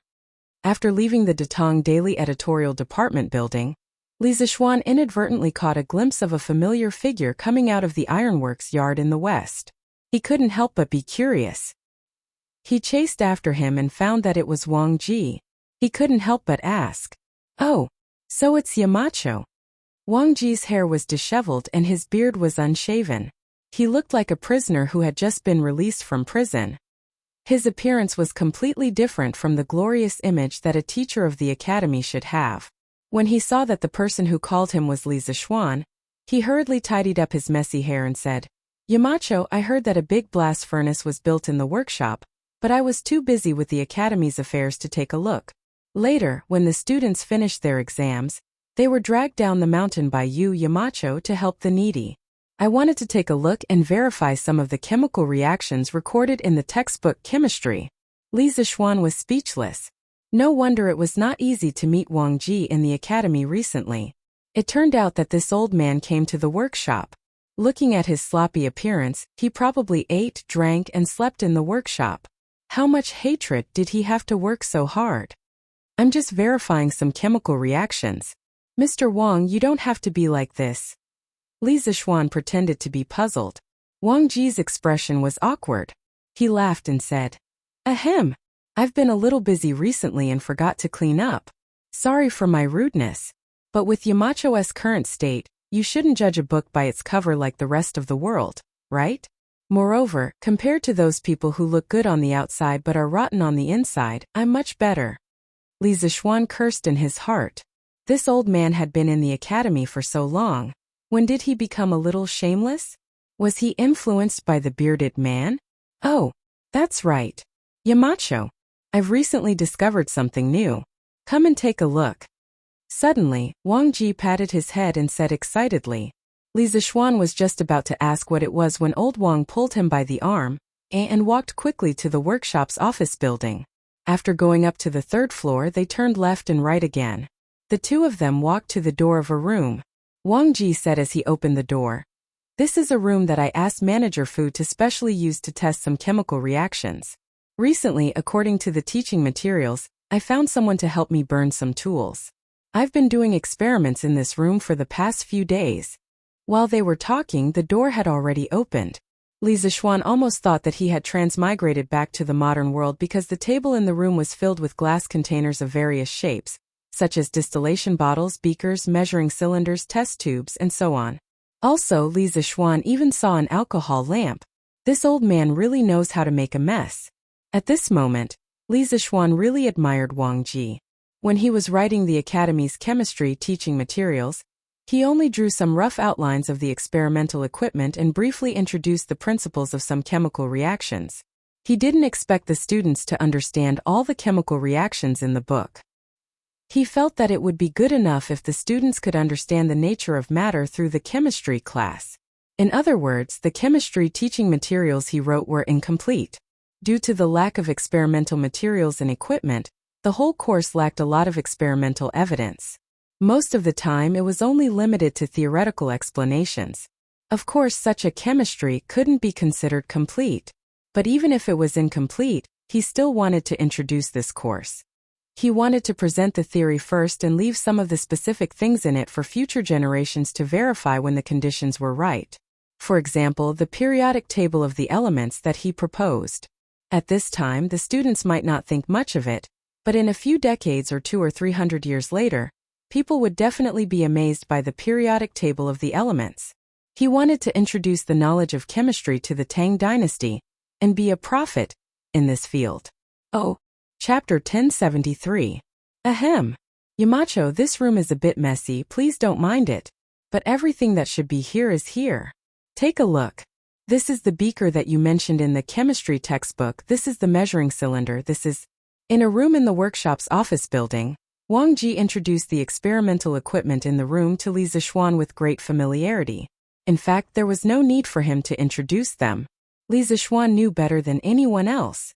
If one paid close attention to Wang Ji's tone, one would notice that when it came to chemistry, his attitude towards Li Zixuan became more respectful.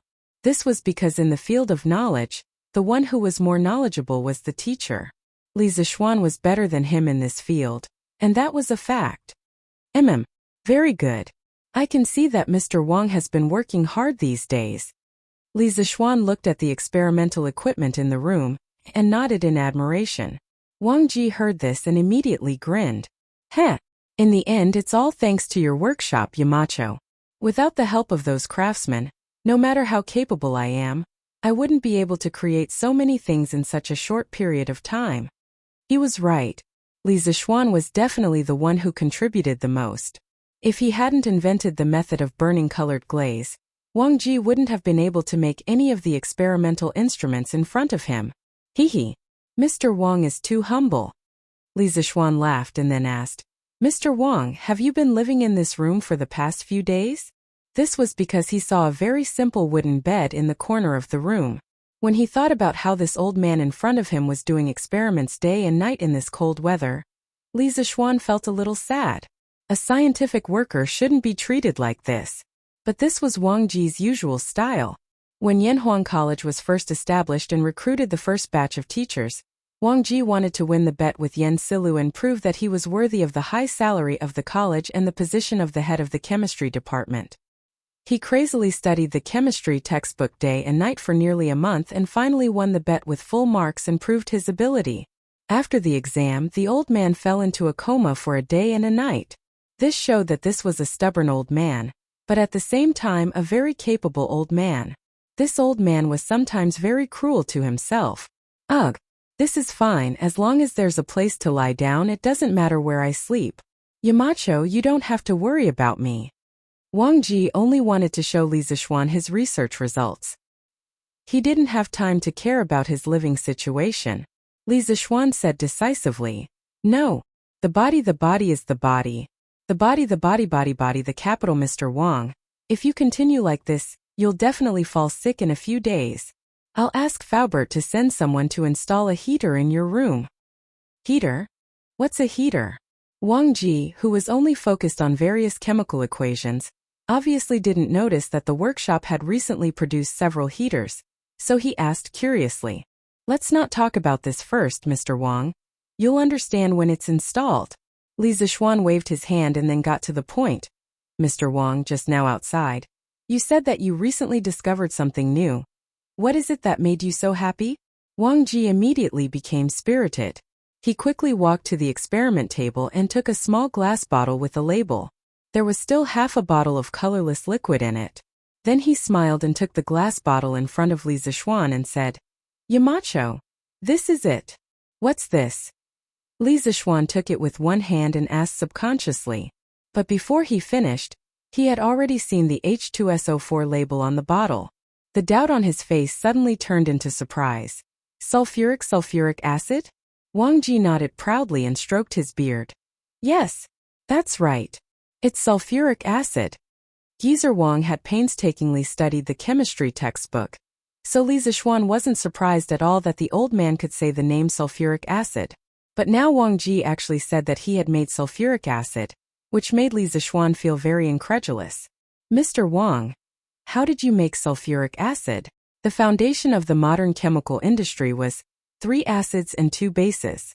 It could be said that without 3 acids and 2 bases, there would be no modern chemical industry.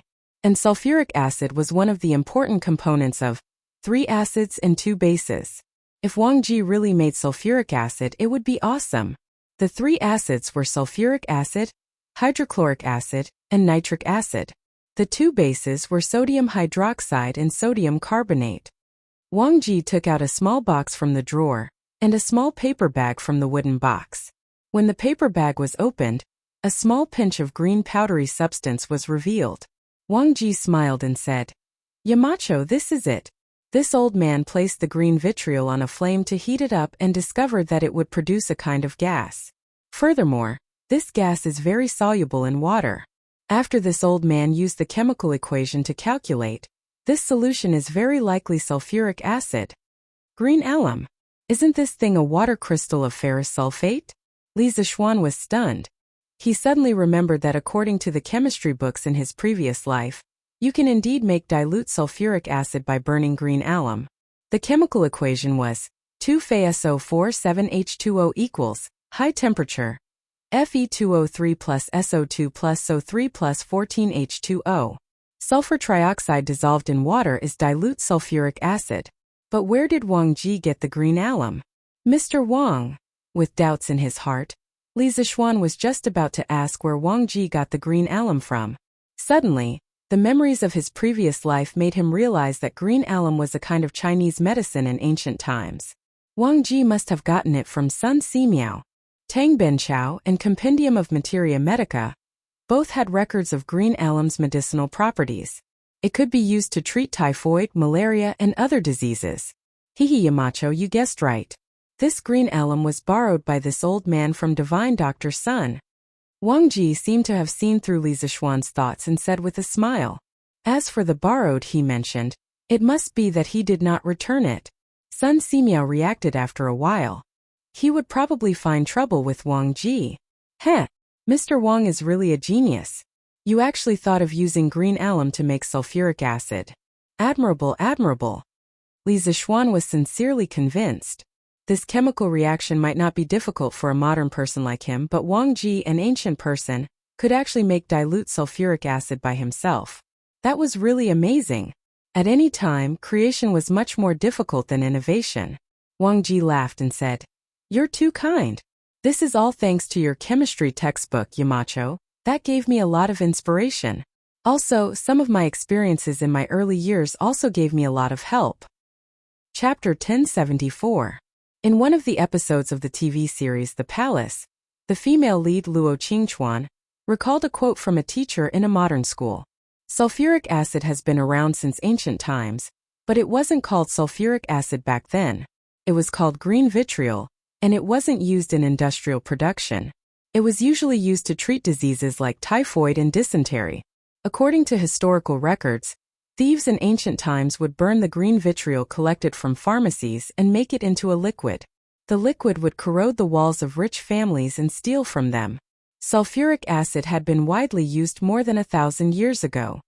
Although green vitriol could be used to make sulfuric acid, there was something wrong with the description in the TV series. According to the Compendium of Materia Medica, green vitriol was a traditional Chinese medicine that could treat diseases like typhoid and malaria. However, green vitriol couldn't be burned, so it was definitely wrong to use it to make sulfuric acid. In the first chemistry laboratory in Tang Dynasty, the latter half of Wang Ji's sentence made Li Zixuan curious. He asked, "What happened in your early years? What did you do in your early years, Mr. Wang?" Wang Ji blushed and said, "I used to be a Taoist priest in my early years, and I used to make elixirs." Li Zixuan widened his eyes and looked at Wang Ji as if he was looking at an alien. He asked, "Mr. Wang, you used to make elixirs?"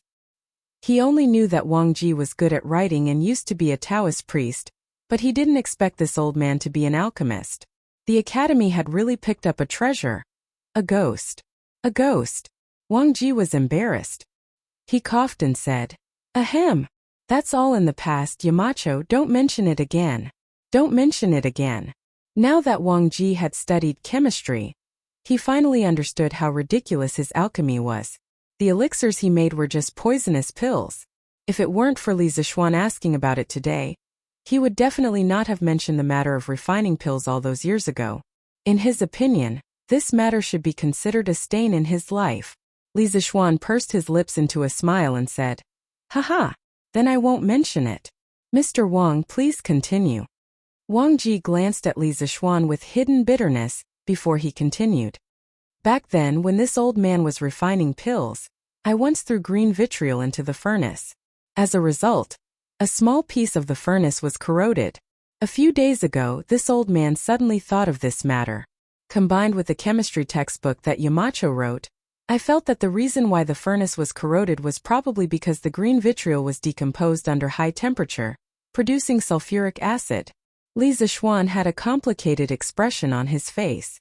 In his previous life he had read a post on Tieba saying, "Why did Western alchemy develop into chemistry, while Eastern alchemy only left behind some illusory elixirs?" In fact, this conclusion was a little too one-sided. The alchemists of ancient China were not completely useless.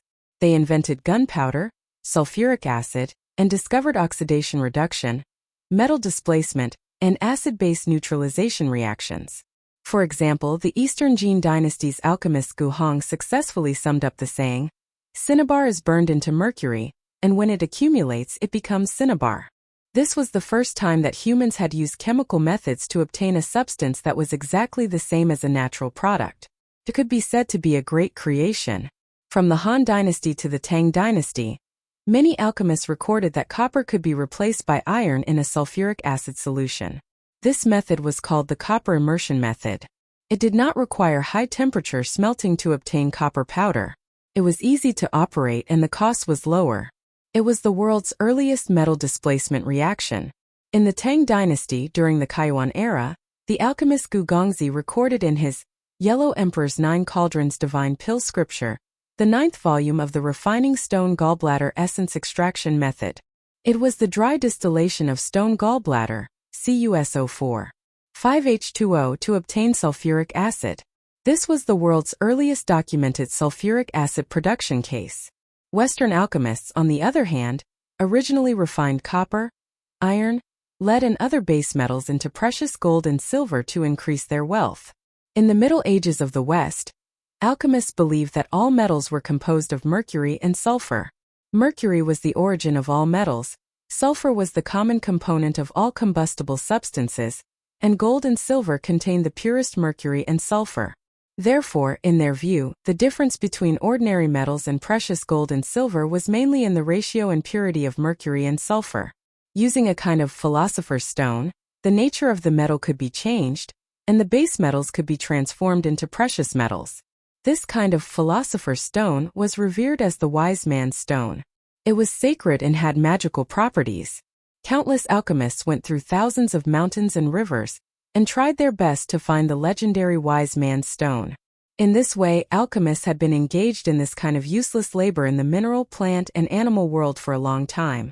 From the ancient Greek era to the Middle Ages, people spent more than 1,000 years on alchemy experiments. In the end, the dream of refining stone into gold did not come true. However, 1,000 years of pursuit did not make them give up their dream. Therefore, from this point of view, the alchemy of the Western Middle Ages represented the spirit of scientific inquiry. Perhaps this was why the alchemy of the West, after continuous development, finally found its home on the path of science, while the alchemy of our country and the Arab countries, although developed earlier, remained in the primitive form of chemistry.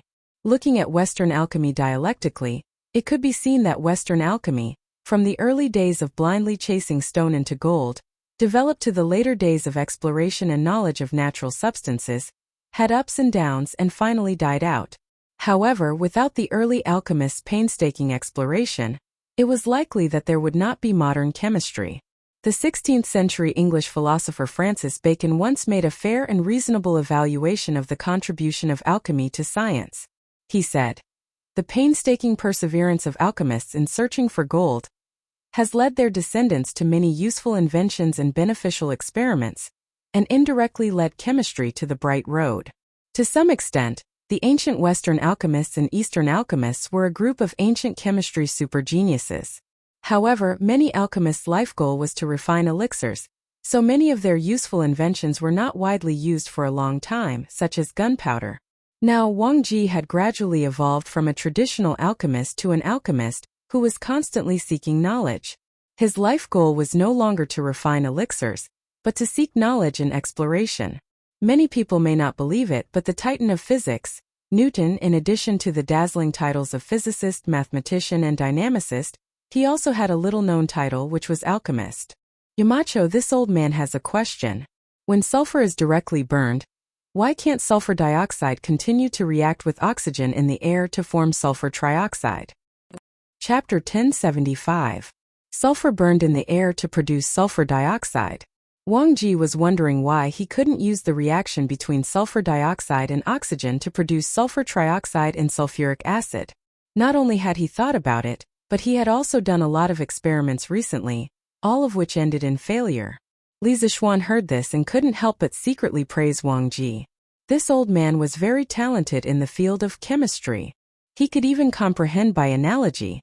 Mr. Wang, it's not that sulfur dioxide can't continue to react, but if they want to react further, they need a catalyst. This is mentioned in the second volume of Chemistry. Using sulfur dioxide to produce sulfuric acid was the most commonly used method in modern industry. The raw material was pyrite, the main component was ferrous sulfide, which was calcined at high temperature to produce sulfur dioxide. Under the action of the catalyst and high temperature, sulfur dioxide formed sulfur trioxide, which was absorbed by 98.3% sulfuric acid to produce pyrosulfuric acid. Finally, water was added to produce sulfuric acid. Catalyst? What kind of catalyst can catalyze the reaction between the two? In the first volume of Chemistry, there was an introduction to catalysts, but Wang Ji didn't know what catalyst could catalyze the oxidation of sulfur dioxide. Platinum or vanadium pentoxide? Li Zixuan thought for a while and said lightly, "Platinum? Vanadium pentoxide? Yamacho, where can I buy these two things?" Wang Ji frowned and asked. Li Zixuan smiled helplessly and said, These two things aren't sold anywhere. Especially the first one, as far as I know, it's very rare in the whole world. As for vanadium pentoxide, it can be extracted from the ammonium metavanadate in the vanadium ore. But as of now, no one in Tang Dynasty knows the use of the vanadium ore, let alone where the vanadium ore is. Wang Ji immediately said anxiously, "Yamacho, it doesn't matter if no one knows. We can send people to look for it. With this catalyst, we can produce sulfuric acid in large quantities. The current method of producing sulfuric acid from green alumina isn't suitable for mass production." He had heard Li Zixuan mention the importance of sulfuric acid several times before. After spending so much time together, Wang Ji deeply understood a principle. If Li Zixuan said it was important, then it must be important. Li Zixuan said that platinum and vanadium pentoxide could catalyze the further reaction of sulfur trioxide with oxygen, so it must be possible. Unlike normal students, Wang Ji, who had read the chemistry textbook and had personally done a lot of experiments, was completely convinced by Li Zixuan's knowledge in chemistry. At this time, Li Zixuan closed his eyes and fell into deep thought. Seeing this, Wang Ji quickly shut his mouth and did not dare to disturb him again. Actually, Li Zixuan was trying to recall which area had the most vanadium ores on the mineral distribution map from his previous life. If it wasn't for the fact that he now had super abnormal spiritual power, he wouldn't have been able to recall this thing at all. After a full quarter of an hour, Li Zixuan finally opened his eyes and said, "What Mr. Wang said just now makes sense. The vanadium mine is very important to the workshop's future technological advancement. We must send someone to look for it. I've just deduced that there should be a lot of vanadium mines in the Jiannan circuit. The so-called Jiannan circuit mainly referred to the modern-day Sichuan region. Back then, after the Qin dynasty destroyed Ba and Shu, they implemented the system of prefectures and counties in Sichuan. Ba and Shu prefectures were established in the former Ba and Shu prefectures. In the 5th year of the reign of Emperor Wu of Han, the Sichuan region was designated as Yi Province. In the 1st year of Zhengguan, Li Er abolished the system of prefectures and changed Yi Province to Jiannan Circuit. In modern-day China, vanadium mines were distributed in 19 provinces, cities, and autonomous regions. Among them, Sichuan had the most, with nearly 13 million tons of vanadium ore reserves. Searching for vanadium ores was a time-consuming and laborious task. However, it wasn't only Wang Ji who wanted to send people to look for them. Li Zishuan also wanted to send people to look for vanadium ores as soon as possible. As a modern person, no one understood the importance of sulfuric acid more than him. Putting aside the daily necessities derived from sulfuric acid like pigments, detergents, and cosmetics, for now, Li Zishuan felt that if the Tang dynasty could produce sulfuric acid in large quantities, it should first be used in fertilizers, metallurgy, and petroleum industries. These 3 industries were all inseparable from sulfuric acid. When the conditions were ripe, they could also use sulfuric acid to introduce batteries. With sulfuric acid, it would be much easier to manufacture electric scooters. Going off topic, the production of nuclear fuel for nuclear reactors, the preparation of titanium, aluminum, and other alloy materials used in reactors, as well as titanium alloys used in rockets, supersonic jets, and man-made satellites were all directly or indirectly related to sulfuric acid. Sulfuric acid was really the cornerstone of the national defense industry. When Wang Ji heard Li Zishuan say that there was a vanadium mine in the Jiannan circuit, he couldn't help but be delighted. He exclaimed in admiration, "Could it be the disciple of spiritual master Ling Su? This old man admires Yamacho's geomancy." Old Wang thought that this result was really calculated by Li Zishuan. In addition, he had also heard about Fu Bin's previous trip to Hadong Circuit to look for vanadium ores. Therefore, he was even more impressed with Li Zishuan. Haha. Alright. Mr. Wang, you go ahead with your work. Let's talk about the vanadium mine after the new year.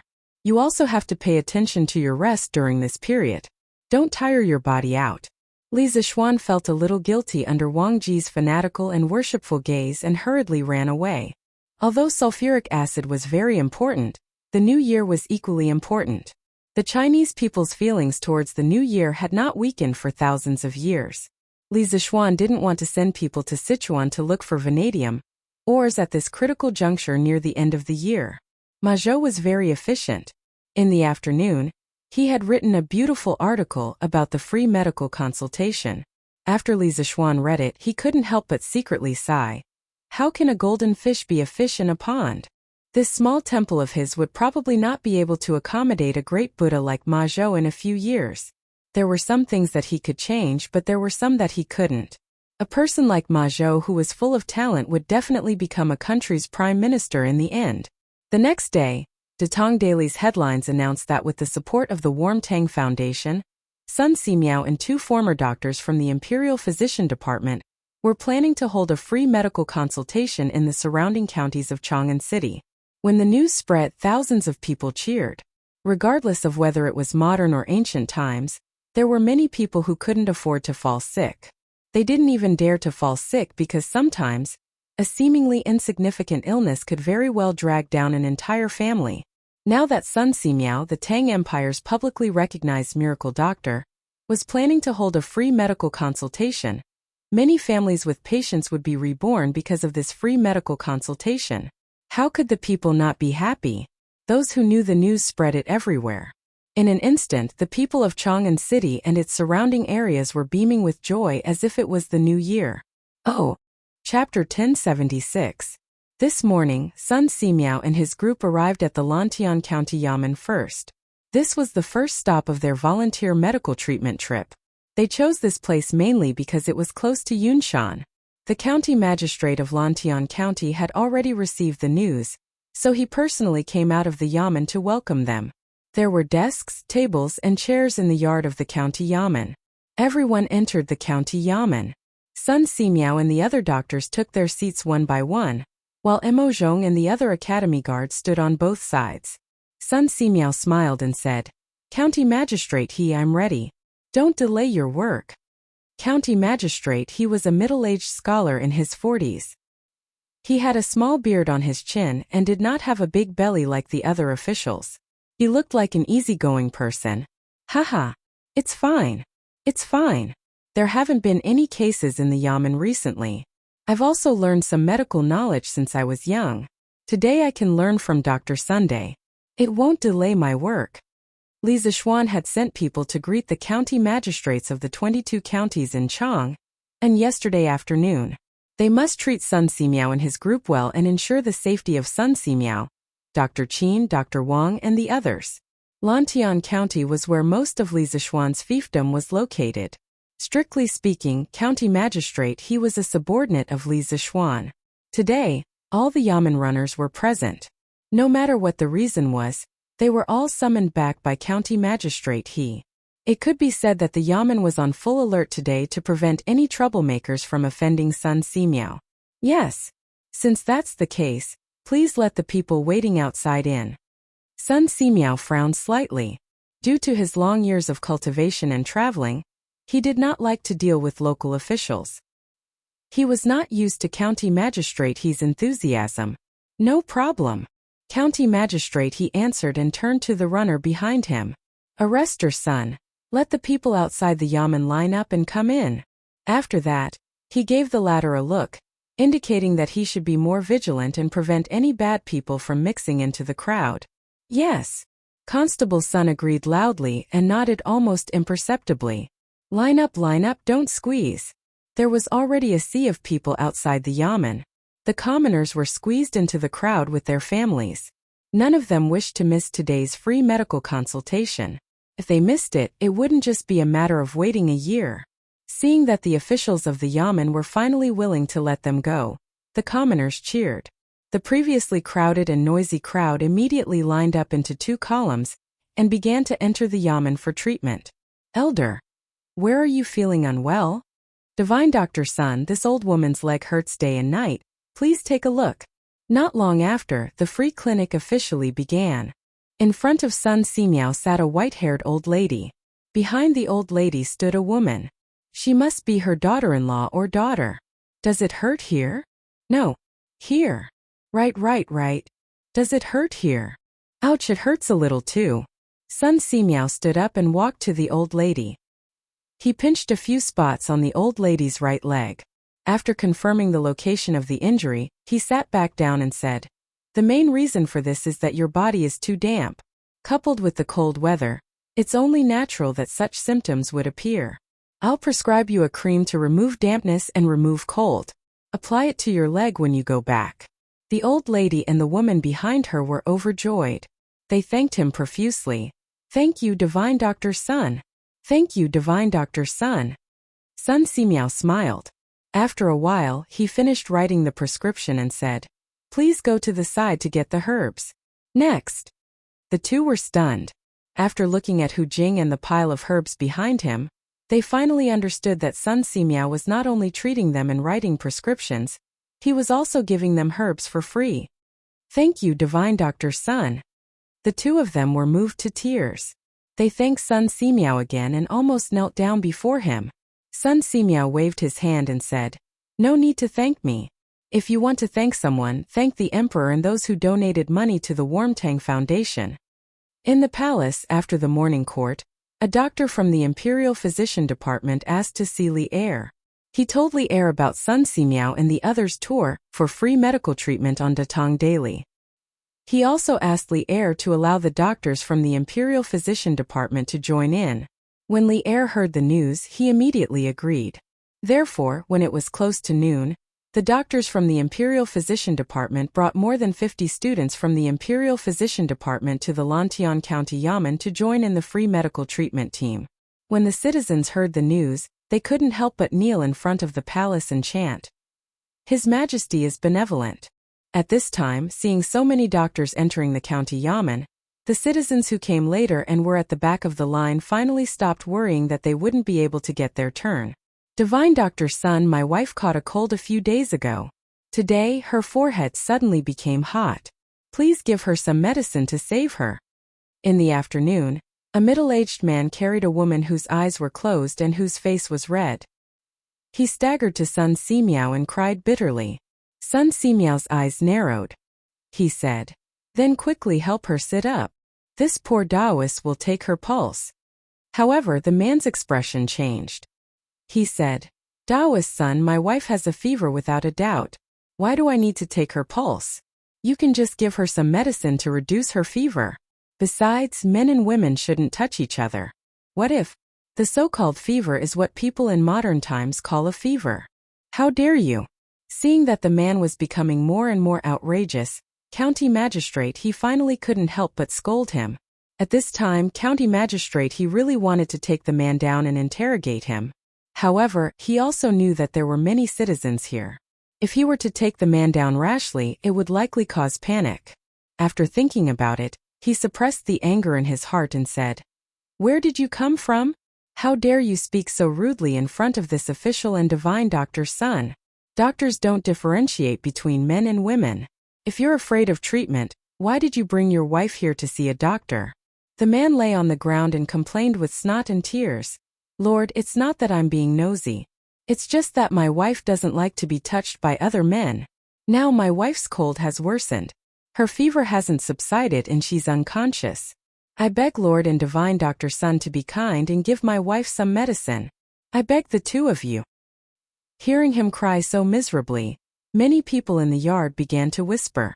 Obviously, some of them had begun to sympathize with the man. County Magistrate his face froze.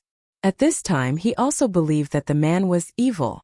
However, the other side was Sun Simiao. If he stood on the man's side, wouldn't he be disrespecting Sun Simiao? However, if he didn't do so, once the people's hearts changed, he would lose his official position. Chapter 1077. Haha. What's so difficult about that? You come and take the pulse of this madam. In the front yard of the Lantian County Yamen, when County Magistrate he was caught in a dilemma and didn't know how to choose, Sun Simiao glanced at the unconscious woman in the man's arms and said coldly, "Hey, that's right. As the saying goes, a famous teacher produces a brilliant student. Dr. Sun's medical skills are outstanding. Since this young lady is under Dr. Sun's tutelage, her medical skills will definitely not be bad." County Magistrate his eyes lit up as he said with a smile, "The most important thing was that this way, he didn't have to be caught in the middle." "Yes, Master." Hu Wei responded and handed the work in her hands to a student from the Imperial Physician Department.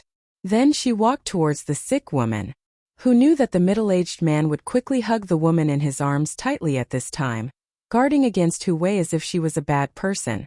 He said, You're not allowed to come over. You're not allowed to take my wife's pulse." County Magistrate his face darkened and said unhappily, "How can you be so ungrateful? Previously you said that your wife doesn't like to touch the opposite sex. Dr. Sun and I both understand that. But now this young lady is taking your wife's pulse. What are you objecting to?" "I?" The man's face was a little flustered at first, but then he forced himself to calm down and said, She's just a little girl who's still wet behind the ears. What does she know about medical treatment? I can't let her take care of my wife. Otherwise, when she's not good enough, she might diagnose my wife with other diseases. She's a righteous person. Letting her take care of my wife is like disregarding human life." "You. Presumptuous." County Magistrate he was so angry that smoke was almost coming out of his 7 orifices. He pointed at the man and secretly looked at Sun Simiao and Hu Wei's faces. Seeing that the two of them weren't angry, he couldn't help but feel relieved. Then he said sternly, "As far as I know, Miss Hu is Dr. Sun's last disciple. She has treated many people and can be said to have superb medical skills. Don't be unreasonable here, or don't blame me for being rude to you." Actually, at this moment, County Magistrate he already felt that there was something wrong with the man in front of him. However, it was only a feeling. He had no evidence. Otherwise, he would have ordered the bailiffs to arrest him. Seeing that County Magistrate his tone was not good, The man's voice suddenly weakened a little, but he still didn't want Hugong to check his wife's pulse. He argued even if she is Dr. Sun's disciple, she is only in her teens. How can her medical skills be so good? I don't want her to come see me. Divine Dr. Sun, if you really have the heart of a bodhisattva, then please give me some antipyretic medicine.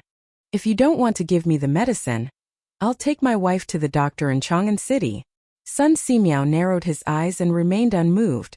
At this moment Hugong smiled and said, "Brother, it's not that my master doesn't want to prescribe medicine for you, but as a doctor, he can't prescribe medicine without personally diagnosing the patient. If my master prescribes medicine only based on your one-sided statement, then he is disregarding human life. Moreover, not all fevers are caused by a cold.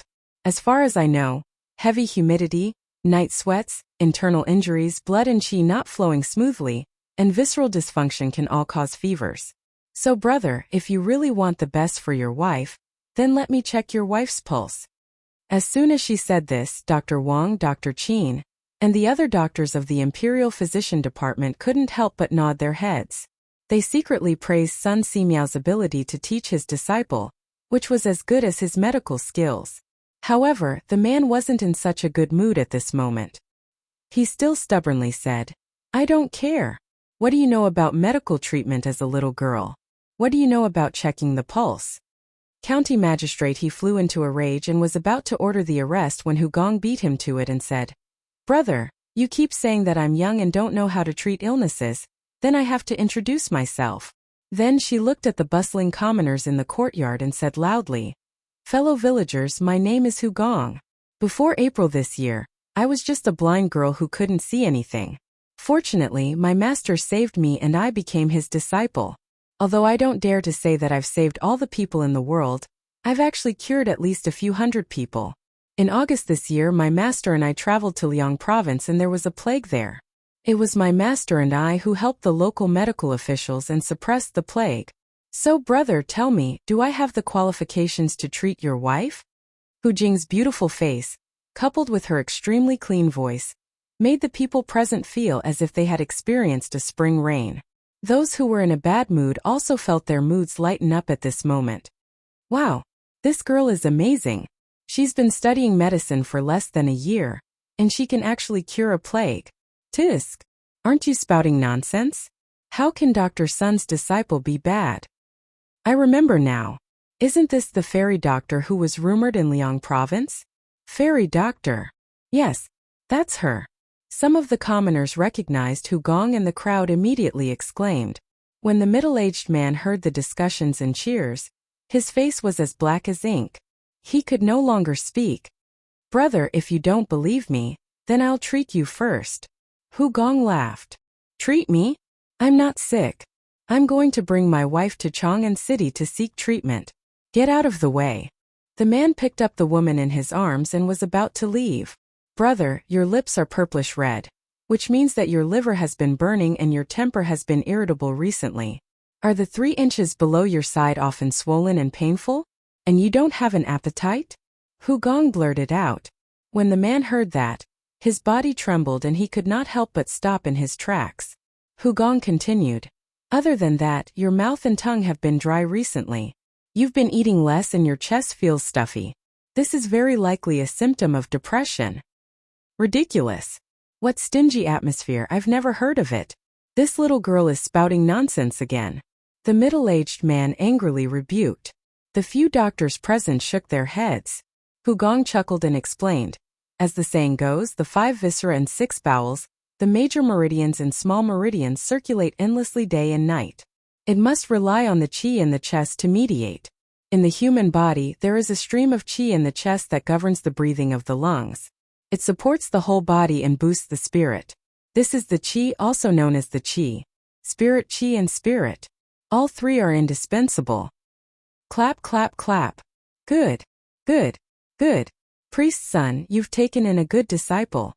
Dr. Qin, who was sitting at the back and watching the development of the situation, could not help but clap his hands and exclaim, "You've been studying medicine for less than a year and you're so familiar with medicine. You have such talent in medicine. Even I am ashamed of my inferiority. Ha ha." Chapter 1078. Wow! The fairy doctor is indeed amazing. Why do I feel that this person is here to cause trouble? This person looks familiar. I think I've seen him somewhere before. The middle-aged man's ignorance was publicly slapped in the face by who? The commoners discussed animatedly while the middle-aged man's face turned green and white. He was about to fly into a rage out of humiliation. Constable's son, who was guarding the door, seemed to have thought of something. His expression changed as he instructed his subordinates. Then he quickly walked to County Magistrate He and whispered a few words into his ear. County Magistrate He was startled. Then his eyes spat fire as he scolded in a low voice. Bastard! Why didn't you say so earlier? Just as Constable's son was about to open his mouth to explain, he heard who say something earth-shattering, shocking everyone in the courtyard. Also, this big brother, your wife is only asleep. Why did you say that she's sick? Asleep. These 3 words were no different from a deep-water bomb that blew up the tranquil courtyard of the yamen. What does the fairy doctor mean? What does she mean by asleep? Could it be that this woman isn't sick at all? Is this man here to cheat the medicine? But this woman's face is red and there are beads of sweat on her forehead. It's obvious that she has a fever. The commoners were dumbfounded as they discussed animatedly. Nonsense! You bunch of quacks. I'm going to Chang'an to get medicine for my wife. A bunch of quacks. The man's expression changed greatly as he roared angrily. Then, he carried the woman in his arms and turned to rush out of the yamen. Humph! Men! Capture this person for this official. County Magistrate He's face was covered with frost as he ordered hatefully. Yes. There were already many people in the courtyard, and there were 4 or 5 yamen runners at the door. In such a short time, the man was still carrying the woman in his arms and could not rush out no matter what. Under the watchful eyes of the yamen runners, the middle-aged man was caught before he could escape. Let me go. My lord, don't believe this girl. She's slandering me. My wife really has a fever. Let me go quickly. I still have to save my wife. The man was still unwilling to give up and tried to gain the sympathy of the public by pretending to be pitiful. But at this time, the wife he was talking about had been pulled away, who actually supported the woman to lean against the chair. Taking this opportunity, she took the woman's pulse. Seeing this, the middle-aged man's face turned pale with a whoosh. Let go. You damned girl, quickly let go of my wife. Murder. You're treating human lives like grass. The middle-aged man tried his best to break free from the yamen runner's hold, but how could his small body fight against these burly yamen runners? Thus, he could only act shamelessly like a woman. All right. This big brother, I'm not treating human life like grass. Earlier, I saw that your wife's chest was rising and falling very regularly, which proved that her breathing was very even. She didn't seem to be suffering from a fever at all. So I guess that your wife wasn't sick at all. Just now I took your wife's pulse and found that her pulse is stable, and her body is very good. He just took some knockout pills. At this moment, who actually walked over with a cold look in his eyes as he spoke to the man who had been pinned down by the bailiffs. Knockout pills? Everyone was stunned again. County Magistrate He couldn't hold it in anymore and shouted, Guaziming, how dare you? You actually swindled your way to the county yamen. You're looking down on me. Guaziming? Is that the scholar Gua who drinks and gambles every day and eventually lost all his ancestral wealth? Ha! If County Magistrate didn't remind me, I wouldn't have known. Now that he reminded me, you don't say this person looks quite like Guaziming. What do you mean by look like? They're obviously the same person. But why would this guy want to drug his wife and trick divine Dr. Sun? Sigh. What else could it be?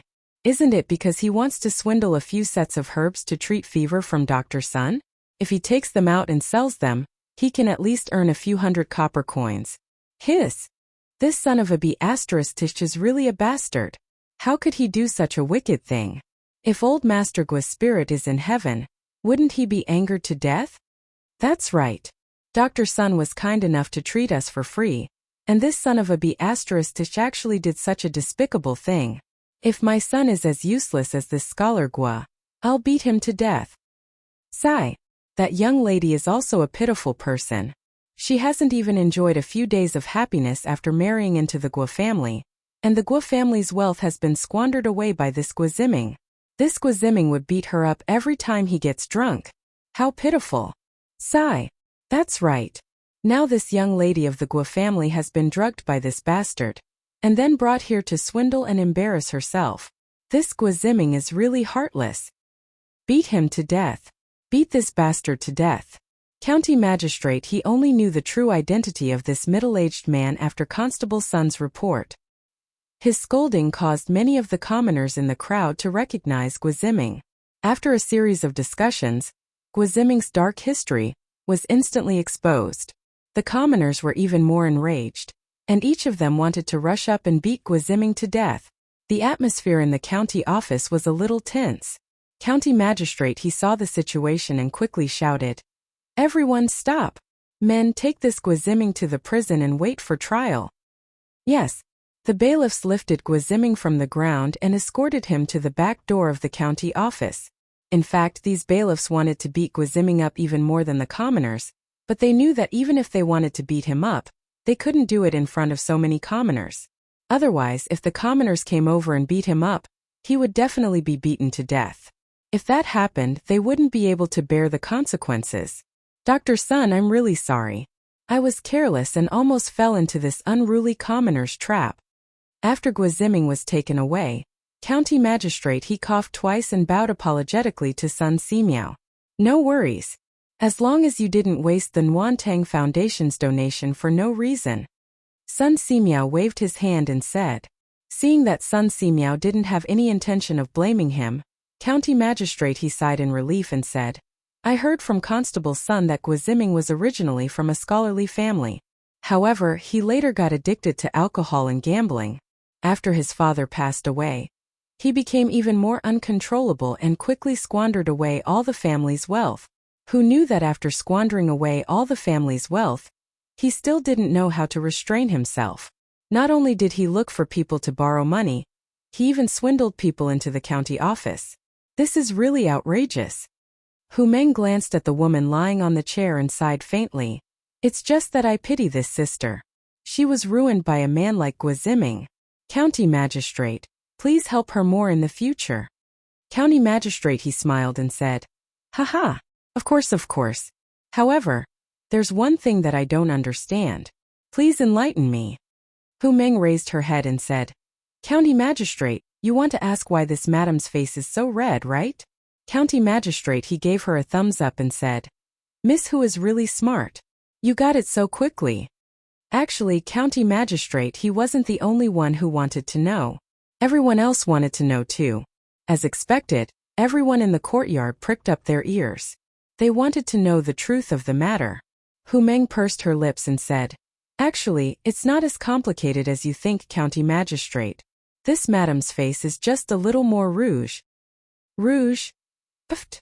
County magistrate, he choked and almost vomited blood. When the doctors and students from the Imperial Physician Department heard this, they were even more embarrassed. They had studied medicine for so many years, but they were almost fooled by Guoziming's little trick. Chapter 1079. The farce finally ended with Guoziming's arrest. The people continued to line up for medical treatment, but while they were lining up, many people didn't forget to condemn Guoziming. The news reached the Li residence. During dinner, Yi Guozhong sighed and shook his head. It's hard to predict people's hearts. This is what it means to predict people's hearts.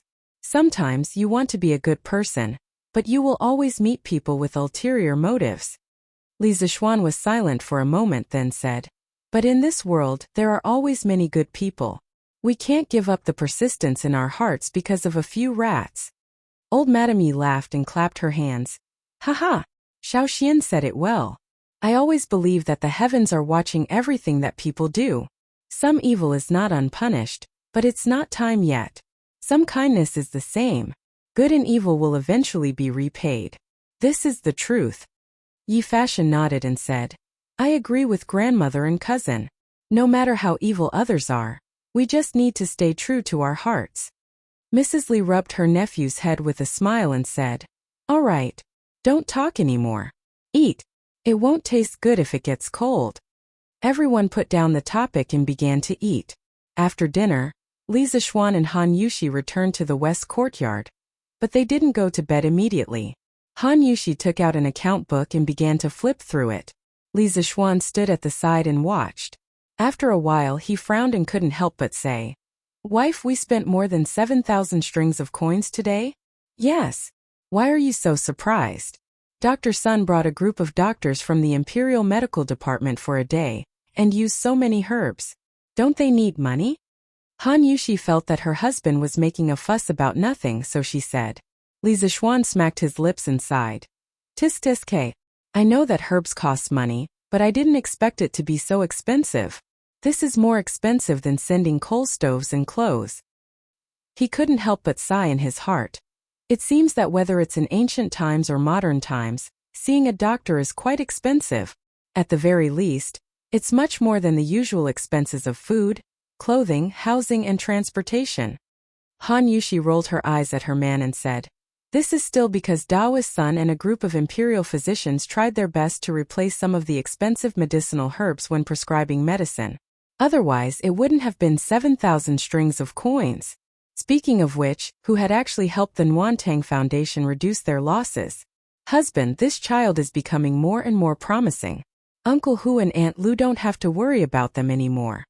While Han Yushi was rejoicing over the recent emergence of talents in the Han village, Li Zixuan's focus was different.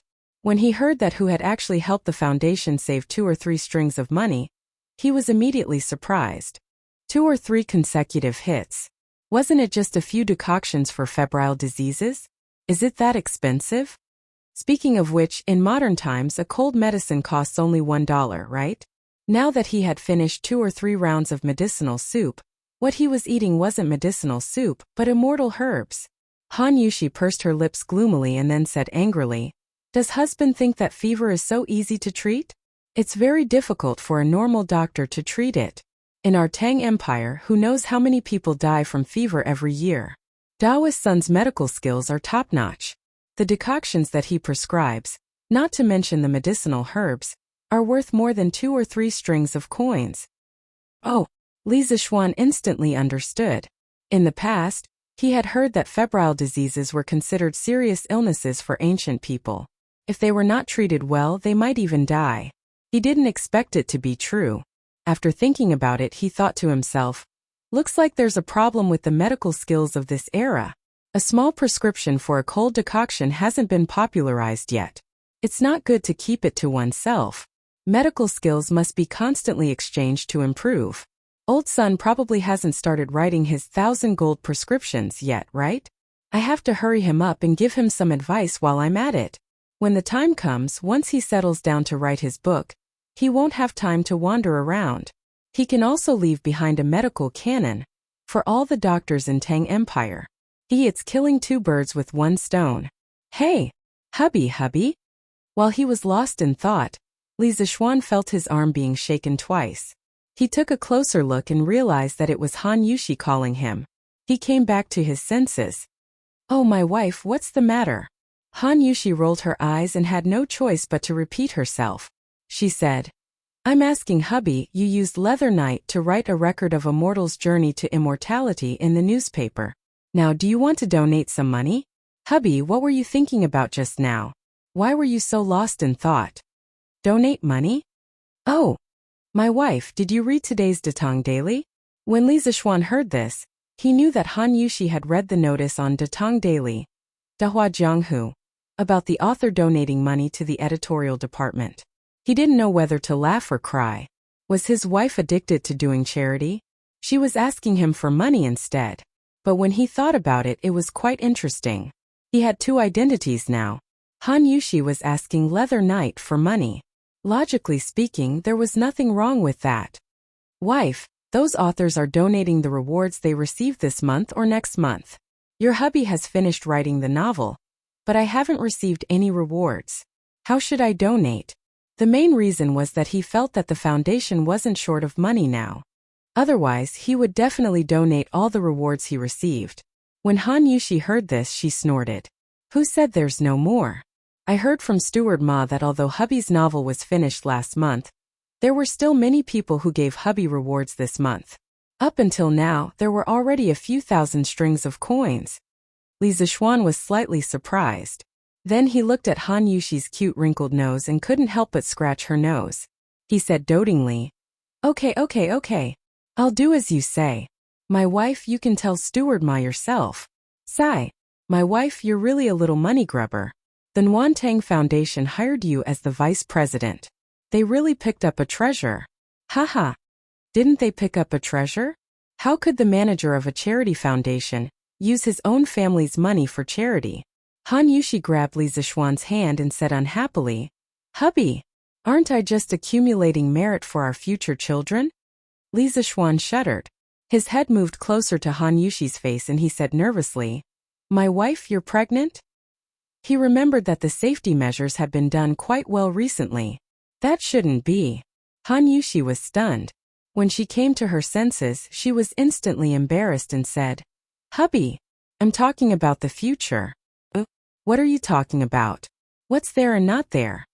Li Zixuan let out a big sigh of relief and said, Phew, that's good. When Han Yushi heard this, she glanced at Li Zixuan faintly and sighed softly in her heart. Chapter 1080. In the West Garden of the Imperial Palace, Li Er had just finished reviewing memorials from the Sweet Nectar Hall. He saw that Zhang Sun was wrapped in thick clothes and that there were 2 stoves burning in the room. He guessed that Li Changqian or Li Tai had told her about the need to open the windows for ventilation. The west window was half open. When Li Er pushed open the door and entered, the air on both sides formed convection. The cold wind blew past Empress Zhangsuan's ears with a whoosh, causing her to shiver uncontrollably. Seeing this, Li Er couldn't help but laugh. Haha. After tomorrow, the heating in this bedroom will be finished. At that time, Maid Guanyin won't feel cold anymore. Your Majesty, the heating that Changqian and Qingke mentioned 2 days ago, is it really that amazing? Empress Zhangsun resisted the cold and stood up to help Li Er take off his cloak as she asked. Li Er helped Zhangsun sit down on the couch and said with a smile, Changqian and Qingke both personally experienced it at Li Zixuan's home. How could it be fake? If I hadn't been so busy recently, I would definitely have gone to that kid's home to experience it. Empress Zhangsun covered her mouth and laughed. Your Majesty is joking again. However, I have discovered that Your Majesty seems to be especially close to the Marquis of Yong. Li Er was startled and speechless for a moment. He retorted, Is that so? Maid Guanyin, you said it the other way around, right? Who in the imperial court doesn't know that I often reprimand that brat? Empress Zhangsun laughed softly and didn't refute. She thought in her heart, only when you close the door deeply will you reprimand him. Just based on your attitude toward the Marquis of Yong, and only Changjijia, Qin Qiong, and the other founding generals can compare to you.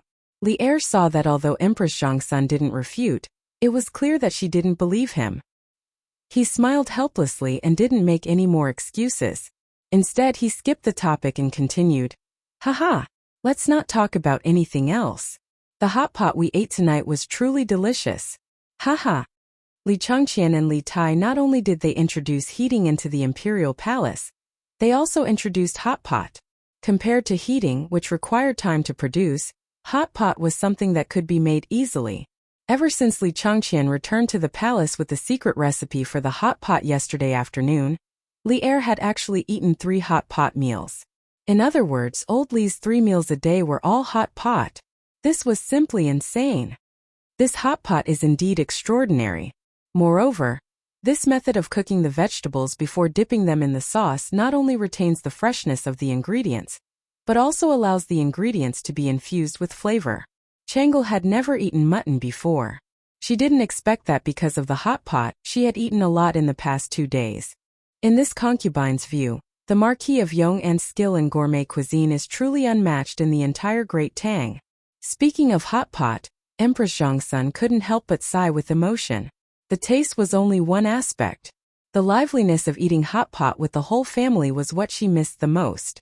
When Li Er heard that, his mood was great. It was only to hear him laugh loudly and say, Haha! Then tell the imperial chef to prepare the ingredients every day. In the future, I will accompany Maid Guanyin to eat hot pot every day. When Empress Zhangsun heard that, she was secretly delighted. Suddenly, she opened her mouth and said, But in this way, won't Steward Zhao be burdened?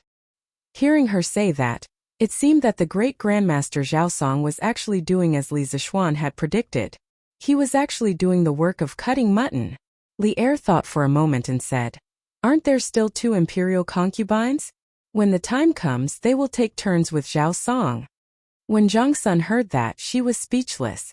In the entire world, only Li Er could be so extravagant to have a Grandmaster Master as a chef. Sun Simiao's tour of free medical treatment had improved the people's impression of the Warmtang Foundation. The next day, even more people went to the Warmtang Foundation. Especially the people who had been treated at the Lantian County Yamen yesterday. They had received free medicine from Sun Simiao and the other imperial physicians. Today they all came to express their sincerity. In the past, when the people in the family fell ill, they would usually go to the temple to pray to the gods. If the family recovered, they would go to the temple to fulfill their vows. What they were doing now was similar to praying for blessings and fulfilling vows. The only difference was that they were not doing it at the temple, but at the Warmtang Foundation. The people could not afford to donate large amounts of money, but they were a group of people who knew how to be grateful. Sun Simiao and the others were treating them for free. Even if they could not afford to donate tens or hundreds of strings of coins, they would still donate tens or hundreds of coins to ease their hearts. Moreover, they felt that donating here was more meaningful and genuine than going to the temple to fulfill their vows. In terms of treating illnesses, Sun Simiao seemed to be more powerful and effective than the gods and Buddhas. As a result, the temples in and around Chang'an City received less money from incense offerings. The monks guarded the gates all day long, hoping for a few big customers. Did you guys notice? On the Merit Monument, all the famous families in Chang'an City have come to donate money, but why didn't I see the Chui family donating? In front of the Warmtang Foundation, someone pointed at the huge monument and asked in confusion. Back then, not long after the Warmtang Foundation was established, Li Zixuan ordered the craftsmen to build a huge monument in front of the gate.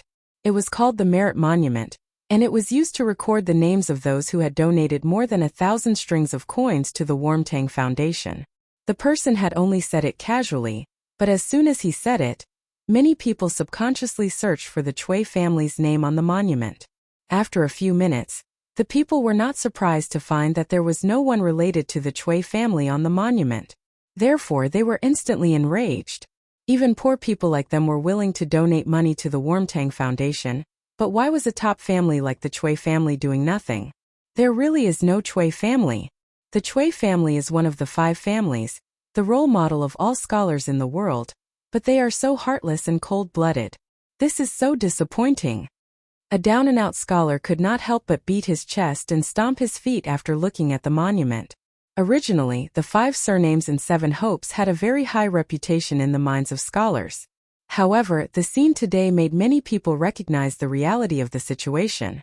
The Chui family was also stingy, cold-blooded, and heartless. What bullsh** T Chui family? They are one of the 5 families. How stingy? That's right. The Chui family's young masters and young mistresses have hundreds of servants. They live a luxurious life, and they can't even bear to donate 1,000 strings of coins. His Majesty and Her Majesty have already donated a few thousand strings of coins. Bah! After donating, I will go to the Chui family's gate and spit on them. I want to go too. The Chui family is rich but heartless. They will suffer retribution. Originally it was just a curious question, but in the end it quickly turned into a public rage. Moreover, this rage would soon burn the Chui clan's headquarters in the capital. Chapter 1081. Most of the people who came to donate money today came from Lantian County. They should have gone back from Yanqing Gate in the east of Chang'an City, but they did not do so.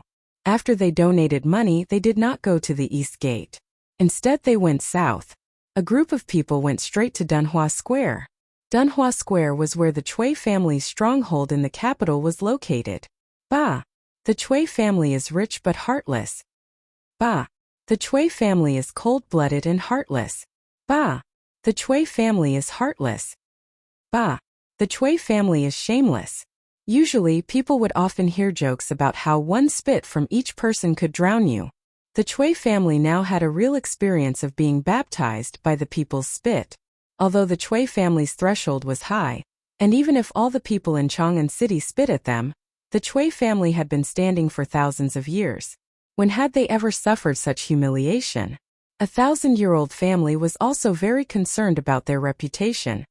Unruly people. A bunch of unruly people. Men. Chase all those unruly people away. If they don't want to leave, beat them up. In the backyard of the Chui family, Chui Shanfu's wife Wang Shi roared angrily. Her husband Chui Shanfu had been sent to Lingnan by Li Er. She was not in a good mood this month. Now those unruly people in her eyes were causing trouble in front of the Chui family. How could she not be angry? "Madam, do you want to wait for grandfather to come back?" the butler of the Chui family asked carefully. His surname was Wang, and he had married with Wang Shi. He was considered Madame Wang's direct descendant. The Chui family's grandfather, Chui Junchuo, had gone to a manor in the south of Chang'an City to recuperate because of the cold weather in Chang'an City. Although it was cold there was a natural hot spring there. No need. Even if grandfather is at home, he will not allow these unruly people to cause trouble in front of the Chui family. Wang Shi's eyes flashed with a trace of ruthlessness. "Yes, madam." The butler took the order and left. A moment later, a group of servants holding a stick suddenly rushed out of the Chui family's main gate. They ran like wolves and tigers to the people who came to spit and shouted, "Where did these unruly people come from? Why don't you open your eyes and see where you are? Is this something you can come and make trouble for? If you don't scram, don't blame me for being rude. Yes. Get lost. Look at your poor appearance, don't dirty our Chui family street." The servants were all fierce and arrogant. As the servants of a top aristocratic family, they indeed had the qualifications to be arrogant. However, their arrogance was used in the wrong place today. Heh, a bunch of lackeys who only know how to rely on their master's power. Under the feet of the emperor, could it be that you still dare to hit people? I will stand here today and see if you dare to hit me. A young man who looked like a scholar took a step forward and scolded arrogantly. His name was Yu Deheng, and he came from a farmer's family in Lantian County. Yesterday, he accompanied his mother to the county office to participate in the free clinic. Today, he also came to the city to fulfill his vow. In the past, his dream was the same as most people's. First, he wanted to pass the imperial examination, then marry a woman with 5 surnames. But today's incident made him a little disappointed in the legendary 5 surnames 7 sex. The dignified 5 surnames prominent family was nothing more than this. Their hearts were also black. The arrogance and despotism of these evil servants made his heart burn with fury. Thinking back to the Li family's courteous attitude at the Warmtang Foundation, he started to hate the Chui family more than anything else. "Wow, Xiaojing, you've done well today. Even though your Uncle Zhong used to laugh at you for not being able to pass the county-level examinations, but based on your tough attitude today, you will always be a county-level scholar in your Uncle Zhong's heart. No, you will be the top scholar." A burly man came up to Yu Deheng and laughed loudly. "Uncle Zhong." Yu Deheng's small face reddened as he looked at the burly man in annoyance. "After being yelled at by you, everyone here knows that I won't be able to pass the county-level examinations." Scholar Yu is right. You dare to hit people under the feet of the emperor? What does our spitting on the street have to do with the Chui family? Does this street belong to the Chui family? Seeing that someone had stepped forward, the people behind did not back down and started to jeer as well. Humph. Refusing a toast only to be forced to drink a forfeit.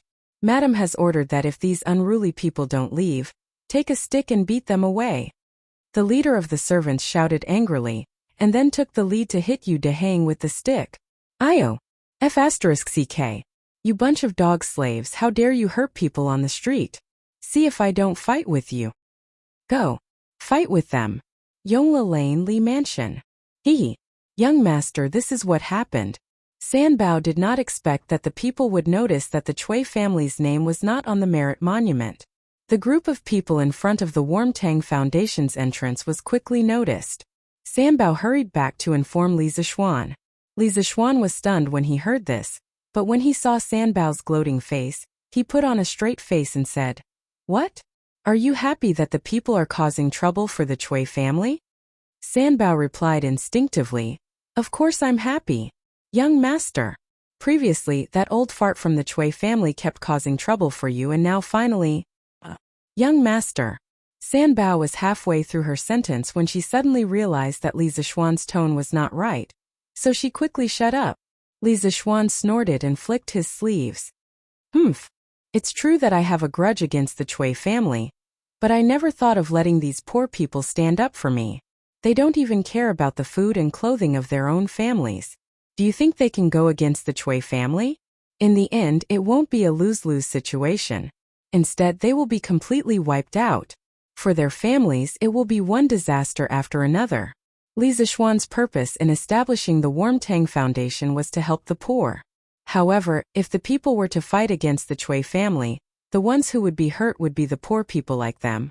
In that case, wouldn't he be helping the poor for nothing? If it were a transmigrator, they would definitely be secretly happy at this moment and might even be secretly adding fuel to the fire. This was because smart people love to kill with a borrowed knife, eliminate dissidents, and reap the benefits of others. However, Li Zixuan, as a transmigrator, did not want to be such a smart person.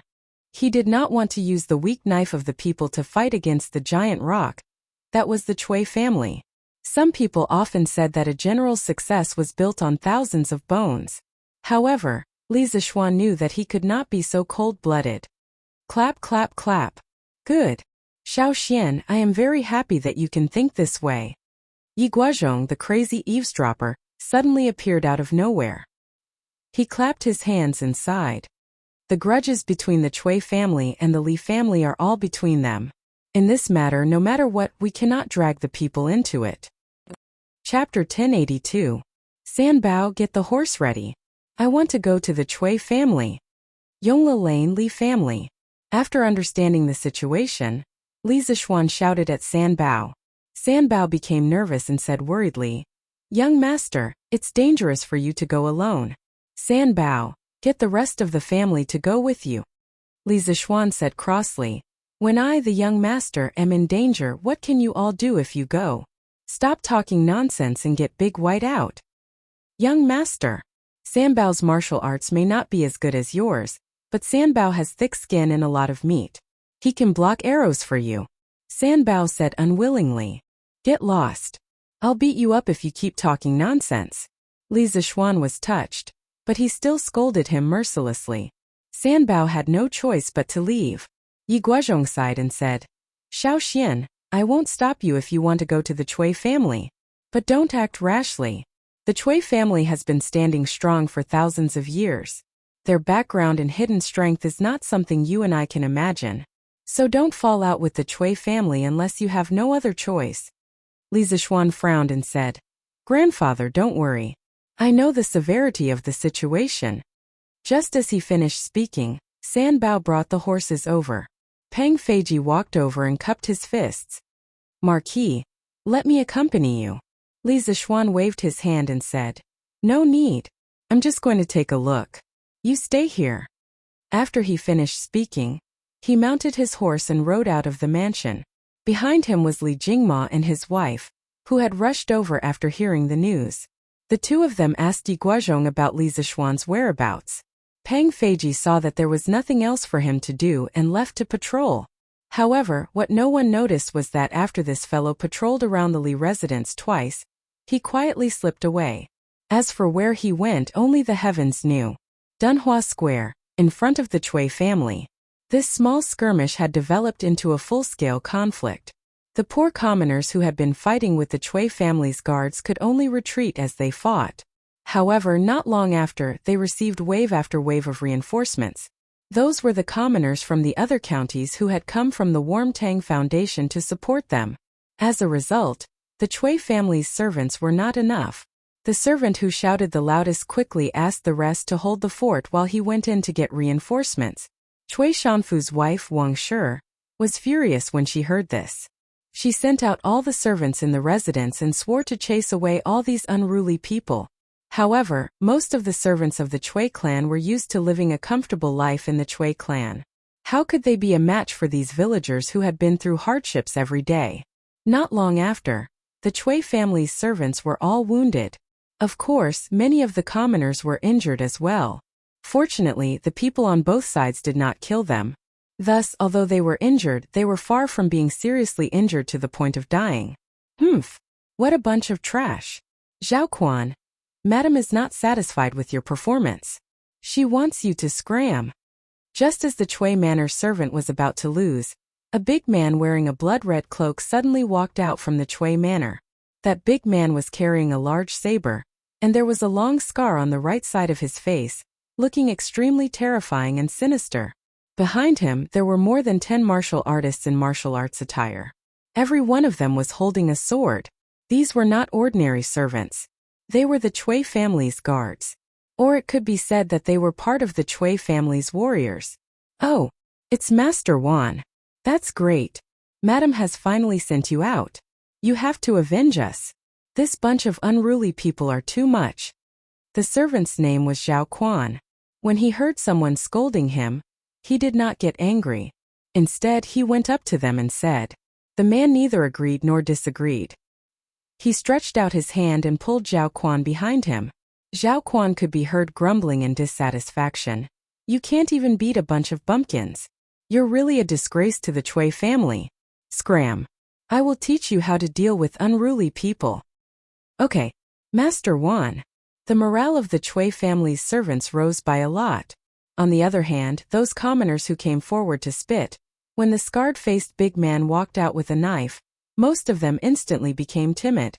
After all, they could spit and kick people. But using a knife to kill and fighting to the death was not their forte. Moreover, even if you gave them a knife, they would not dare to go up and chop people. How is it? Do you want to scram yourselves or do you want me to use my knife to send you scram? That martial artist surnamed Wan walked over with a big knife and said with a light smile. When the commoners saw his arrogant look, their faces were filled with anger. But now that things had come to this, they were obviously not the Chui family's guards' match. So even if they were pointed at and scolded, most of the commoners did not dare to say anything. But it was easy to meet with accidents in life. There were still some people who were not afraid of power. Humph. Stop trying to scare people here. I don't believe that in broad daylight, you bunch of dog slaves dare to use a knife to commit murder. The little scholar Yu Dijin stood out at the crucial moment. At this time he seemed to have a backbone. After Yu Dehang said that, the commoners all felt that it was reasonable. This was the foot of the emperor. If the Chui family's martial artists really dared to go to the extreme, then the Chui family's future in Chang and would definitely not be good. That's right. Isn't it just holding a knife? You bunch of slaves dare to kill people? Many commoners followed behind Yu Dehang and started to jeer. That martial artist surnamed Wan was despised by the commoners, and his face instantly turned green and white. After a moment, this fellow's mouth flashed a trace of a sinister smile. Fortunately, it was a life-and-death struggle. Humph. Refusing a toast only to be forced to drink a forfeit. This is what you asked for. Surnamed you, I will let you go to heaven today. In your next life, don't think of fighting with the Chui family. After saying that, the big man held the big knife with both hands and actually chopped towards Yu Dehang's body. If this knife hit the porcelain, then it would really be a cut in half. Yu Dehang's entire body would be split in half. Dehang quickly dodged. The crowd immediately let out cries of surprise. Some of the commoners even closed their eyes, waiting for the screams of the big knife piercing into the flesh. As the person involved, Yu Dehang's eyes were wide open. At this moment he wanted to run, but he knew that he could not run away. His speed could not catch up with the big man's speed. Do I regret? Yu Dehang asked himself in the last few breaths of the statement. I don't regret. I, Yu Dehang, am worthy of the heavens and earth, worthy of my conscience. Thinking of this, Yu Dehang also closed his eyes and quietly waited for the arrival of death. Chapter 1083. Kung. Just as Yu Dehang was waiting for death with his eyes closed, he suddenly felt a gust of wind by his ear, followed by the sound of metal clashing. Following that, he heard a man's voice beside him. Humph. In broad daylight, who gave you the guts to hurt people on the streets? No matter how stupid Yu Dehang was, he knew that he was saved. He opened his eyes in joy and saw a man younger than him, holding a cold gleaming long sword, blocking the heavy blade of the warrior surnamed Wan. Following that, The man lightly waved the long sword and the warrior surnamed Wan was sent flying far away.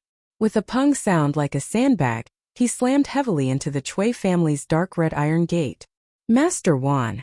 Master Wan! Are you all right? The Chui family servants and warriors were shocked as they surrounded him and asked with concern. Hey, I'm fine. The warrior surnamed Wan pushed away the surrounding people who were trying to help him and walked in front of Li Zishuan. With a ferocious face he said, "Where did this little kid come from? How dare you meddle in the Chui family's business? Are you tired of living? If you know what's good for you, kneel down and kowtow to me. Maybe I'll let you die with dignity." Noisy. The young man frowned. No one saw how he made his move and the warrior surnamed Wan was sent flying again. Pung. No one knew if the young man did it intentionally or not, but the warrior surnamed Wan crashed into the same spot again. The Chui family's main gate suffered 2 consecutive heavy blows and finally could not take it anymore. With a loud boom, the Chui family, which had been glorious for close to 1,000 years, was smashed down for the first time. In front of the Chui family's gate, the people who were watching the show, the people who participated in the fight, the Chui family servants and warriors were all stunned. Everyone only had one thought at this moment. Crazy. Crazy. The Chui family's main gate was smashed down by someone. This was a slap to the Chui family's face. Marking. He's Marking. What? You said this young man is Markyongan? How is that possible? It's really Markyong. I've seen him many times. I can't be wrong. Oh my god. The Marquis of Yong. And actually smashed the Chui family's main gate. Bullshit. Don't you know how to F***king talk? It was clearly that warrior surnamed Wan who smashed the Chui family's door. What does it have to do with the Marquis of Yongan? These words were spoken by Yu Deheng. Being in the eye of the storm, no one could understand the shock in his heart at this moment. Originally, he thought that he was going to die, but at the critical moment, he was saved by a young man who fell from the sky. Especially when he found out that the young man who saved his life was Li Zishuan, one of the most popular nobles in the imperial court. He felt his soul tremble. Because the name Marquis Yong, and was even greater than the heavens in Lantian City. There were tens of thousands of people in Lantian City, and no one had not received Li Zishuan's kindness.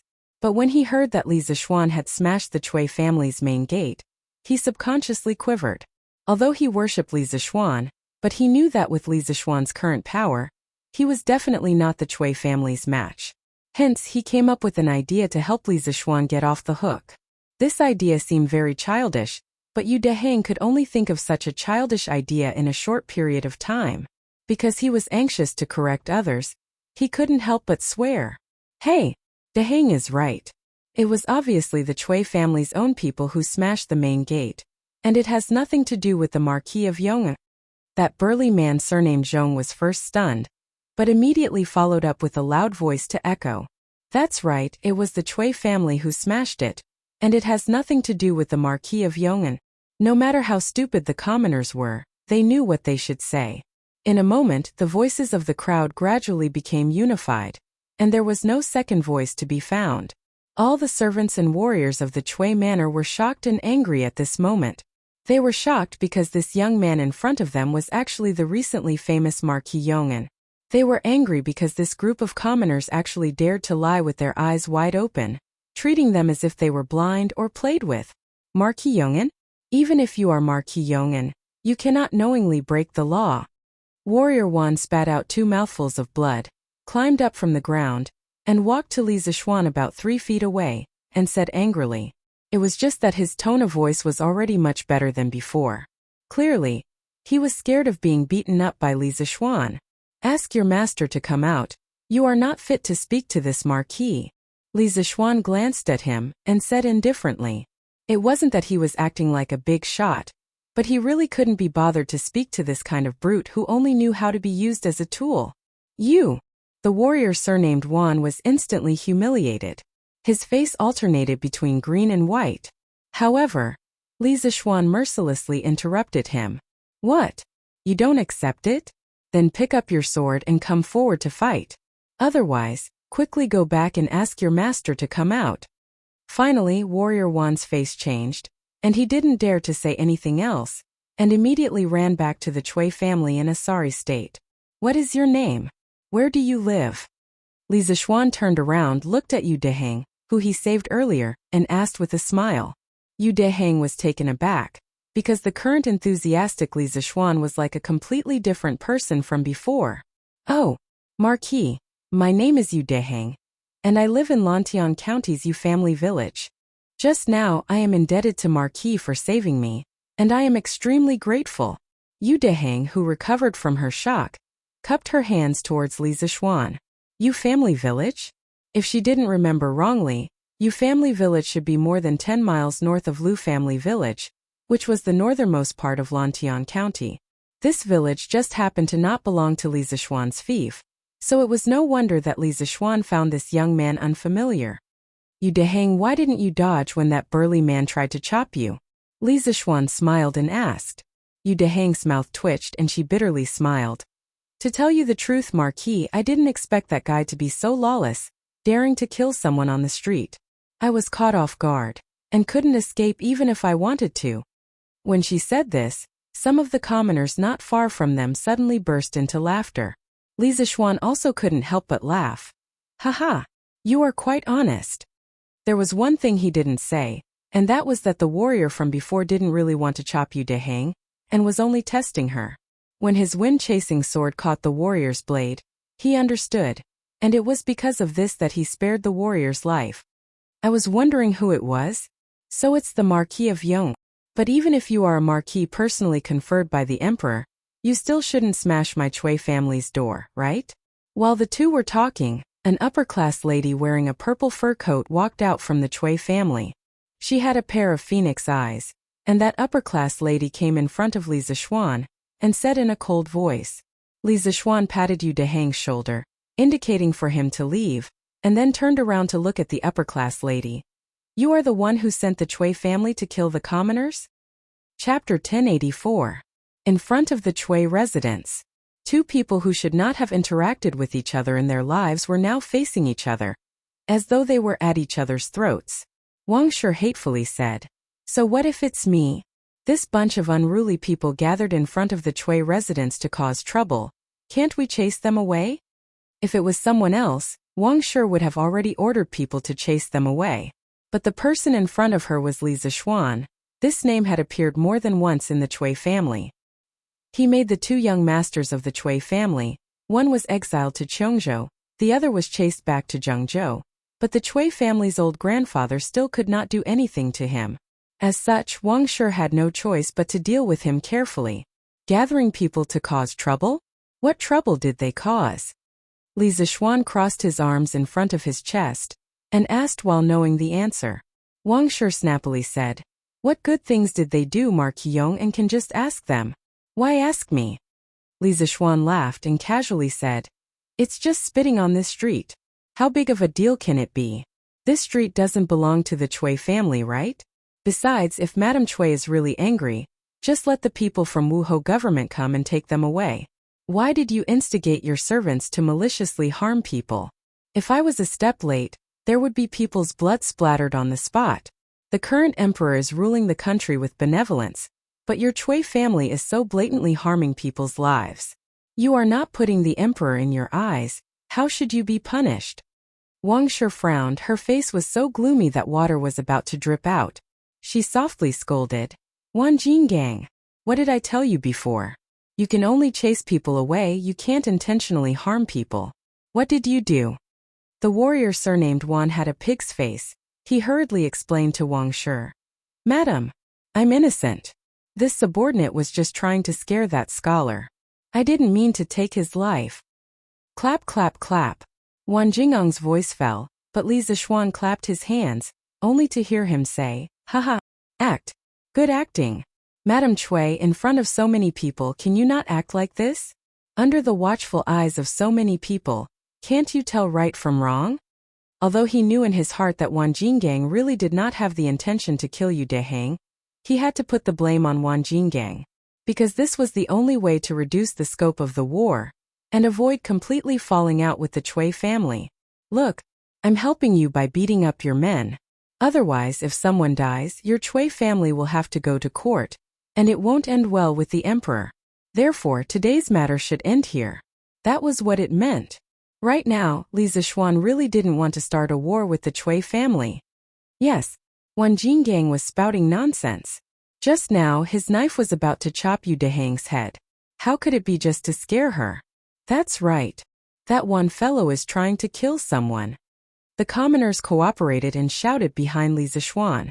Wang Shi clenched her teeth, secretly hating that Wan Jinggang really didn't know how to do things. If you want to kill someone, just do it secretly. But now, he actually did it openly in front of the Cui family and was caught by Li Zixuan. This made the Cui family, who was originally in the right, instantly fall into a passive position. Audacious! You actually dare to gather in Chang'an City to cause trouble, quickly stop. Just as Wang Shi was unable to vent her anger, a large group of martial marquis suddenly appeared on the streets. The one leading them was actually Yuqi Jingda. The dignified Right Martial Marquis General Wei had personally come. Before he arrived, his voice was heard. Yuqi Jingda shouted loudly. Following his shout, the Right Martial Marquis men immediately surrounded everyone in front of the Cui family's door.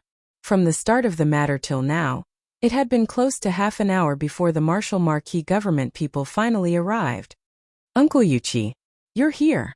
Seeing an acquaintance, Li Zixuan clasped his hands in greeting. Yuqi Jingda softly made an N sound and didn't exchange too many pleasantries. With a businesslike expression, he said to Li Zixuan and Wang Shi, Li Zixuan, this general received news that someone gathered here to fight. Is there such a thing? Li Zixuan wasn't in a hurry to speak. Instead, he looked at Wang Shi with a faint smile. He believed that if Wang Shi wasn't stupid, she should know what to say. As expected, Wang Shi's expression changed. She then bowed towards Yuqi Jingda and said, replying to General Yuqi, it was the Cui family's people who didn't know any better and almost injured a commoner. This attracted the attention of the commoners.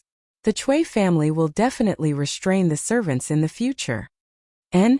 Madame Cui's meaning is that the Cui family's servants actually used weapons in Chang'an City? Yuqi Jingda frowned and said unhappily, the Tang people revered martial arts. The imperial court didn't explicitly state that commoners weren't allowed to carry swords. But in Chang'an City, openly using weapons was definitely not allowed. This was slapping Yuqi Jingda's face as the capital's Public Security Bureau chief. Wang Shi quickly said, there was no large-scale use of weapons. It was just a servant and a commoner who had a dispute. General Yuqi, please don't be angry. Not only did Li Zixuan want to turn the matter into a small one, Wang Shi also wanted to, because she had previously admitted that Wan Jinggang was under her orders, and Li Zixuan had caught Wan Jingang's weakness of wanting to kill commoners in public. One must know that now was a time of peace. Li Er, this king, cherished the commoners very much. If one really looked into it, their Cui family wouldn't be able to gain any benefits from Li Er. As for the commoners, they had a fight with the Cui family's servants today. Although the Cui family's servants were a little domineering and deserved to be beaten, the cause of the matter was still because they came over to spit in front of the Cui family's door. Now that they could turn the matter into a small one, they could also accept it in their hearts. Moreover, in the process of the previous fight, they didn't suffer any losses. After all, such a good thing like beating up the Cui family's servants and not being arrested by the officials didn't happen every day. No matter what, openly using weapons in Chang'an City is definitely not allowed. Madame Cui, please hand that person over. I want to bring him back to the Wu Ho government for questioning. Yuqi Jingda looked around and muttered to himself for a while before speaking. Wang Shi was indignant, but she couldn't show it on her face. After a while she said, General Yuqi, the Cui family will punish him severely after this matter. There's no need to trouble General. Yuqi Jingda's tiger eyes focused and said coldly, N? Madame Cui doesn't intend to hand him over? Fine. Then I won't force it. At most, old grandfather Cui will make another trip to the palace. The day before Cui Yunhan was exiled to Cheongzhou, Cui Junchuo personally went to the palace to plead with Li Er. Wang Shi's expression finally changed. After hesitating for a moment, she gritted her teeth and said, General Yuqi, please wait. The Cui family is willing to hand him over. At this point, in order to prevent the Cui family from getting into bigger trouble, Wang Shi could only abandon the rook to save the king. Chapter 1085. Take him away. In front of the Chui residence, seeing that Wang Shi had finally agreed, Yuqi Jingde ordered his subordinates. Yes. 2 soldiers of the Right Martial Marquis Guard immediately went forward to capture Wan Jingang. Facing 2 master-level experts, Wan Jingang did not dare to resist and obediently allowed himself to be captured. The rest of the commoners quickly disperse, or else we will take all of you back to Wuhou government. Yuqi Jingde turned around to look at the commoners and said loudly, Disperse! Disperse! The commoners had already started fighting. They had also seen the commotion, and after hearing Yuqi Jingde's words, they all dispersed. Yu Deheng cupped his hands towards Li Zixuan and said, Marquis, then this student will take his leave. Li Zixuan nodded and smiled. Next time don't be so straightforward. You won't be so lucky every time. Yu Deheng said awkwardly. This student will remember Marquis' teachings. Today's soul-stirring encounter might be unforgettable for his entire life. It was also the first time he truly understood Li Zixuan. This was a talent in both civil and martial arts. A true dragon and phoenix talent. From today onwards, his idol would completely become Li Zixuan and no longer the so-called 5 surnames 7 sex. After saying that, Yu Deheng turned around and left with the villagers of Yu family manor. In front of the Chui residence, which was bustling with noise and excitement, in an instant, only the people of Wuhou government, Li Zixuan, Wang Shi and the defeated soldiers of the Chui residence were left. Wang Shi glared at Li Zixuan with a sinister expression. Just as she was about to say something, she heard Yuqi Jingde say, Xiao Xian, quickly enter the palace. His Majesty has something to summon you. Wang Shi opened her mouth and secretly hated Yuqi Jingde for being such a busybody. Otherwise, the conflict between her and Li Zixuan would not have ended so easily. All right. This nephew will enter the palace right away. Li Zixuan was both happy and worried. He was happy that he was able to escape so quickly, which was far beyond his expectations. Before he came, he had already made preparations to be pestered endlessly by the Chui family, but he didn't think that things would go so smoothly. In the end, it was still because Yuqi Jingde was strong enough. Today, if the right Marquis Fu had been replaced with anyone else, Wang Shi probably wouldn't have given face. As for his worries, he was worried that Li Er had summoned him to the palace because of what had happened today. He had to think of a good excuse on the way there. Hehe. Deheng, you're really lucky. You were actually saved by Marquis, and you can even talk so much with Marquis. You're the number 1 person in our village. A group of villagers walked out of Yanqing Gate, the east gate of Chang'an City. Someone in the group sighed with envy. Yu Deheng smiled and said, Uncle Zhong, please don't say that. I was so scared that I almost wet my pants. Besides, Marquis didn't come just to save me. He should have come to save all of us.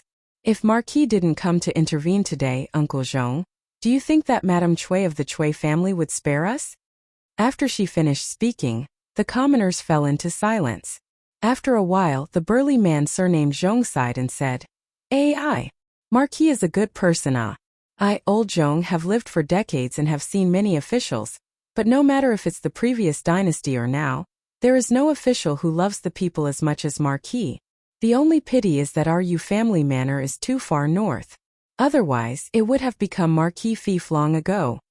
As soon as he said that, many people agreed with him regretfully. Old Zhong is right. If our village could also be annexed to Marquis fief, that would be great. To meet such a master, don't talk about being an ox or a horse. Even if he wants me to go through water and tread on fire, I will do it.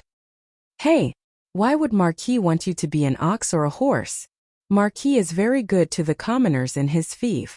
Yu Deheng shook her head and said, It's useless to say more. Marquis fief is now considered to be one of the top nobles in the Great Tang.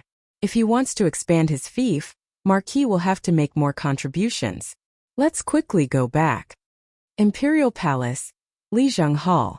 Li Er came here after the morning court to enjoy the newly installed heating in the Imperial Palace with Zhang Sun. In the end, someone came to report that a large group of commoners had started fighting with the Chui family's servants in front of the Chui residence. He frowned slightly and didn't say anything because he believed that Yuqi Jingde would be able to handle it himself. But not long after, the Imperial Guards came with another piece of news, saying that Li Zixuan had gone to the Chui residence and injured the Chui residence's guards. Only then did Li Er order Yuqi Jingda to think of a way to resolve the conflict and summon Li Zixuan to the palace. Your Majesty, this concubine is thinking that the commoners suddenly went to the Chui residence to cause trouble. Was it because someone was secretly instigating them? Empress Zhongsun frowned and asked. Is Guanyin trying to say that Li Zixuan was secretly instigating the commoners to cause trouble in the Chui residence? Empress Zhongsun nodded lightly and said, this concubine did suspect that. After all, the Duke of Yong'an's attitude towards the aristocratic families has never been good. Previously, the Snake King's assassination was directed at the Chui family. If not for your Majesty's mediation, I think he would have already killed his way to the Chui residence. Li Er held his chin and thought for a moment before shaking his head and saying, no. If this kid really wanted to use the commoners to deal with the Chui family, he definitely wouldn't have rushed to the Chui residence alone. Sigh. This kid sometimes has a heart of steel, but sometimes he's indecisive. This is a taboo for a commander. As intelligent as Li Er was, he immediately understood the crux of the problem. However, towards Li Zixuan's foolish action of not retreating behind the scenes and taking advantage of the situation, instead taking the lead and rushing to the front to confront the Chui family head-on, Li Er felt resentful towards Li Zixuan for not living up to his expectations. Although he did not intend to touch the Chui family at this juncture, he was still very happy to borrow the strength of the commoners to cause some trouble for the Chui family and reduce the Chui family's reputation among the commoners. However, because of Li Zixuan's momentary soft-heartedness and worry that the commoners would be injured, he rashly acted. Everything was ruined. If he wanted to form such an advantage in public opinion next time, it would not be easy. Haha, Your Majesty, humans are not saints. How can they be perfect? This concubine feels that this flaw of the Duke of Yong, and is his true nature. It also shows that he values relationships and righteousness. Only such an upright official cannot be used by foreign countries and can achieve great things for the Great Tang. After hearing Li Er's words, Empress Zhongsun pondered for a moment and quickly understood the crux of the matter. She smiled faintly and said, Your Majesty, the Duke of Yong'an has arrived at the Sweet Dew Hall. At this moment, an eunuch entered the hall and cupped his hands towards Li Er. He's finally here. Li Er's spirit jolted. He said to Empress Zhongsun, Guanin's servant, please take a seat here. Zhen will go and teach that fellow a lesson. This official pays his respects to Your Majesty. Within the Sweet Dew Hall, Li Zixuan was dressed in casual clothes and bowed towards Li Er. Yuqi Jingda had spoken to him in a hurry, so Li Zixuan did not return home to change into his court attire. Instead, he rushed straight to the palace. Dispense with the formalities. Li Er's emotionless voice came from above. Li Zixuan straightened his body and raised his head. He saw Li Er sitting on the seat of honor, glaring at him like a tiger watching its prey. You're getting more and more daring. You actually dared to smash the Chui family's door. If Chui Junchuo joins forces with the Shandong landowning households to deal with you, let's see how you deal with it. Li Er's face was expressionless, but Li Zixuan could hear a hint of blame in his words. Replying to Your Majesty, no matter what the outcome is, this official does not regret what he has done today. The Chui family's matriarch instigated the family's warriors to use weapons against the common people. If this official had come one step later, there would have been casualties. This official does not regret it, Li Zixuan said in a low voice. You. Li Er sighed. He stood up with his hands behind his back and walked down from above. You're also a smart person. You should understand that right and wrong is no longer important. Now that you've smashed the Chui family's door, the Chui family that has stood tall for 1,000 years has been disgraced by you. Do you think they'll let this go? The scholars who rely on the Shandong landowning households account for almost half of the scholars in Great Tang. If the Chui family is determined to take revenge on you, these scholars will spit at you and tarnish your reputation. At that time, who would dare to come to your Yanhuang College? Who would want to learn from your engineering?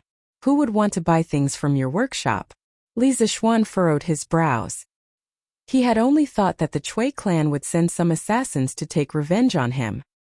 He had never thought that they would use public opinion to tarnish his reputation. However, he was not afraid. When it came to creating public opinion, no one in the Great Tang was better than him. Your Majesty, this world belongs to Your Majesty, not the Chui family. It's hard to say if the Chui family can unite with the other landowning households, but even if the landowning households of Shandong work together, this official is not afraid of them. This official knows that Your Majesty will support this official, and the common people will also support this official. Li Zixuan clasped his hands and said in a clear voice. Li Er glared at this guy in annoyance. He thought to himself, am I so easily tied to the same boat as you? In your dreams. But thinking about it carefully, he had to be on this pirate ship, even if he did not want to, because the royal family and the aristocratic families were destined to never walk together. Empty words are useless. Do you have any countermeasures now? Li Er paused and said. Li Zixuan clasped his hands and said, Your Majesty, this official does not have any countermeasures. Different situations call for different measures. The Chui family has not made a move yet. Even if this official has a countermeasure, it is useless. I can only wait until the time comes to deal with it. Li Er fell silent. The hall fell into silence. It was so quiet that one could even hear people's breathing. Li Zixuan lowered his head and began to count ants. If old Li did not ask him, he would not speak. Anyway, this kind of scheming was not something he liked and was not good at. He would leave it to old Li to slowly weigh the pros and cons. After a long time, Li Er raised his head and said, Before the Turks are destroyed, I do not want the aristocratic families to fall into chaos. Do you understand? Li Er knew very well that today's matter could not be blamed on Li Zixuan. However, if Li Zixuan and the Chui family went to war, he would have to make a choice and help Li Zixuan deal with the Chui family. However, when that time came, other than the Wang family of Taiyuan, the other aristocratic families would definitely join forces. This would be very disadvantageous for Li Er. For the Tang Empire, it would also be an extremely serious internal friction. Li Zixuan's heart moved. He replied, This official obeys the decree. Good. Li Er nodded his head in satisfaction. Then he smiled casually and said, The heating that you taught the general is very good. You should be rewarded, but now that you've made such a big mess for me, forget it. You can go back first. Remember what I said to you. It was not that he did not want to reward Li Zixuan, but it was mainly because Li Zixuan had just destroyed the Chui family. If he gave him a reward, wouldn't it be a blatant mockery? If the Chui family were to get angry at this time and fight to the death, the imperial court would be in trouble. Li Zixuan curled his lips and thought that Li Er was stingy. However, after thinking carefully, he could understand Li Er's difficulties. Thus, he did not say anything and left. Papa! I'm so angry. I'm so angry. Li Zixuan is too much. In the backyard of the Chui residence, Wang Shi smashed a vase in exasperation and roared angrily. The maids and servants in the house all lowered their heads and did not dare to breathe loudly. After a while, seeing that everything that could be smashed on the table and cabinet had been smashed, the old butler of the Chui residence came forward and cupped his hands. Madam, please calm down. Anger is harmful to the body. Bang! Calm down. This Li Zixuan first forced Xianji back to Zhengzhou, then caused Yunhan to be sent to Chongzhou. Now, he actually came to destroy the Chui residence. In all these years, when has the Chui family suffered such humiliation? If the old master was still in Chang'an, would he allow him to be so impudent? Wang Shi slammed the table and said angrily. Butler Wang lowered his head and said carefully, Madam, the most important thing now is not to be angry with the Marquis of Yong'an, but to reduce the impact of this matter on the Chui family as soon as possible. In this old servant's opinion, we should donate a sum of money to the Warmtang Foundation as soon as possible. Otherwise, the Marquis of Yong'an might use this as an excuse to make a fuss. When the time comes and Datong Daily spreads the news, I'm afraid our Chui family's reputation will be ruined. It had to be said that the old butler's foresight was very accurate. Today's matter, other than hurting the Chui family's face, more importantly, it dealt a considerable blow to the Chui family's reputation. The reason why the 5 families and 7 noble families could have their current status was mainly because of the reputation they had accumulated over many years among the common people, especially among the scholars. If the Chui family were to have a bad reputation, then in the future the Chui family would lose the support of many scholars. This was a huge matter that would hurt the foundation of the Chui family. Donate money? In your dreams. That Warmtang Foundation might be under the name of the imperial court and the empress's name and name, but who doesn't know that the real person in charge is Li Zixuan's family? This brat wants to use such underhanded means to force the Chui family to donate money. No way.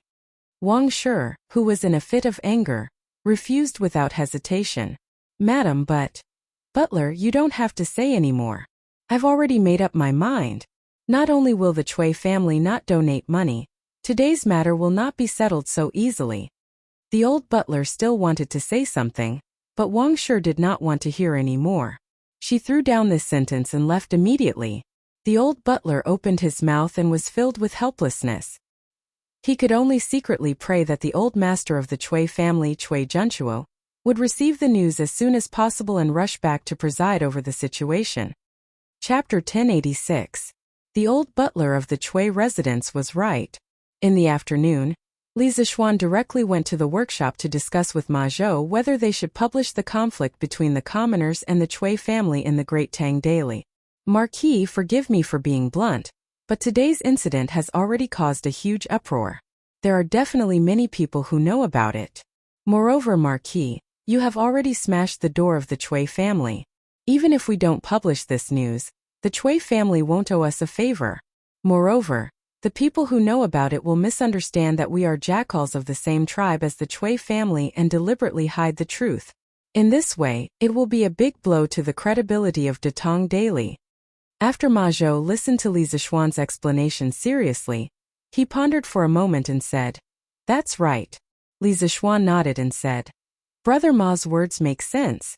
If that's the case, then tomorrow's Datong Daily will publish the news of the Chui family's donation and being attacked by the people."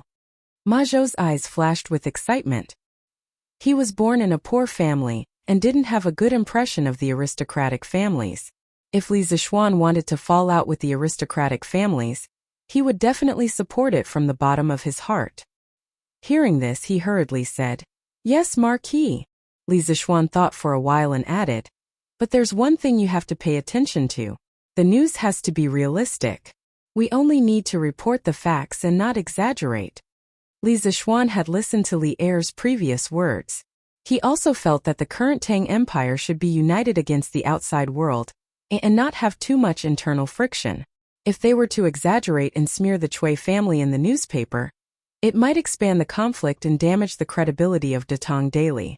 Ma Zhou replied, "I understand. If the Chui family wants to take revenge on us, what do you think we should do?" The conversation between Li Zixuan and Ma Zhou lasted until the sky turned dark. As the future prime minister of the Tang Empire, Ma Zhou had a lot of unique ideas in terms of strategy. After this conversation, Li Zixuan had some ideas about the future path of the battle with the Chui family. At night, Li Zixuan stayed in the Yunshan residence. At 9:45 p.m., the study in the residence was still lit by candlelight. Suddenly, a big hand appeared outside the pitch-black door of the study. The big hand knocked on the door and then a voice.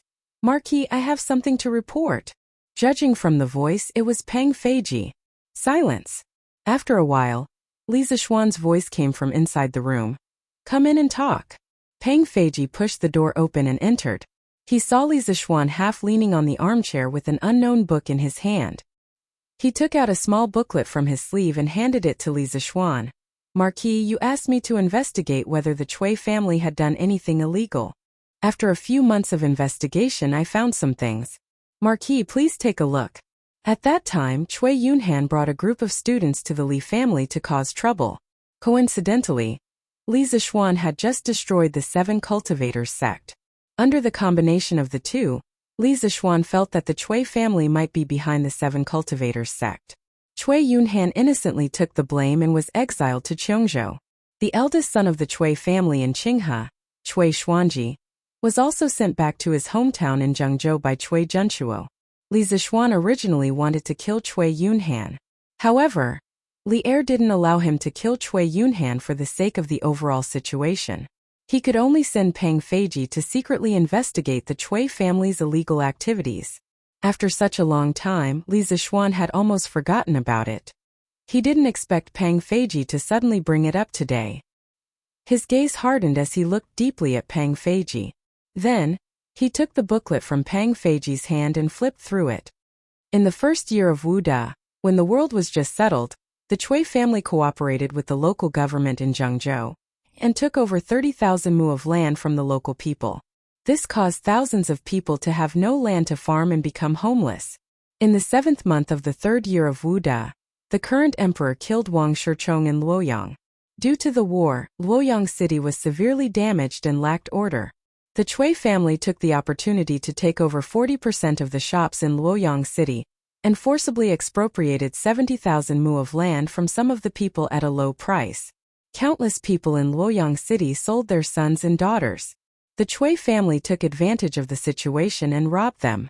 They didn't spend a single copper coin and took away nearly 100 beautiful women from the people. From the 4th year of Wu Da to the 9th year of Wu Da, the Cui family's direct descendants and branch descendants had been taking over the land in Hunan province. Sometimes there were even cases of people bullying people. There was evidence that a total of 16 poor peasant girls were raped.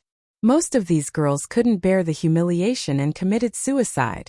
Due to the Cui family's power and the fact that the victims' families didn't report it, the local government turned a blind eye and allowed the Cui family's descendants to continue their evil deeds. Reading up to this point, Li Zixuan's face was filled with unconcealable anger. Pang Feiji, who was standing beside him, could even feel that the air in the study room had become colder. Murderous intent. Pang Feiji, who used to be a servant in Wuhou government, knew that this was the murderous aura of an expert. He had felt it before when he was beside Yuqi Jingda. He didn't dare to look directly at Li Zixuan's face and quickly lowered his head. In the 9th year of Wu Da, after Cui Shanfu got drunk, he took over a servant named Nianyu. After that, Nianyu became pregnant with his child. When Cui Shanfu found out, he wanted to take her as his concubine. When Wang Shi heard the news, she was furious and ordered people to tie up the servant, Nianyu, and torture her to death. According to some rumors from the servants of the Cui family, every night that year, the cries of women and the cries of babies could be heard. After that, the Cui family even specially invited an eminent monk to perform 2 rituals. At this point, Li Zixuan had finished reading the contents of the small booklet. His face was filled with frost. After a long silence, he opened his mouth and asked bitterly, "What is torture?" Pang Feiji was shocked because Li Zixuan's voice had become hoarse. It sounded like a demon from the abyss. In this cold and quiet night, it was so horrifying. Inexplicably shivering, Pang Feiji hurriedly cupped his fist and said, Marquis, this torture is to turn a person into a human swine. First, they chop off the limbs, dig out the eyes, inject copper into the ears to make them deaf.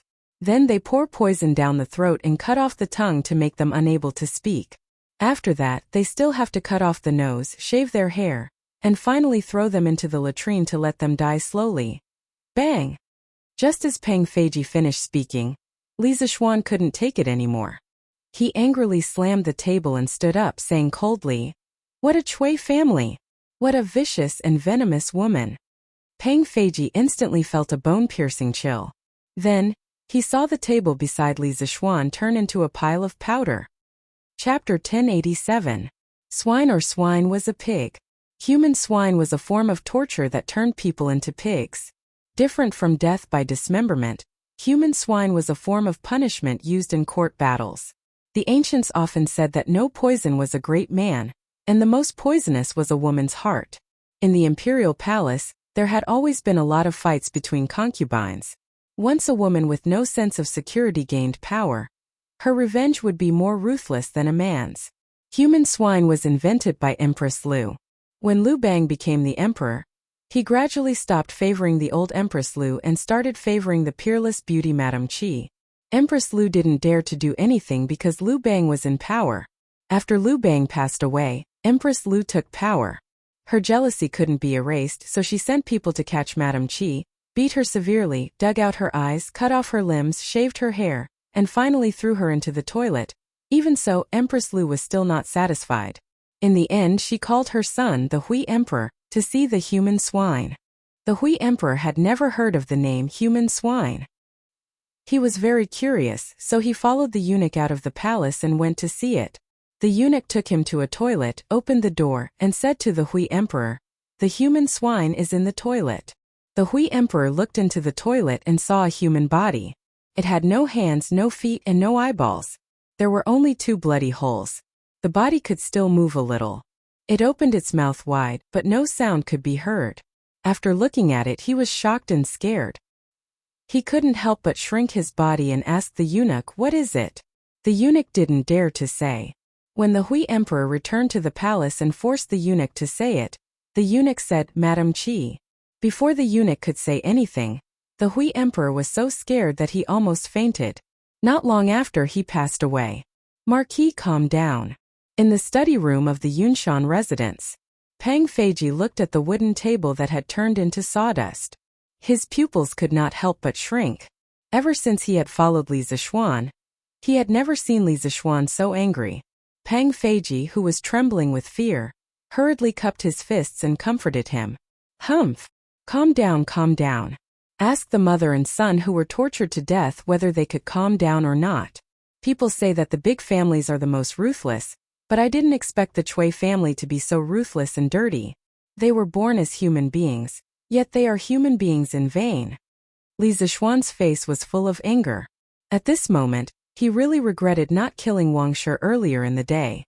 That servant girl named Ninyu was originally a victim, but in the end, she still had to suffer a second persecution from Wang Shi. Moreover, this kind of persecution was really not something a human could do. It was too light to describe Wang Shi as a venomous woman. Earlier in the day, Li Er had told him to bear with it and wait for the Great Tang to resolve its external threat before dealing with the aristocratic clans. But at this time, Li Zixuan really couldn't take it anymore. He felt that the longer he endured, the more the maidservant who was cruelly killed by Madame Wang in the netherworld would be able to rest in peace. Hell was empty, and the devils were in the human realm. Li Zixuan couldn't tolerate a demon like the Wang Consortium. Nor did he want to. Marquis, the Chui family has a deep foundation and has many connections with other families. You have to think twice. A complicated look flashed across Pang Feiji's eyes. He cupped his fists towards Li Zixuan and said, Li Zixuan suddenly realized that something was wrong. He turned around abruptly and stared at Pang Feiji with a burning gaze. He stared at Pang Feiji for a long time until Pang Feiji was at a loss for what to do. Only then did he open his mouth and say, Feiji, this information, with just the people in your hands, could you have found it? A trace of undetectable panic flashed across Pang Feiji's eyes. Marquis, if you think that I have treated you well, please tell me the truth. Li Zixuan turned around and said coldly with his hands behind his back. Pang Feiji's body trembled. The words that were about to leave his mouth could no longer be said. After a moment of silence, he said in a low voice, I am guilty. This information was found out by me with the help of the right Marquis household. Then when did you find out about this? Li Zixuan said expressionlessly. It had been almost half a year since the last time he ordered Pang Feiji to find out about this information. He did not believe that Pang Feiji just happened to find out about this information in these few days. I found out about this 3 months ago. Pang Feiji's expression changed. He hesitated for a moment and finally gritted his teeth and said, 3 months ago. Hearing this, Li Zixuan's eyes flashed with a strange light. He turned around and looked directly at Pang Feiji. He asked word by word, Then why didn't you tell me about this 3 months ago? What are your intentions? Pang Feiji's face instantly turned pale. He hurriedly knelt down on one knee and said, Marquis, I am guilty. I am asking you why you didn't tell me about this earlier. Don't have King kowtow and beg for forgiveness and pretend to be pitiful. Li Zixuan was in a fit of anger. Seeing Pang Feiji like this, he was burning with rage. He could not help but violently smash the book in his hand towards Pang Feiji's head. Pang Feiji could have dodged, but he did not. The book that was originally not heavy, under the influence of Li Zixuan's angry strike, instantly left a big bump on Pang Feiji's head. Pang Feiji opened his mouth but did not say anything. It was Uncle Yuchi who ordered you to do this, right? The room was silent for a long time. Li Zixuan suddenly opened his mouth. In his tone there was a trace of sadness. It was the kind of sadness that came from being betrayed by a friend or brother. Peng Feiji was as if struck by lightning. He was stunned for a while and finally said, "Marquis's guess is correct. However, General Yuqi only suggested it. In the end, I made the decision not to tell Marquis in advance. Please punish me, Marquis." "Why?" Li Zixuan's voice gradually turned cold. It was so cold that Peng Feiji felt like crying. Yes, he felt like crying. Replying to Marquis, when I received this news, General Yuqi told me in person that if you, Marquis, were to know the contents of the book, based on your usual kind heart, you would definitely be furious and kill the Cui family regardless of the consequences. At that time, Marquis, your wings were not fully grown. Moreover, you had just established Yanhuang College. I'm afraid that your position in the Emperor's heart was not stable. If the Cui family were to fight back with all their strength, it would very likely cause you, Marquis, to suffer a great loss. Moreover, at that time, Marquis would not have the time to take care of Yanhuang College. Therefore, General Yuqi advised me to wait until the time was right to pass this news to Marquis. Ever since Feiji had followed Marquis, everyone knew that Marquis treated his brothers well. Marquis treated his brothers as family.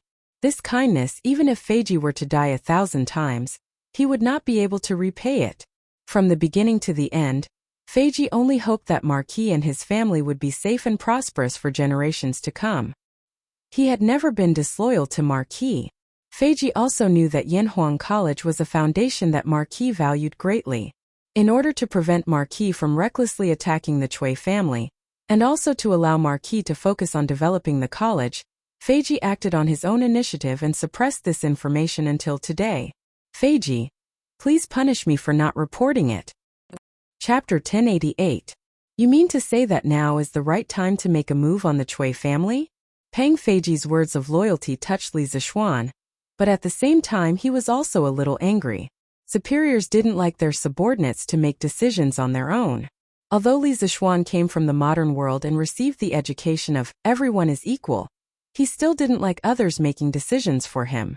It could be said that if Peng Feiji's actions were placed in other big families, he would have been sentenced to death by the head of the family, although he was also considering the long-term interests of the family.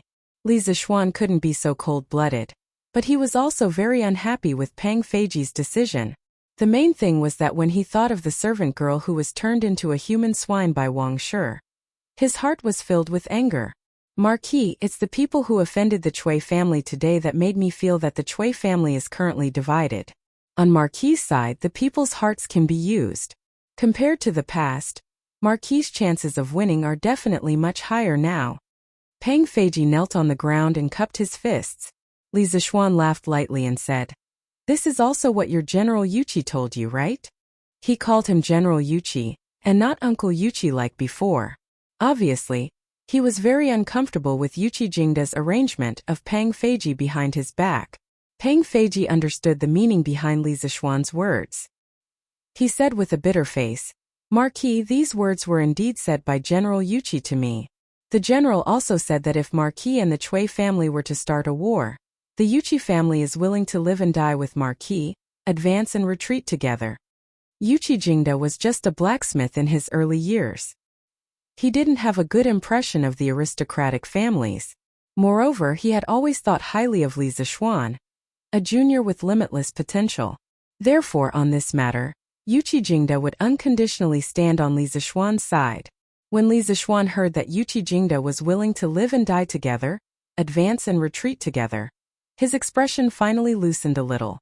When Peng Feiji saw that Li Zixuan did not say anything, he quickly added, "Marquis, regarding this matter, your subordinate acted on his own initiative and is indeed guilty.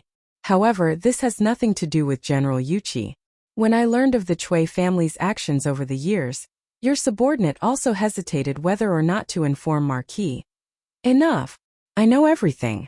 Li Zixuan waved his hand and interrupted Peng Feiji. He paused and said expressionlessly, "You have participated in the military training of the academy. You should know that it is the duty of a soldier to obey orders. Regardless of whether your intentions were good or bad, your actions make you unfit to be a good soldier. From today onwards, you are no longer this Marquis personal guard. Captain. The position of captain is temporarily vacant. If you make the same mistake again in the future, this Marquis will not tolerate it. Do you understand? Li Zishuan's words took a huge turn. Peng Feiji thought that Li Zishuan was going to expel him from the personal guard. He was so scared that a layer of cold sweat appeared on his back. His face turned pale in an instant. When he heard the second half of the sentence, he could not help but sigh in relief. He could accept any form of punishment, but he did not want to leave the Li family. Thank you, Marquis, for your mercy. Your subordinate will definitely not make the same mistake again. Peng Feiji cupped his fists and said loudly. His tone was filled with the joy of surviving a disaster. Enough. You may leave. Yes, sir. After Peng Feiji left, Li Zishuan sat alone in the study room. He closed his eyes and pondered. After a long time, he heard a long sigh from the room. The tree wants to be quiet, but the wind will not stop. I did not want to make a big deal out of this, but the spirits of hell did not agree, nor did the people of the world. This time I really have to defy the decree. The next day, the headlines on Datong Daily became a hot topic among the people of Chang'an. The Chui family of Qinghe County did not donate. Angry citizens blocked their door and almost lost their lives. Hiss! The Chui family was blocked? When did this happen? Why didn't I know about it? TSK. Wang Huaihua. Didn't you know about the huge commotion yesterday? What commotion? I went out of the city yesterday. Hey, what commotion?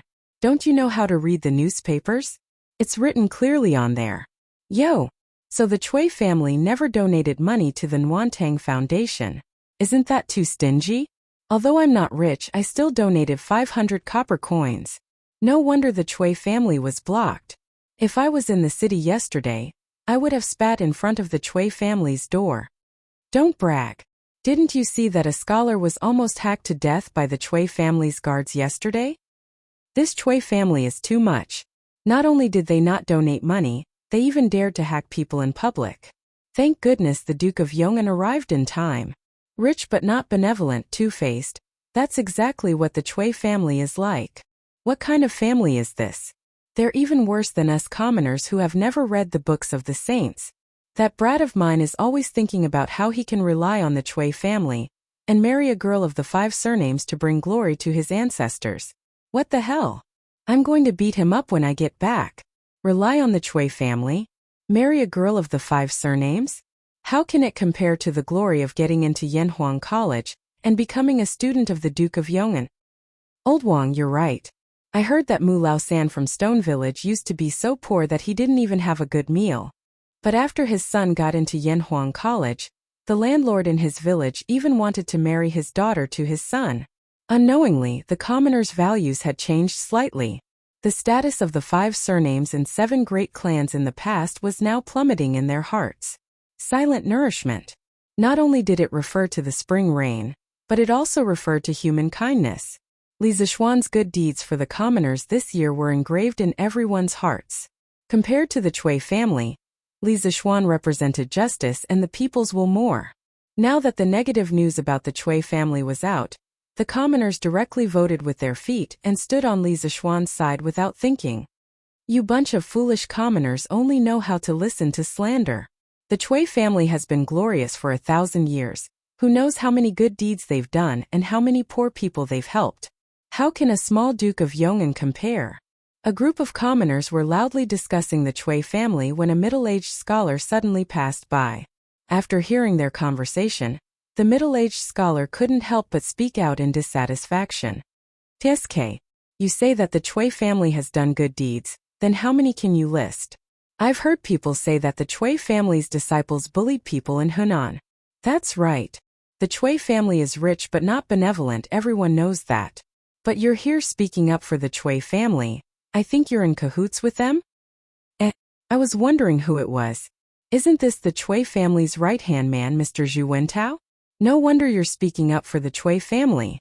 Speaking against your conscience to think that you're a scholar. Bah. Beat him up. The scholars related to the Chui family used to be high and mighty existences, but at this moment, They were completely despised and became street rats. The storm of public opinion quickly spread from the commoners to the circle of scholars. At Yanhuang College, the students were sending warmth to the poor as they discussed. Little Ku, you say that Yamacho is too mean. They didn't even call us to fight. If we, the 2nd Brigade, go, who can stop the Chui family's dogs? Chang Chumo said casually to Li Ku with an unknown grass in his mouth. They had all read the newspaper when they were eating in the morning. Speaking of which, what this guy said made some sense. Since the 2nd Brigade's mission was to transport coal stoves, honeycomb briquettes, and clothes, when they were selecting members, they had picked some strong and healthy students. Compared to the members of the other brigades, the 2nd Brigade's members were undoubtedly much stronger. Li Ku rolled his eyes. After being together for a long time, he knew that Chang Chumo had a violent gene in his bones. He said angrily, "Chon Yo, don't you understand what Yamacho is trying to do? He doesn't want anyone to get hurt, or else he wouldn't have gone personally. Of course he wouldn't let us go. Sigh. Yamacho smashed the Chui family's door this time, and I feel that the Chui family will not let this matter rest. Yamacho is probably in trouble. I didn't expect the Chui family to be so arrogant." Sun Zifen patted his horse's butt and sighed. Chang Chumo pursed his lips and said, "TSK, Zifen, do you only know what kind of people the Chui family is? I heard that Chui Shamfu had caused trouble for Yamacho more than once. Luckily, he was sent to Lingnan, or else he would be impeaching Yamacho in court." Sun Zifen spat out a mouthful of saliva and said, "Bah! What bullshit 5 surnames and 7 sex. I used to want to marry a girl with 5 surnames to bring glory to my ancestors. Now I only want to marry a girl with 5 surnames to be my concubine." Li Ku laughed. "Haha, Zifen, aren't you afraid of biting your tongue?" In a restaurant in Chang'an City, a few young people were sitting together and eating while discussing. "Brother Wang, this Chui family is too much. They are rich and heartless just because they have 5 surnames, and they even killed people on the street. They have no respect for the law, and we, the disciples of the saints, should hate them." "That's right. The Chui family has been glorious for thousands of years, and they are the leader of the scholars, attracting countless talents to join them.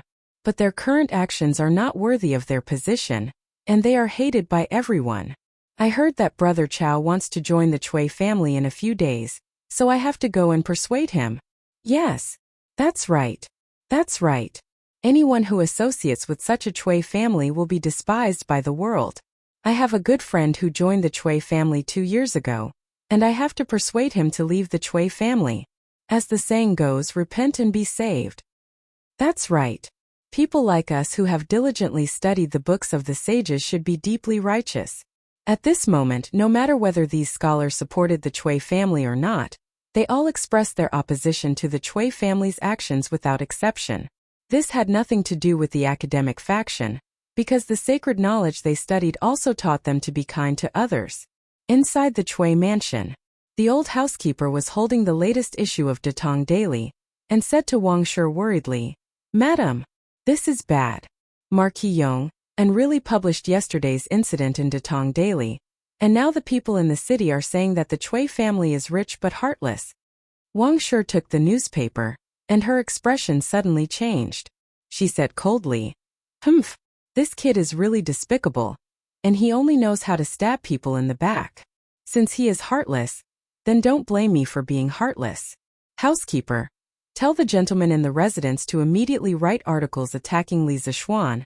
I want to completely ruin this kid's reputation." The old housekeeper said anxiously, "Madam, this old servant thinks that the best thing to do now is to donate some money to the Warmtang Foundation, so that we can stop the people's mouths. Otherwise, the Chui family's 1,000 years of reputation will be destroyed." "Shut up." Wang Shi's expression suddenly became ferocious and she roared, "Shut up. Let the Chui family give money to that kid? Don't even think about it. Last time, the Chui family was tricked by that kid, and until now we still haven't earned back the capital of 3,000 strings of coins. You want me to donate money? No way." "Humph. In my opinion, you should be the one to shut up." At this moment, an old but energetic voice came from outside the house. Wang Shi's face turned pale, but the old housekeeper's eyes lit up with joy. He quickly turned around and bowed. Greetings, old master. Greetings, father. Wang Shi took a few deep breaths and bowed as well. That's right, the person outside was the Cui family's old master, Cui Junchuo.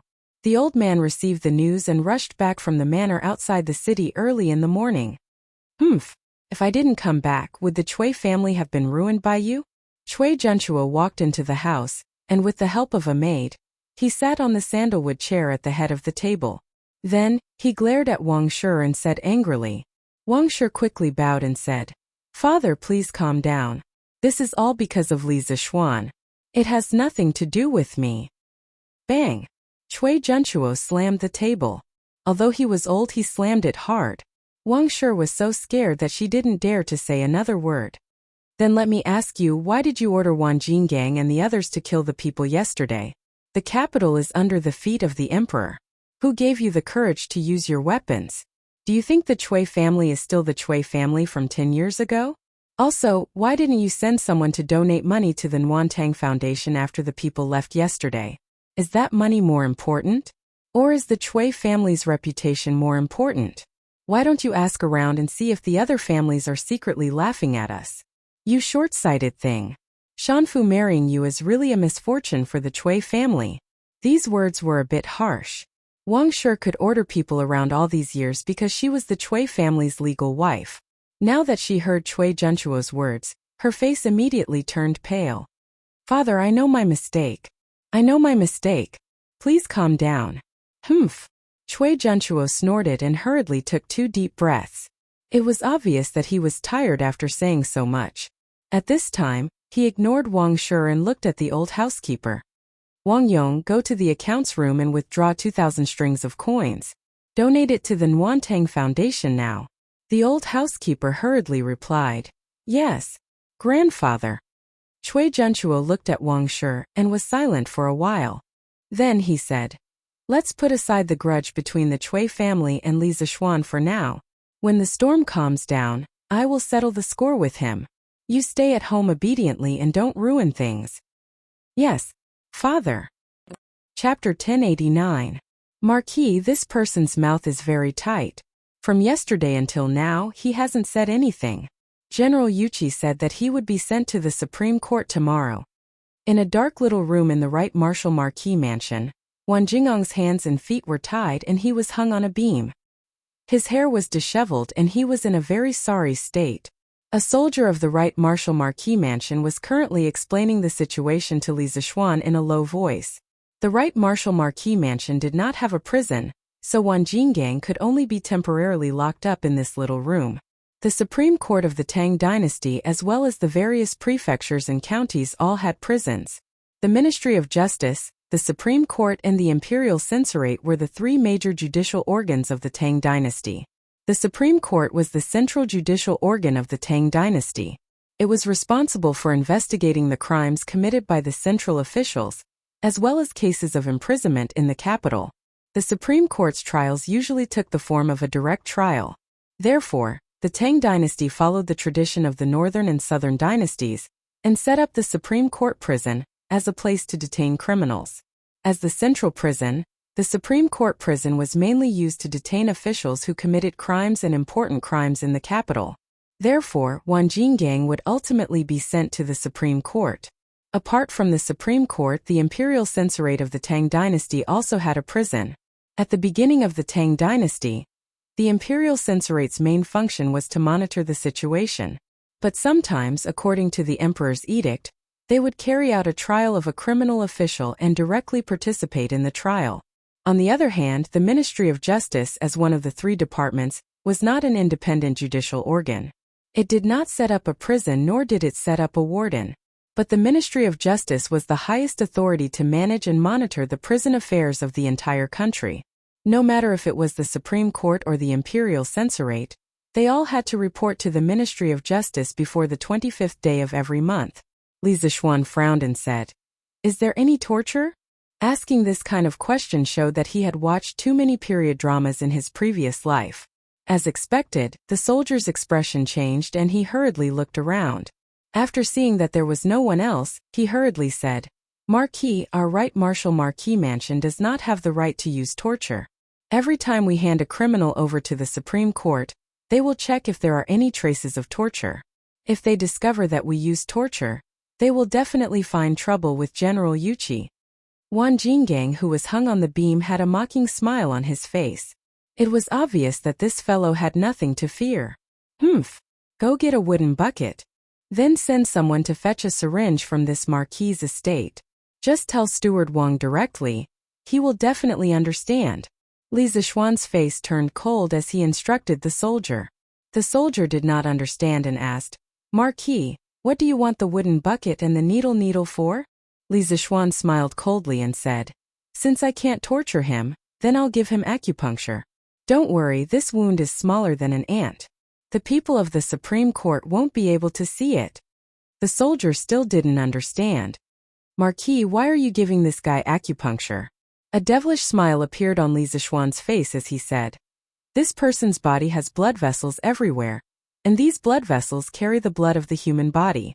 In a while, this Marquis will insert this needle into his blood vessels, and the blood in his body will flow drop by drop into the barrel. When the barrel is full, he will only have one breath left, and no one will be able to detect the wound. Don't you think it's very satisfying? Woo! The soldier couldn't help but shiver, and then subconsciously retreated 2 steps, maintaining a safe distance from Li Zixuan. He then cupped his fist and said, Ho! Marquis, this little one will go and find you a wooden bucket and syringe. Finishing, he left as if he was escaping, because Yuchi Jingda had instructed them yesterday that Li Zixuan was here. No matter what he instructed them, they must do it, as long as they don't tear down the Marquis government. Wan Jingang, who was hung on the beam, his face was filled with fear. The scene that Li Zixuan described was too terrifying. He opened his eyes wide and shook his head vigorously. No. Marquis Yong'an, you are a marquis personally conferred by the emperor. You using private punishment is against the law. When the time comes, the Chui family will not let you off. Chui family? Li Zixuan sneered and looked at Wan Jingang with ridicule. You are now just an abandoned son of the Chui family. Do you think the Chui family will care about your life and death? Oh no, it should be said that the Chui family only wants you dead, not alive. You must know that only dead people can keep secrets the best. Wan Jingang refused to believe. No, I was recruited into the Chui family by the old grandfather. When he returns to Chang'an, he will definitely think of a way to save me. Old grandfather? You mean Chui Junchuo? Where is he now? Li Zixuan's gaze congealed as he asked. Wan Jingang suddenly came to his senses. He seemed to have confessed without being pressed. He immediately shut his mouth and did not say another word. Li Zixuan saw the situation and sneered. Humph! Looks like you still haven't recognized the reality. In a while I will let you bleed to wake you up. Wan Jingang clenched his teeth. Humph! Let me bleed then. Do you think the amount of blood I, Wan Jingang, have bled these few years is not enough? He was obviously strong in appearance but weak in reality.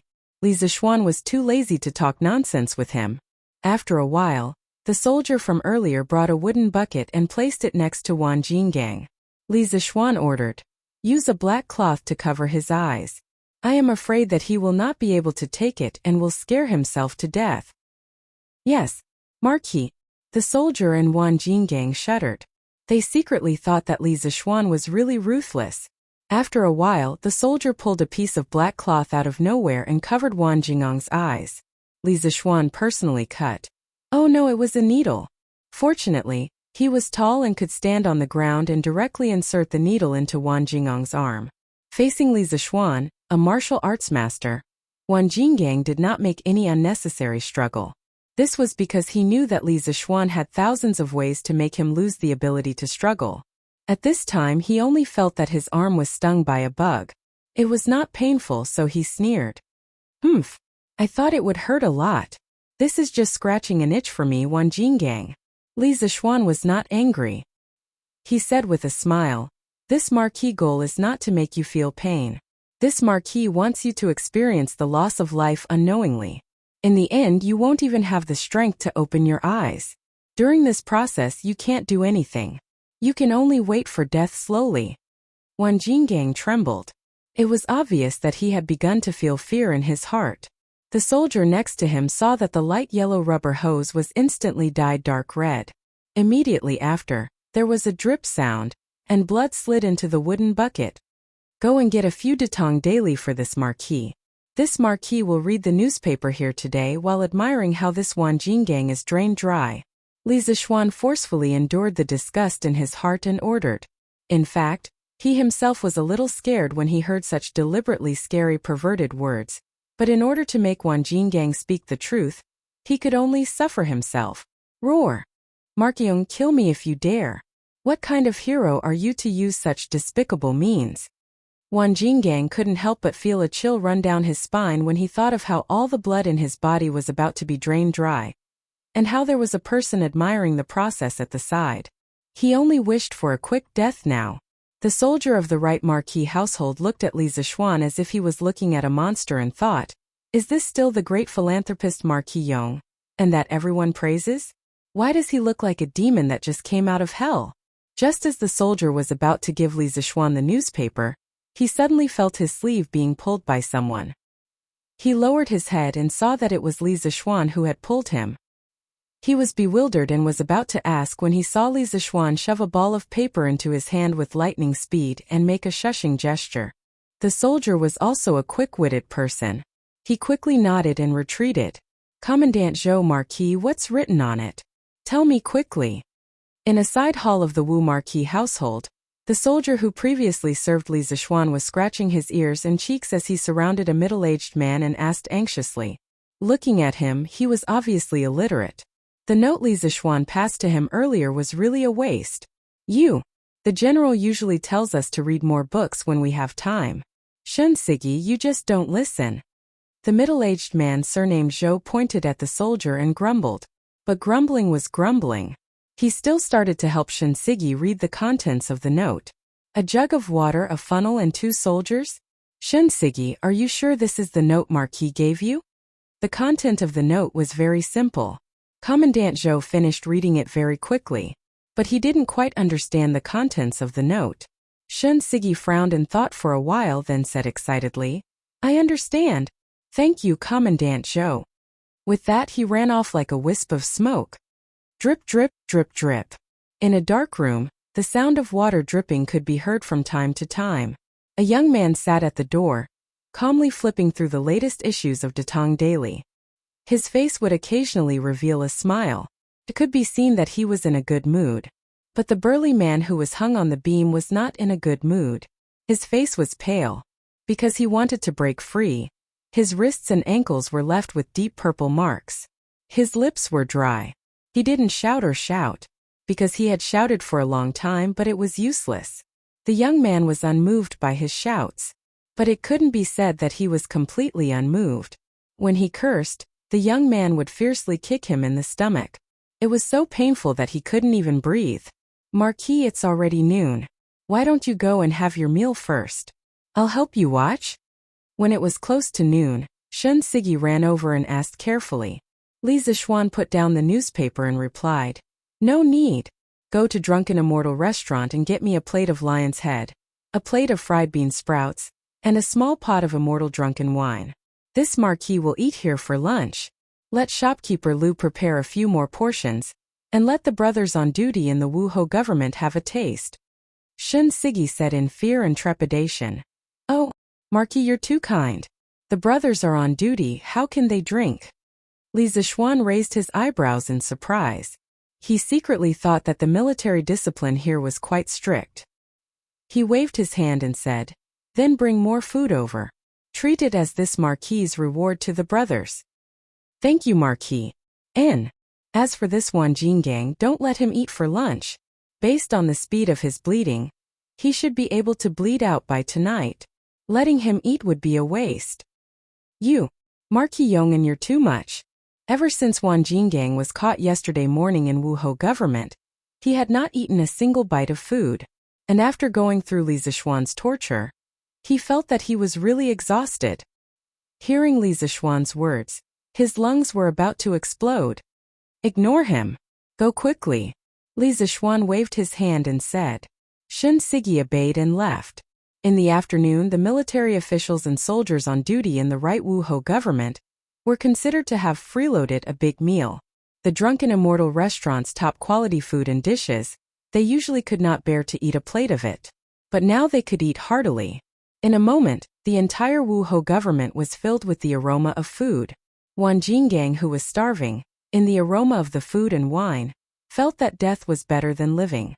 Every day felt like a year. Marquis, your subordinate heard a news outside. It said that the Chui family donated 2,000 strings of coins to the Nwantang Foundation. Hey, looks like they are starting to give in. Li Zixuan invited Shun Sigi to have lunch at the entrance of the little black room. During the meal, Shun Sigi smiled and said a piece of news. Wan Jinggang heard this and could not help but frown deeply. Li Zixuan seemed to sigh carelessly and said, "Everyone thinks that the Chui family is high above and will never fall. Let's wait and see. Let's not talk about that. This drunken immortal is still the best. TSK. Even an immortal would not exchange it." Gugu. While Li Zixuan was enjoying the food and wine, Wan Jingang's stomach started growling. Li Zixuan smiled at the two soldiers who were standing beside Wan Jinggang and doing unknown things. Come. The two of you take turns to eat. Just keep an eye on him and don't let him commit suicide by biting his tongue.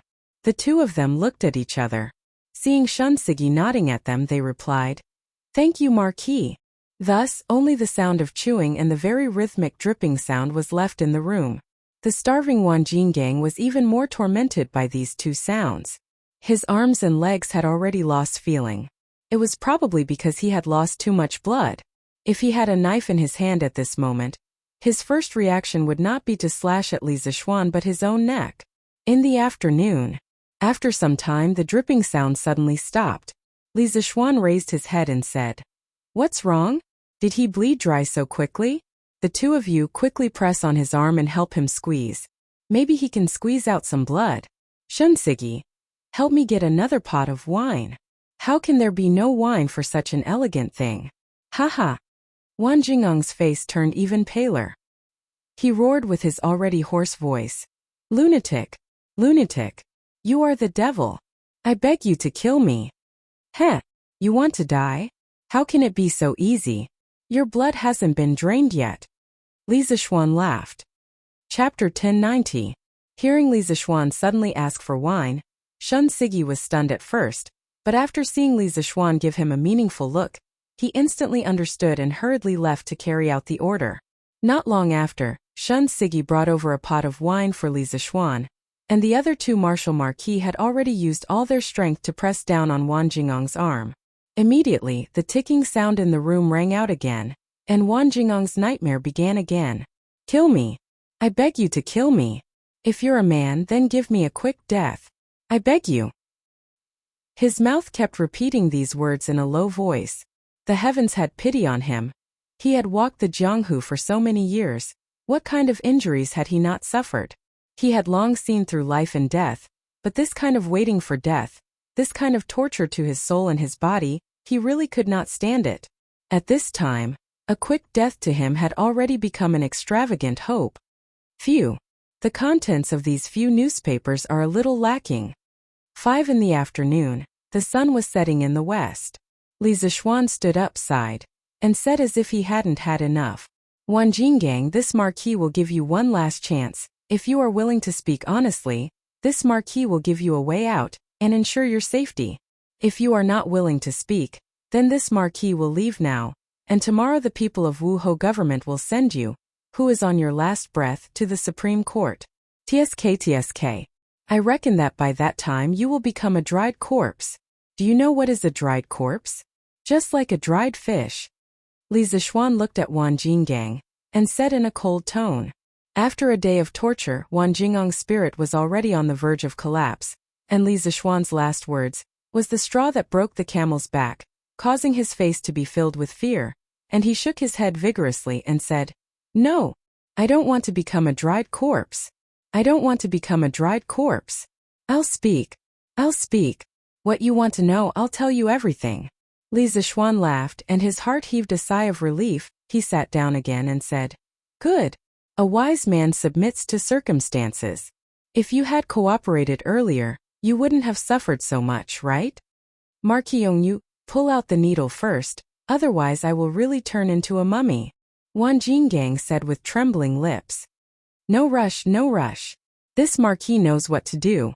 Answer a few of my questions first. You. Ask away. What did you do before?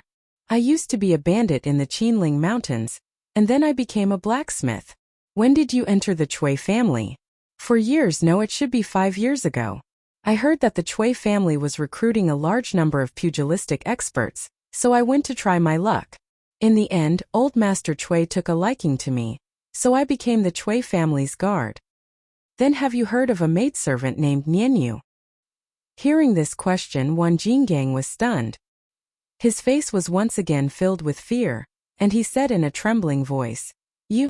How do you know her name? Could it be that the female ghost is still lingering around? Cut the crap. Let me ask you, how did Nianyu die? Li Zixuan scolded coldly. She was raised into a human swine by Madame, and she was tortured to death. Wan Jinggang said the answer with a trembling voice. Sure enough. Li Zixuan heard, and the cup in his hand was crushed into pieces with a bang. Then tell me, why didn't Nianyu's parents report it to the authorities? Li Zixuan asked again. Wan Jinggang thought for a moment and replied, As far as I know, Nianyu's parents sold her to the Chui family a long time ago, and they rarely had contact with each other. After Nianyu's death, the family had ordered people to send 100 strings of cash to Nianyu's parents. It was said that their daughter was pregnant with the Chui family's flesh and blood, but she unfortunately died in childbirth and was buried in the Chui family's cemetery. Nianyu's parents didn't suspect much, and accepted the fact that Nianyu had passed away. Humph! 100 strings of cash? Madame Chui is a good-for-nothing. This Chui Shanfu is also a good-for-nothing. Wan Jinggang, you're loyal to such a master. I don't know if you'll feel ashamed after you die. Li Zixuan heard and sneered. Wan Jinggang couldn't help but lower his head at this moment, and kept silent. Li Zixuan continued. How did the Chui family deal with Nianyu's corpse in the end? I presume that with the couple's behavior, they definitely wouldn't bury her in the Chui family's cemetery, right? There was no answer to this question in the information provided by Pang Feiji. Marquis guessed correctly. Nianyu's corpse was buried in the 10-mile slope outside the city. Wan Jinggang replied. Are you sure? If there's half a lie, I will not only turn you into a human swine, but also cut you into pieces. Everything I said is true. Li Zixuan's mood suddenly became heavy. Apart from this matter, has the Chui family done any other heinous things in recent years? After a long pause, Li Zixuan asked again. Marquis, this I can't remember clearly. Wan Jinggang thought for a while and finally replied. Humph! Then let me ask you. How much fertile land has the Chui family seized in recent years? Li Zixuan asked with a cold face. Wan Jinggang was silent for a long time and replied. The Chui family has seized a lot of fertile land in recent years, but I can't say exactly how much. But it should be more than 100,000 mu. Do you know all the illegal things the Chui family has done in Hunan province? This I know a little. Tell me everything you know. Don't leave out a single thing. The interrogation went on until the 3rd quarter of the evening. The Chui family's old debts were gradually dug out. Although these were not all of the Chui family's evil deeds, but what Wan Jinggang said was enough to shock everyone. Encroaching on land, kidnapping women, forcing women into prostitution, oppressing the poor, and even robbing and killing people. The Chui family, who had been glorious for thousands of years, actually did all of these things in the dark. It was not an exaggeration to say that they were full of evil. Humph! If the Chui family is not destroyed, the heavens will not tolerate it. If the Wang family is not destroyed, the wronged souls will not be appeased. Shun Sigi, bring it over and let him sign it. Li Zixuan had always had a fire in his heart. Following Wan Jingang's narration, the fire in his heart burned brighter and brighter. But he did not lose his temper here. He wanted to wait until the Chui family was destroyed. Then he would release it completely. Yes, Marquis. When Wan Jinggang confessed, Shun Sigi quickly found a document from the Wu Ho government. So Wan Jingang's confession was recorded. After all, there were no tape recorders or cameras in this era. They could only use pen and paper to record the criminal's confession. Marquis Yong, you pull out the needle from my body, you can't go back on your words. Chapter 1091. At this time, Wan Jingang suddenly realized that there was still a needle in his body. If this continued, wouldn't his blood be sucked dry? Pull out the needle from his body. Then take this bucket of blood out. Don't scare him to death. Then get him to sign his name. Li Zixuan felt that it was funny. Just the sound of water droplets could scare this guy to this extent. He had been in the martial arts world for so many years. That's right, the dripping sound in the room was actually the sound of water droplets. At first, the needle was indeed inserted into Wan Jingang's blood vessels, but after Li Zixuan secretly stuffed a note into Shan Sigi's hand to get a pot of water and a funnel, the dripping sound in the room became the sound of water. The two soldiers guarding Wan Jingang said that they were helping to watch over Wan Jingang to prevent him from biting his tongue to commit suicide. But in reality, they were just taking turns to hold the funnel filled with water. The funnel they were using had a large amount of water at the bottom, so the dripping speed was about the same as the dripping speed of blood. This was also the main reason why Li Zixuan asked someone to cover Wan Jingang's eyes. Only then would he be willing to confess. In the middle, there was a situation where the dripping sound stopped. That was because the water was used up. So Li Zixuan had Shan Sigi go out and bring back a pot of wine. Inside the room, they pretended to think that Wan Jingang's blood had dried up, so they let the two soldiers guarding him go up and squeeze out the blood to further impact Wan Jingang's psychological defenses. Under Li Zixuan's direction, the four of them worked together to complete a textbook psychological warfare drama, completely breaking Wan Jingang's psychological defenses. There were no obvious injuries during the whole process, so the Supreme Court wouldn't be able to find any. Holding the confession that Wan Jingang had signed, Li Zixuan left the room and returned home. As for Wan Jingang, who was in the house, he was also a little confused. He stared at the little red dot on his arm and muttered, "Huh? Why is there so much blood on my arm? Why is there still blood on my arm? Strange, did Marquis Yong show mercy?" Shan Sigi and the other two soldiers knew the truth of the matter. Hearing this, they tried their best to hold back their laughter and quickly left this temporary prison cell. They were afraid that if they stayed here for too long, they wouldn't be able to hold it in anymore. As for the outside world, it was actually quite lively. The Chui family brought 2 carts of copper coins to donate to the Warm Tang Foundation, causing a huge commotion. Some people praised the kind Chui family for finally coming back, while others mocked the Chui family behind their backs for being forced to donate some money as a face-saving project. But no matter what, the Chui family's reputation among the common people had finally stopped falling. Grandfather, the Marquis of Yong, and stayed in the Right Marshal Marquis residence for an entire day and just came out. Dunhua Square, Chui study. A black-clothed warrior walked in silently and cupped his fists at East County Duke Chui Junchuo. Marquis Tang? You're saying that Li Zixuan stayed in Marquis Tang for an entire day? Chui Junchuo's squinted eyes immediately widened. He stared at the warrior and asked, "It's absolutely true, grandfather." Right, Marquis Tang. If I'm not wrong, that kid should have gone to interrogate Wan Jingang, right? With his relationship with Yuqi Jingda, he should be able to move freely in the right, Marquis Tang.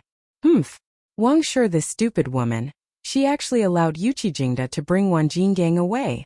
So stupid. Chui Junchuo's face showed a trace of anger. If he was present yesterday, he would not have allowed things to develop to such a stage. At the very least, he would not have allowed Yuqi Gong to bring a living Wan Jingang away. Wasn't this giving people something to hold against him? Grandfather is worried that Marquis Yong and will torture Wan Jingang and get hold of the Chui family's weakness?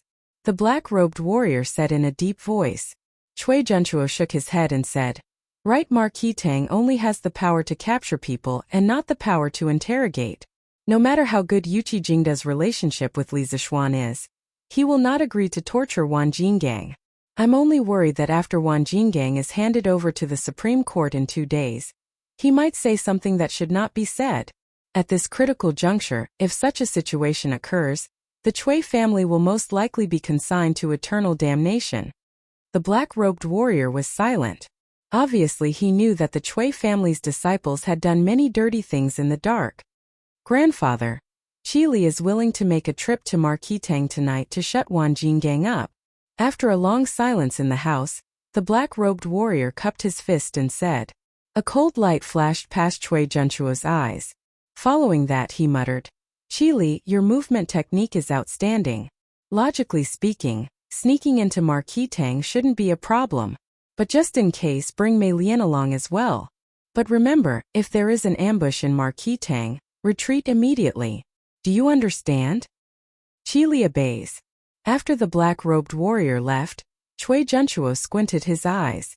Half leaning on the couch he pondered for a long time. Suddenly he opened his mouth. Wang Yong! This old servant is here. The Cui family's old housekeeper walked in from outside the door. It could be seen that Cui Junchuo valued him highly. Otherwise, he would not let him serve by his side. Tomorrow, inform all the retainers in the residence to start writing articles to defame Li Zishuan. No matter if the content is true or not, write it first. Cui Junchuo said in a low voice. He could send people to assassinate Wan Jinggang, but he could not send people to assassinate Li Zishuan. Because if he did that, the Cui family would become the enemy of the entire kingdom. By then, the group of people in the capital would definitely not be able to leave Chang'an City. So, towards Li Zishuan, he could only use the literary method to settle it. The Cui family had been in control of the world for thousands of years. There were hundreds and thousands of scholars who relied on the Cui family. In Cui Junchuo's opinion, if he wanted to defame a person, it would be very easy. He originally planned to carry out this plan in 2 days. However, Li Zishuan's actions today made him feel a sense of crisis. So he had to bring forward the plan. Taigong, this old servant has something to say. Wang Yong hesitated for a moment before he said, Speak. The old housekeeper cupped his hands and said slowly, Recently, the people have been spurning the Cui family. The public opinion is fierce. Many retainers in the residence have thought of leaving the Cui family. Taigong, what do you think we should do? Cui Junchuo's face was frosty. He snorted coldly, Humph. A group of ingrates.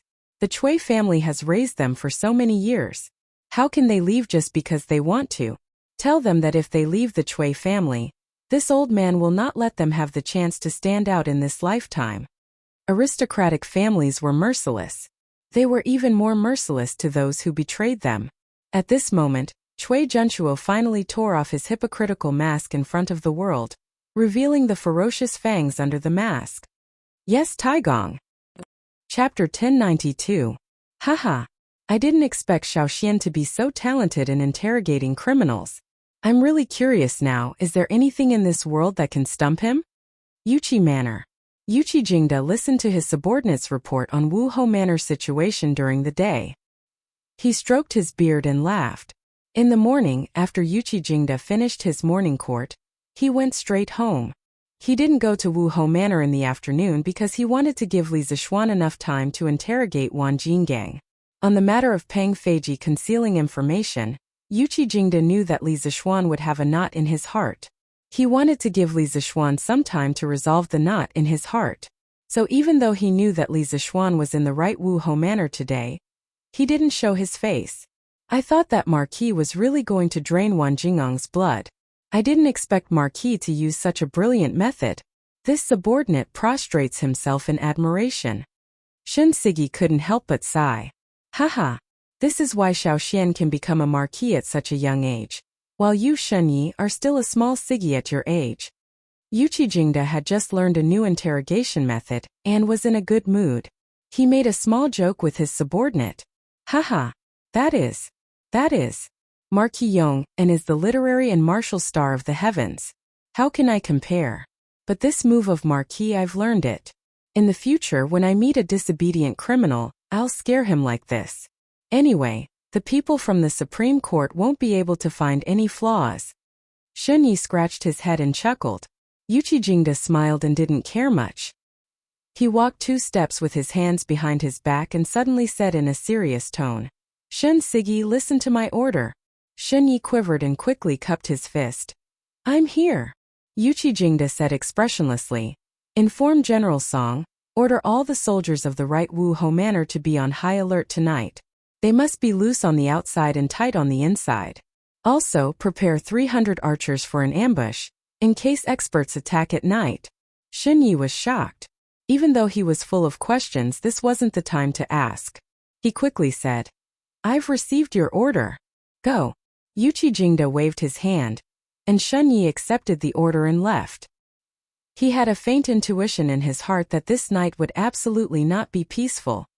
"Cui Junshuo, I hope you won't disappoint me." Yuqi Jingda raised his head to look out the window and muttered, "Li Zishuan, did you manage to interrogate him at the right Marshal Marquis mansion today?" It wasn't just Cui Junshuo and Yuqi Jingda who were paying attention to Li Zishuan's movements. Li Er was also paying attention at all times. The main thing was that he was afraid that Li Zishuan didn't know the severity of the situation and really completely fell out with the Cui family. Imperial Palace, Suite Du Hall. After Li Er finished his dinner, he came here to work overtime. Zhao Song came over and told Li Er about Li Zishuan's movements that night. Li Er frowned and asked. Zhao Song bowed and said, "Your Majesty, this old servant does not know." According to the information, there were a total of 3 soldiers who accompanied the Marquis Yong, and for interrogation. After the interrogation, they left the Marshal Marquis mansion and returned home. Li Er frowned and after a moment he ordered, "Tomorrow, bring one of the soldiers present into the palace. After the morning assembly, I want to see him." This old servant obeys. "Marquis, this subordinate has already sent the letter to General Dugu. Yong Lane Li Mansion West Courtyard." In the study, Pang Feiji cupped his fist towards Li Zishuan. "What did Dugu Xian say?" Li Zishuan asked. Pang Feiji cupped his fist and said, "General Dugu said that he and Feiying will arrive at the place that Marquis mentioned on time." During the day, Li Zishuan heard that the old master of the Cui family had sent someone to donate money to the Warmtang Foundation. After he left the right Marshal Marquis mansion, he felt that something was wrong. He estimated that with the Cui family's power, they would definitely know that he had stayed in the right Marshal Marquis mansion for an entire day. As for the purpose of him coming to the right Marshal Marquis mansion, Cui Junshuo, that old fox, would definitely be able to guess it even with his eyes closed. Following this train of thought, the Cui family might have some ideas about Wan Jinggang tonight. Hence, he asked the Dugu brothers to hide in the surroundings of the Marshal Marquis mansion tonight and help capture the assassins sent by the Cui family. He had also thought of asking the expert curly-beard guest to come over, but he felt that it was a waste of talent. No matter how deep the Cui family's background was, it would be difficult for them to send out an assassin of curly-beard guest's level. Hence, after thinking about it, Li Zishuan decided to leave the assassins that might appear tonight for the Dugu brothers to practice on. One of them was a martial arts master while the other was a flying dagger master. He believed that as long as it was not an assassin above the middle stage of a martial arts master, the 2 brothers would definitely be able to handle it. That's good. How's the workshop? According to your instructions, Marquis, the editorial staff of Datong Daily will all stay in the workshop to print all night. We expect to finish printing around midnight. Is the city gate ready? Reporting to Marquis, Feiying said that he could help Marquis arrange it. At that time, as long as no one wanted to enter the city, it wouldn't be a big problem. They could use some hanging baskets to transport things into the city. All right. You may leave. This subordinate will take his leave. After Pang Feiji left, Li Zishuan looked out of the window and said coldly, "Tonight, the show is about to start." Translator. Transin editor. Transin. The night was dark and the wind was strong. Most people in Chang and had already fallen asleep except for the playboys in Peace Square. Swish swish. 2 black shadows dashed out from Dunhua Square. They ran along the roofs of rows of houses, avoiding the patrolling Wu-Ho mansion while dashing towards the right Marquis mansion. Leaping onto roofs and vaulting over walls, these 2 people had performed these 4 words to the extreme.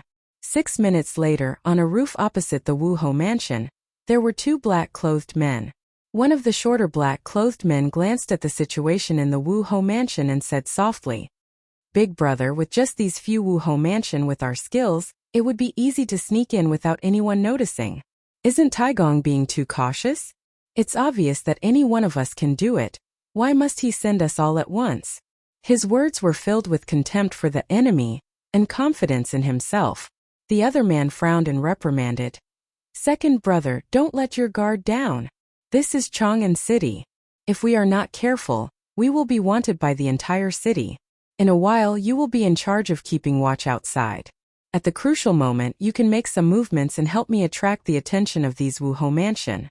I will go in and take care of Wan Jinggang. I will be out soon. This black-clothed man was Qi Li. The other one should be Mei Lian. Big brother, why don't I go? Anyway, these Wuhou mansion can't do anything to me.